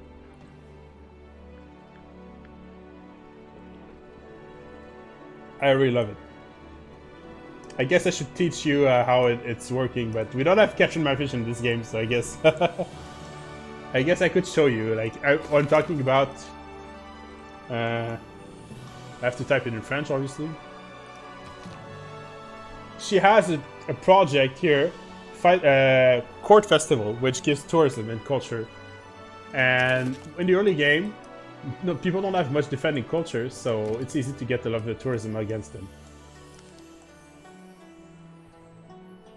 Okay, so Magnificent is the same as France, except it doesn't have the diplomatic visibility, so you don't have the +2 on everyone. Instead, you get this project you can do in your theater square. You can do the normal theater square project, or this project from Catherine Magnificent. And if you do that project, you can get tourism and culture. And it scales off how many double of the luxuries you get. So the team setup, if you have, for instance, like everybody settles cities and gets all the luxuries and they all send it to you, you can get like 20 or 30 luxuries in a 4v4. And then when you do that project, it gives an insane amount of culture and tourism. It wouldn't really work in FFA. This is a purely team strategy. It kind of works if you do a lot of cities with strategies, not cities with luxuries, but it's mostly a team mechanic, I guess.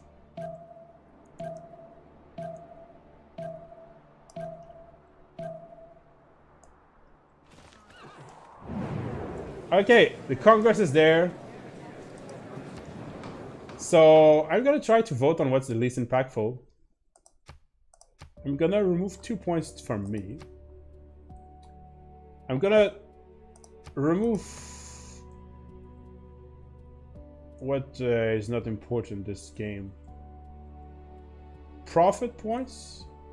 I guess I should double profit points.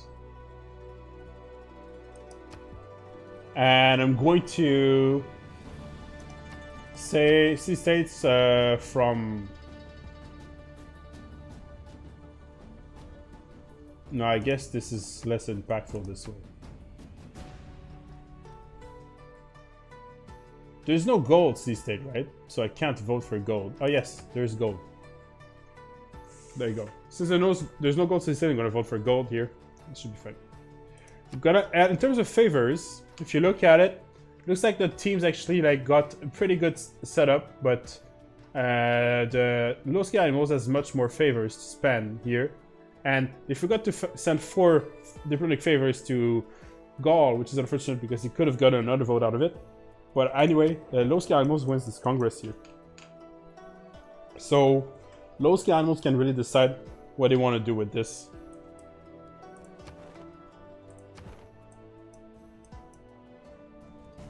He still hasn't settled the city. Maybe he just hadn't time.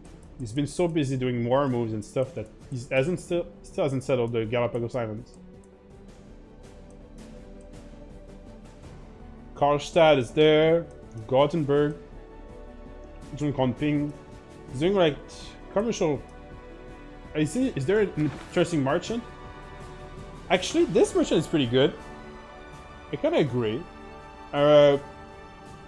Project to get an extra trade route is almost like a market in itself, so I kind of like it. He doesn't have a market yet, but he can still get a market after. Oh, he already has a market. So I guess, yeah, makes a lot of sense.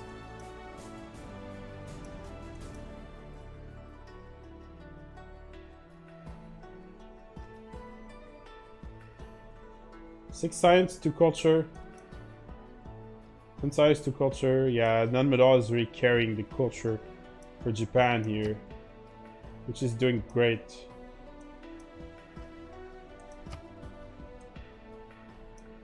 Where are the units? I pressed on something and the units disappeared. Well, we see them on the map, but we just don't see the icons. Okay, they're back, they're back. Okay, let's check the fight first, and we're gonna check the World Congress, okay? That's what we're gonna do. So here there's not much happening. Here was there some... okay, frigate are coming. Walls are getting down. Yeah, I guess this will hold here. But it's gonna lose the capital in Delta. That's for sure.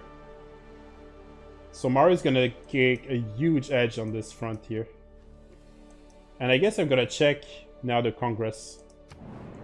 So what vote is plus 100% for trade routes to cultural city-state. So it was heavily voted by low-scale animals here. They wanted to secure, they wanted to not lose the non-medal bonus. And look, the opposing team tried to block it, but not really, just one vote on each. Generals, great generals are doubled in points, so that's interesting. It looks like both teams voted for that, so both teams managed to get a point, snatch off a point of this. And finally, Japan here has got the diplomatic victory points. So they're gonna try to do a diplomatic victory on Japan. And it looks they voted against Japan too, but it didn't work out. So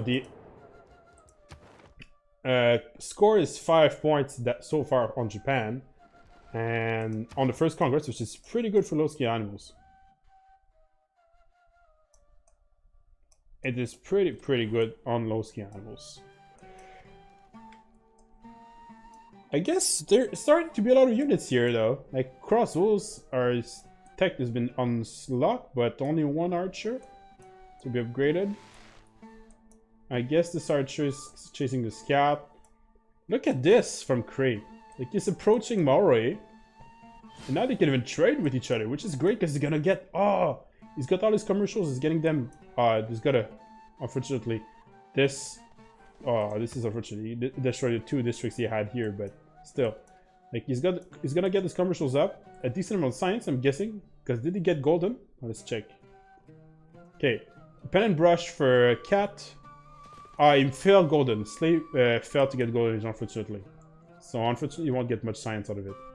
Golden, again, free inquiry for Koyak. And free inquiry on Japan, so they're gonna get insane amount of science with this. On the opposing team, I guess pen and brush on Gaul. Same on France. Looks like Task missed his golden age, but that's... I mean, he's in a lot of trouble already, so I guess it's okay, but if he had it, at least he could have maybe tried to do something.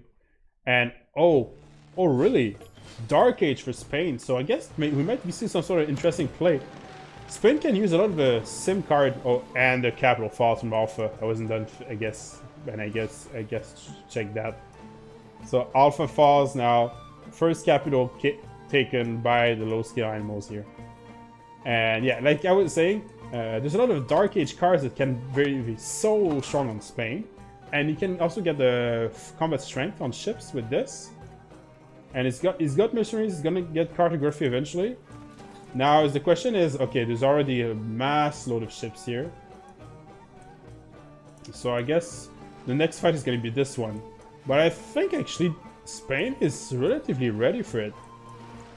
I mean, you might lose a few ships early to those caravels. But I think he's got enough to try to, you know, upgrade this behind. Although they will need the gold. I guess he's got already 300, but yeah. He's just upgraded a bunch of ships here for Japan, so Noob really has to hold to keep the sort of control team in this game. Task, unfortunately, is going to be in a lot of trouble. Those 2 caravels here are so crucial, though. You could probably save like all those four cities with this, but I think Mario could do transition to land war. And you could do like a Toas or muskets or something, and try to take this out. And his boats eventually will also, like, technically he has more boats, so he could slowly grind there. It's gonna be so difficult. Looks like Auckland is still being defended. It's actually hard to defend a city-state. Like, I don't know if you play, because city-state is sometimes plays weird, it does weird stuff. But a city-state got the walls up, so that's great. And it's building a catapult, which I guess is okay. As long as it's building some sort of unit, it's good. So, and the catapult will probably stay in the scene and hit, so that should be fine. Another OPDM is being built by Gaul here at Harbor. It's got a small inland sea, I guess, here. What's this? This is gonna be the campus. Okay, actually good campus. Geothermal source and 2 mountains. Well, 1 volcano, 1 mountain. So, but at the same time, Cat is being left pretty much untouched. And I wonder how much tourism per turn is Cat on. I guess I'm gonna go check back on this front for now. Let's go first on the culture. It's still on 0 tourists. Yeah, that makes sense. How much culture do we have on Cat? Not that much. We got just 6 tourism per turn, so it doesn't really count. So the cultural victory is not really started at all for low skill animals. So zone of control is not really in danger of losing so far. Except maybe diplomatic victory. Diplomatic victory is an option for her low skill animals, but we're still far from diplomatic victory at this point. Looks like okay, the capital fell, but we're lacking a bit of ships. Like, this needs to fall next. I guess it's chopping down the walls a little bit. Yeah, I thought, even though it is a little bit lack of ships, it was hard. What is it too hard? It's very hard to come back from this. On this side, how the caravels are doing. Oh, that's gonna be... Actually, the terrain is very good for Spain to defend here. You gotta admit. And he's got... Yes, armadas, early armadas. He's using his ability to try to defend this. So I guess this is where we see the draft, how intelligent it was. They took this because this was the only naval pick left. And he's gonna use those chokes to try to defend this, getting support bonuses as well from adjacent units. And try to hold as long as possible and come back with caravels later. Theoretically speaking, actually, Japan could lose a lot of ground if he tries too hard here. He needs to not lose ships. He needs to kill ships and then hold this and hold Spain at bay. Because Spain, how much? 50 or 40? If you compare to 126 to 70, like Japan will outpace him by a lot. Actually, Japan is getting printing already, which is going to give him +3 from the diplomatic visibility. And he's probably going to transition to like ironclads, I'm guessing, and try to, you know, get a huge advantage on this front here. So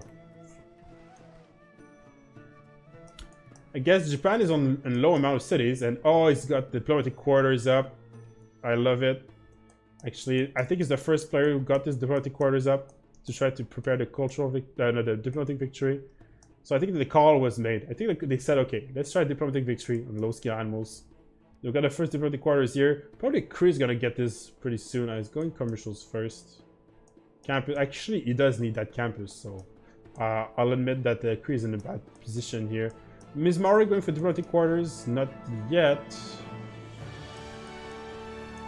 No, not yet. Okay, there's only one diplomatic quarter in the whole game so far. He did settle this city, which has trouble with loyalty. Oh, the warrior is gonna try to bother here. We'll see if it succeeds. He just needs to get the monument in there. And I think it should be fine.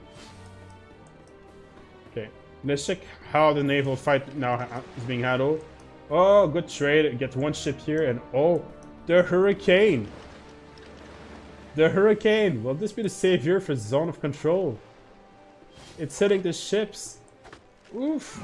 They already are super low. Which direction is it going? It's going west. West is this way. He's going from here to here. So I think it should be fine. But sometimes it goes south down and go back up or something like that. We'll see. Okay, the walls are now half-life here. Where's the frigate? Oh, he lost it. That's a frigate he got here. I didn't realize. He had a second frigate. He only has one left. He lost the... I guess he lost the caravel in exchange, but...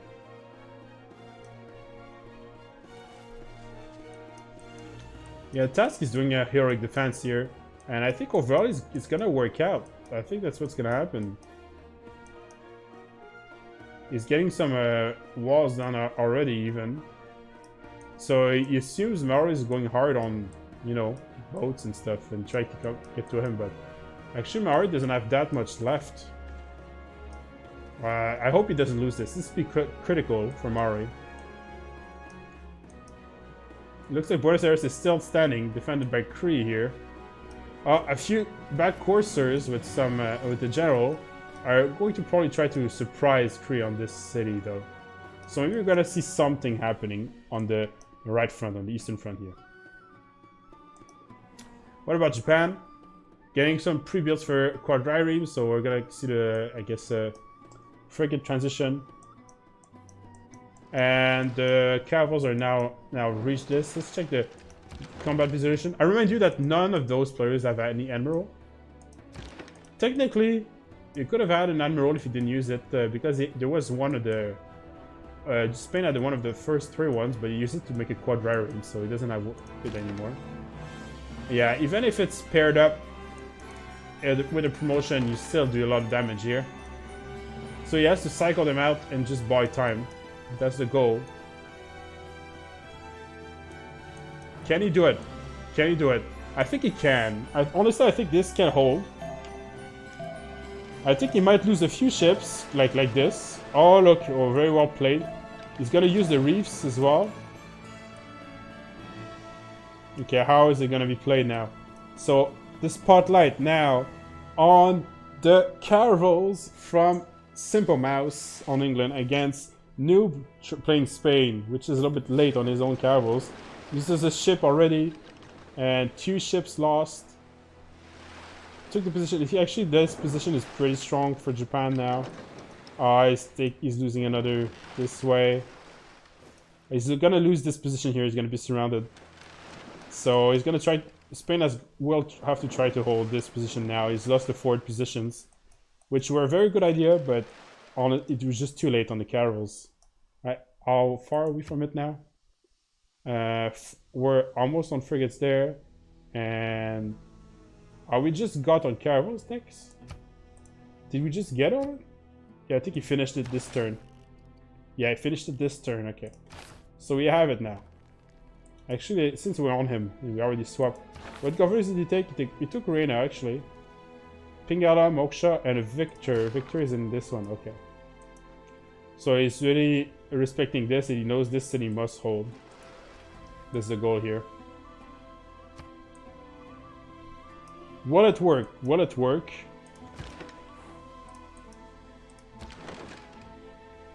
Ah, this is so difficult.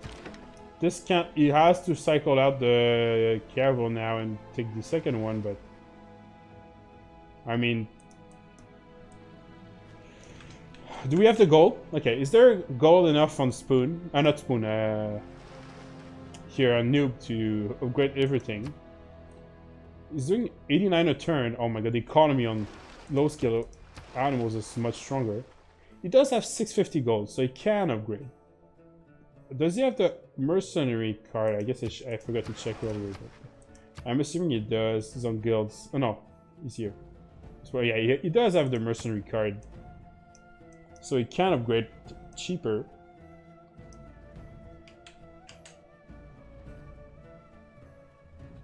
So I think he'll be fine. He lost a few ships, he lost the positions, but he can hold out for a while. But when the frigates arrive, maybe it's gonna be a little harder.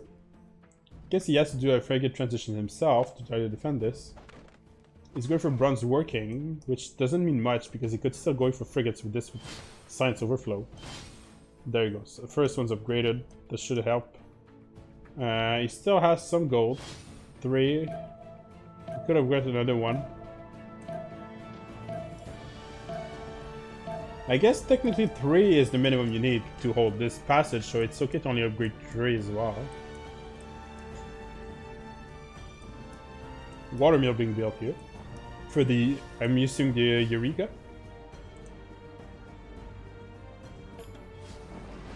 Okay, Seikos the boats out. Yeah, exactly. So he's retreating to this position. That's gonna be hard to push through this. He could take this tile, in theory. Yeah, he can take this scout. But now this whole island is gonna be Japan. And yeah, they have full control of the whole sea. Those animals. The only bit of control they don't have is this part. And on top of Gaul, which doesn't matter at all in this game. They have every other control, which leaves Sweden completely untouchable unless Gaul somehow does something, which is not impossible. Gaul is actually doing a pretty good game too. 50 science and 63 culture. Oh my god, yeah, when those culture bombs get up, it's pretty impressive actually, this way. Looks like the Toas died in Auckland, but I still think the levy was worth it here, because it keeps Auckland alive much longer. Actually, maybe he was even pushed out, I'm not sure. Why is he out? He's got low HP on everything, so maybe he should be still okay. But again, it keeps making Maori snowball even more out of control with all this production. Maori's getting settlers, builders. Diplomatic quarters, second diplomatic quarter here, done. So, yeah, the call for the diplomatic victory has been done, and Delta fell. So this was expected, but still, this happened. Now, how quickly can he progress here? And an admiral, oh, England somehow managed to get an admiral though. He leaves the Chris here. The Ironclad, I mean, for Maori, which I think actually could be a good pick here. Yeah, he's gonna pick it. Yeah. I mean, an Ironclad this early can break out the position as well and force even more difficult decisions from Task Force Fish here. And Task will survive and he's going for a Government Blast. Oh no!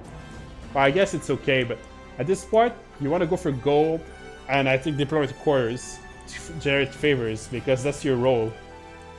I guess he might transition to gold stuff if he thinks he can hold longer. He's not gonna die. He's not gonna die. He's gonna have inland cities there, but Maori is just so far ahead now on this sea, and there's no way anyone can do anything to Maori this game. Like, so and when this happens in a game, it almost always becomes a problem. Ah, little mistake. He should have moved this to this city, and then pop it in this city to gain some time for the Ironclad. It's still okay. Looks like Kree's still defending this position here. Oh, the course has arrived. We've got some crossbows being improved here. And yeah, okay, the walls are being set up. I think he should be fine. I think he has enough to defend those two coursers, really. Like, it's not that dangerous. Yeah, I mean, he has pikemen, so he has two crossbows, even getting walls in case there's more coming up behind. But there's none, so. And what about Spain? So the defense held. He lost the tile. He lost one tile, but still holding with 3 caravels here. I guess the bonus from shallow waters from Japan is still very effective here. So even though he has the double star here, Armor does, you have the +5 on Japan for this.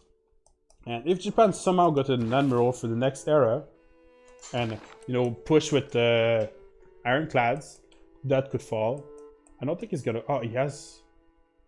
He does have an admiral. He has Magellan. So yeah, Magellan will allow him with Ironclads to push through this, or even with caravels, he can still do something. How many regions this game? I think 0. I think 0. Yeah, it's not that often that you see no religion game, but this is the case for this one. It has been a very naval focused game. Actually, if you allow me, I'll be right back in a minute. I'll be right back.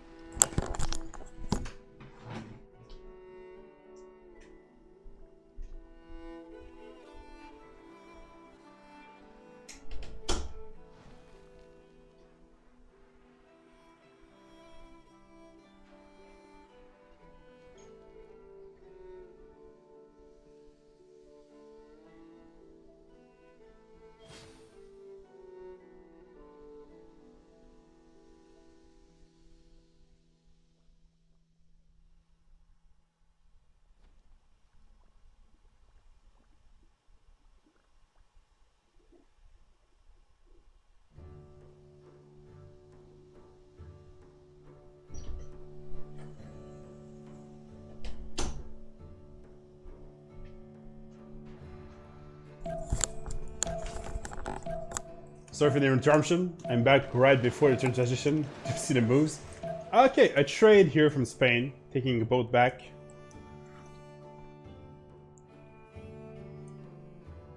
I guess trading is actually good for Spain. A 1-for-1 trade is good because he's closer to home, and at the same time, it forces Japan to force these other boats if he wants to kill them later. So and technically, he should be happy about those trades, but now he lost another caravels. 1-for-1 this turn. Okay, Japan needs more boats as a backup. He's getting some pre-builds for quadraremes. That's not what I want technologies.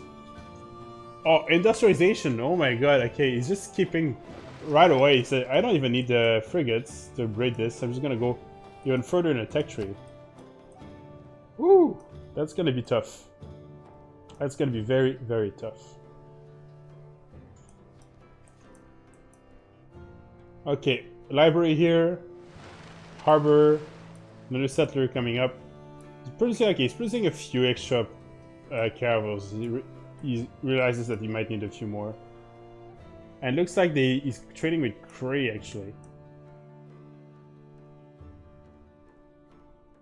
The prophet from Japan is still walking around. I'm not sure exactly why he doesn't actually settle or makes a religion. It's not like maybe he wants to not make golden era points, score points this era, and wants to do it next era. For, you know, because this golden age people say sometimes not that strong, but the next one is very strong. So maybe he's keeping this for the points later, and but he still needed the era score last time to get the golden age for the wonder. That's my guess. Because otherwise there's no real reason to not found your religion. It doesn't really need division much here. That's his teammate, by the way. They're allied, so it's not like he's getting much information from this. The enemy is here, so. Okay, what about Auckland? Is it gonna hold? It's holding still. It's still holding. How many turns until the next levy? 3 turns. If he waits 4 turns, he could get a crossbow to utilize in Auckland as well, and maybe it's gonna hold, really. Maybe. Okay, another a podium is being built here. Which tile? Here. Ah, he's doing it. Oh, I love it. I love it. He's doing double encampment. To have 2 catapult spots here to get back the area on the flank. Because remember, those also get walls, they'll put him on the Gaul here. So he's gonna get the encampment and the podium to try to get some sort of edge here. So Spoon being very creative with the new civ here. Okay, I'm still gonna go back on the Spain front for this last turn. Okay, it looks like he hit this at the end of the turn. Is it gonna be swapped? It is swapped. Okay, okay. I don't think there should be much more movement for now. I think Japan is content where he is. I think he's gonna just wait for stronger ships and get through. Ah, maybe I'm wrong. He still trades. Okay, okay. Well, Spain's gonna have to grade a few more caravels then. Maybe I was wrong. I guess he still had a decent amount of ships. Like, he produced a few more. He's gonna produce another one here. Yeah, I guess it's fine. But taking this tile is gonna be very tough, I think. Actually, it's pretty low. Since it's low, it's doable. If this was full HP with promotion in Admiral, I think it'd be pretty tough, but now it's already low. Actually, I think Noob was too aggressive in his defense, I think.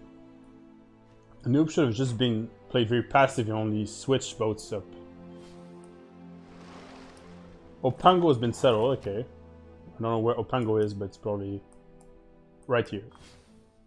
Opango, new city. Looks like he hit with a wall. Okay.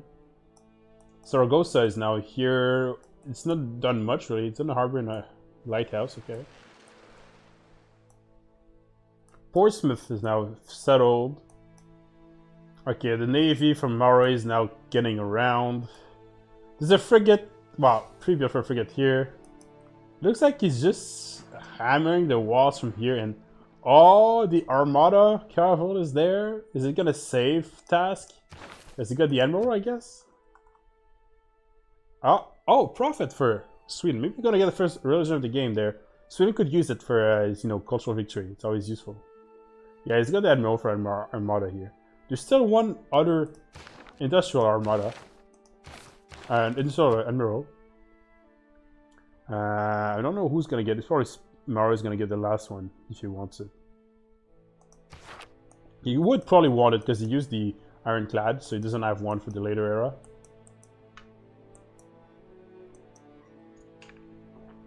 At least Zone of Control got the Oracle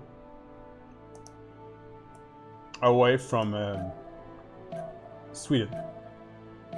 So that's a small deny, but I feel like Sweden isn't even trying to play cultural victory. I don't know what you guys think. Like, he's playing culture, and yes, he's gonna eventually make a decision to do it.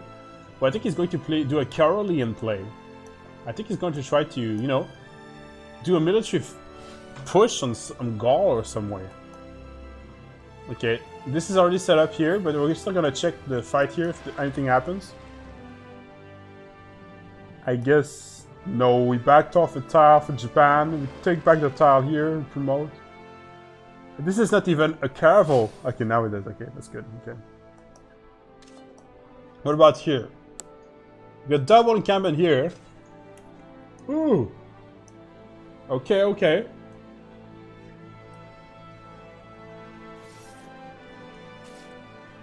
I guess he's going to run down this encampment. Okay, does he have even vision on this? Wait, does the forest block the vision? I think it does, actually. He needs to chop those forests. Oh no, he doesn't. Okay, he can't go there. Okay, okay. Is that a hill? Oh, that's a hill. Yeah, it should be okay. That's not a hill, though. That's a hill. And... yeah, okay. We'll see. Karstad here. Okay, the campuses are getting out here. Another campus here. Another campus getting ready. Spy. Some samurais. 3 frigates on the way. To make sure Spain is in a world of trouble. But Spain is... well, Spain is still okay. But the problem is... he needs to break this deadlock. And then... somehow try to defeat Japan, which Japan is twice further ahead than him. Is this New Sweden? Yeah, it is New Sweden. It is New Sweden. It's new everything. It's new Gaul as well.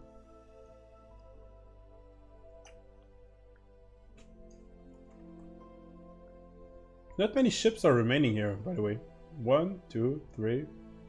I guess if you count this 4. It's producing 1 in 15 turns. Ah, Task Force disconnects on his computer. That's gonna be tough, really.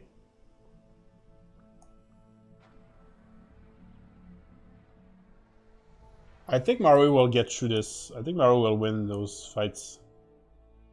And once he gets all those 4 cities, like, Maru will be simply unstoppable. There's gonna not... like, it doesn't really matter if Maru is good later early game. Like, I mean, technically speaking, he boomed already and he's gonna go down because, you know, he's not gonna have free Korea anymore and so on. But like at this point, he just has enough cities. He kind of has enough gold production. He's gonna get his Marae up. He's already working on them. Like, look, he has 1 Marae up here already. He's gonna get them up, get his culture up, and then transition to, I don't know. I'm not sure what he's going to transition to, but he can transition to anything. So it's going to be pretty tough. Spain. Can Spain somehow do some sort of like conquistador play?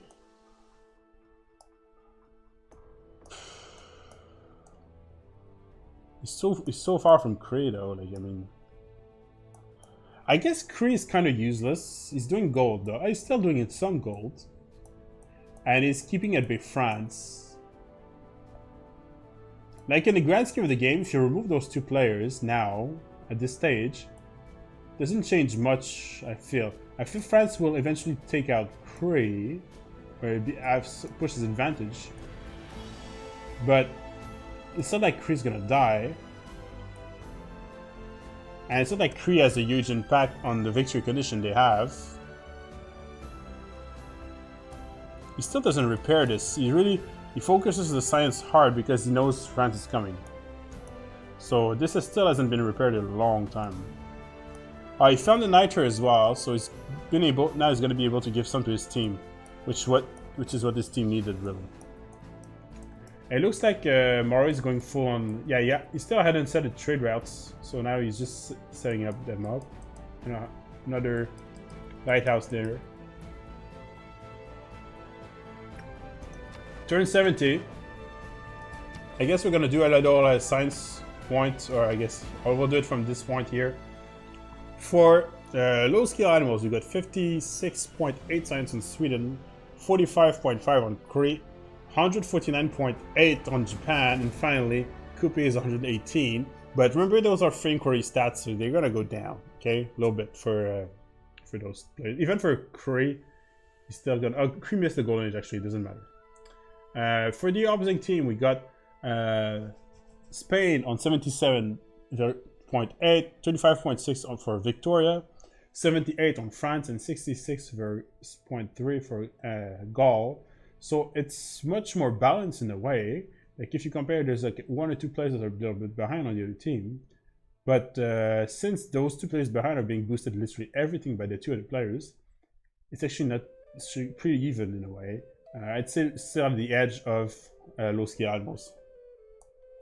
Now, in terms of culture, we got 93.4 for Sweden, 23.2 for Cree, 71.3 for Japan, and finally 63.9 for Coupe, which is, oh, GG.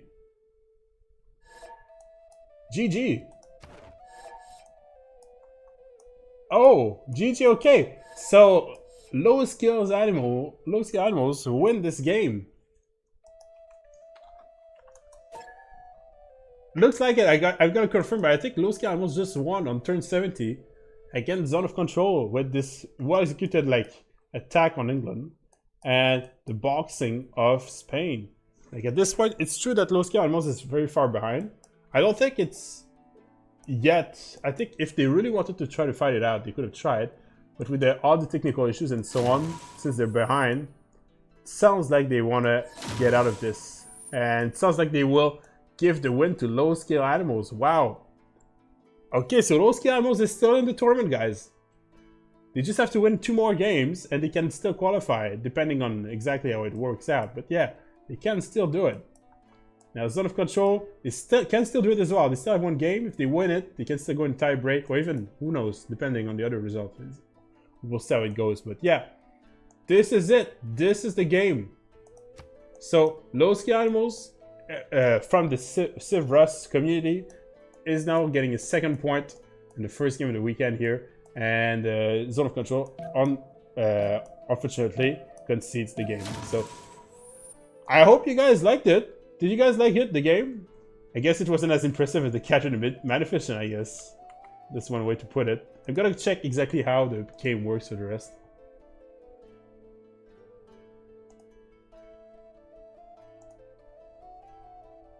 I've got to go check exactly what's happening on the CWC. Keep you guys posted.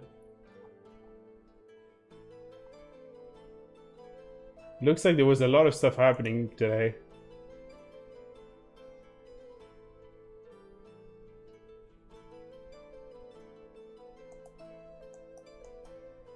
Yep. I think that's gonna be it. Is there any other games happening at the moment?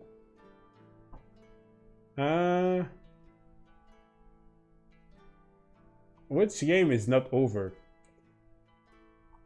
I think we were the last game. The other games are already over.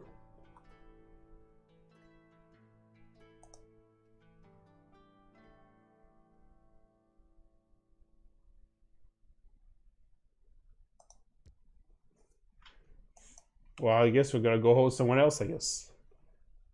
I'm looking for someone to host this this point. I'm gonna go, I guess, on Twitch.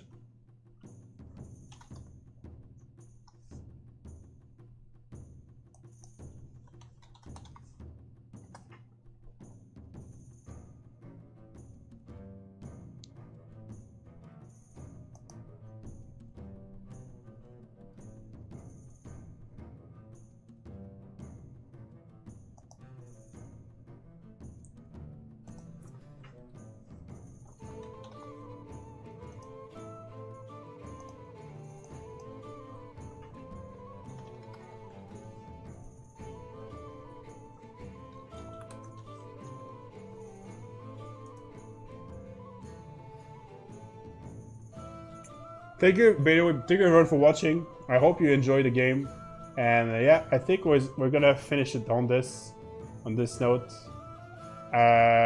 Who's there? I guess Boistius is there, so I'm gonna host him. If you guys are okay with this, let's go check. He's doing a single player game right now, but it should be pretty interesting. So I hope you guys will enjoy.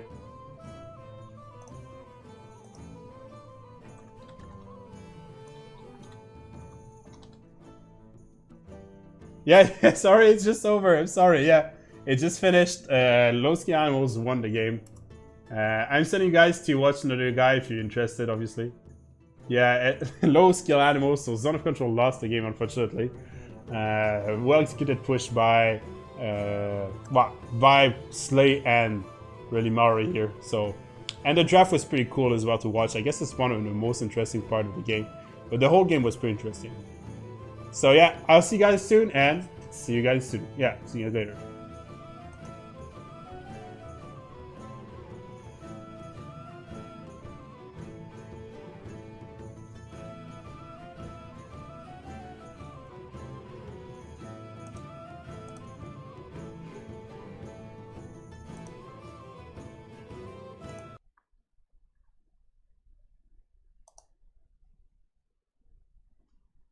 How was your stream? Also, welcome everyone on in. Shout out to Agathy for the massive raid. Agathy was CWC CPL player. Some crazy CPL shenanigans today. If you guys don't watch CPL, I wasn't watching, but Groovy was telling us about it. Yeah, some crazy shenanigans in the games today, if you want to call them shenanigans. Thank you. That's very kind.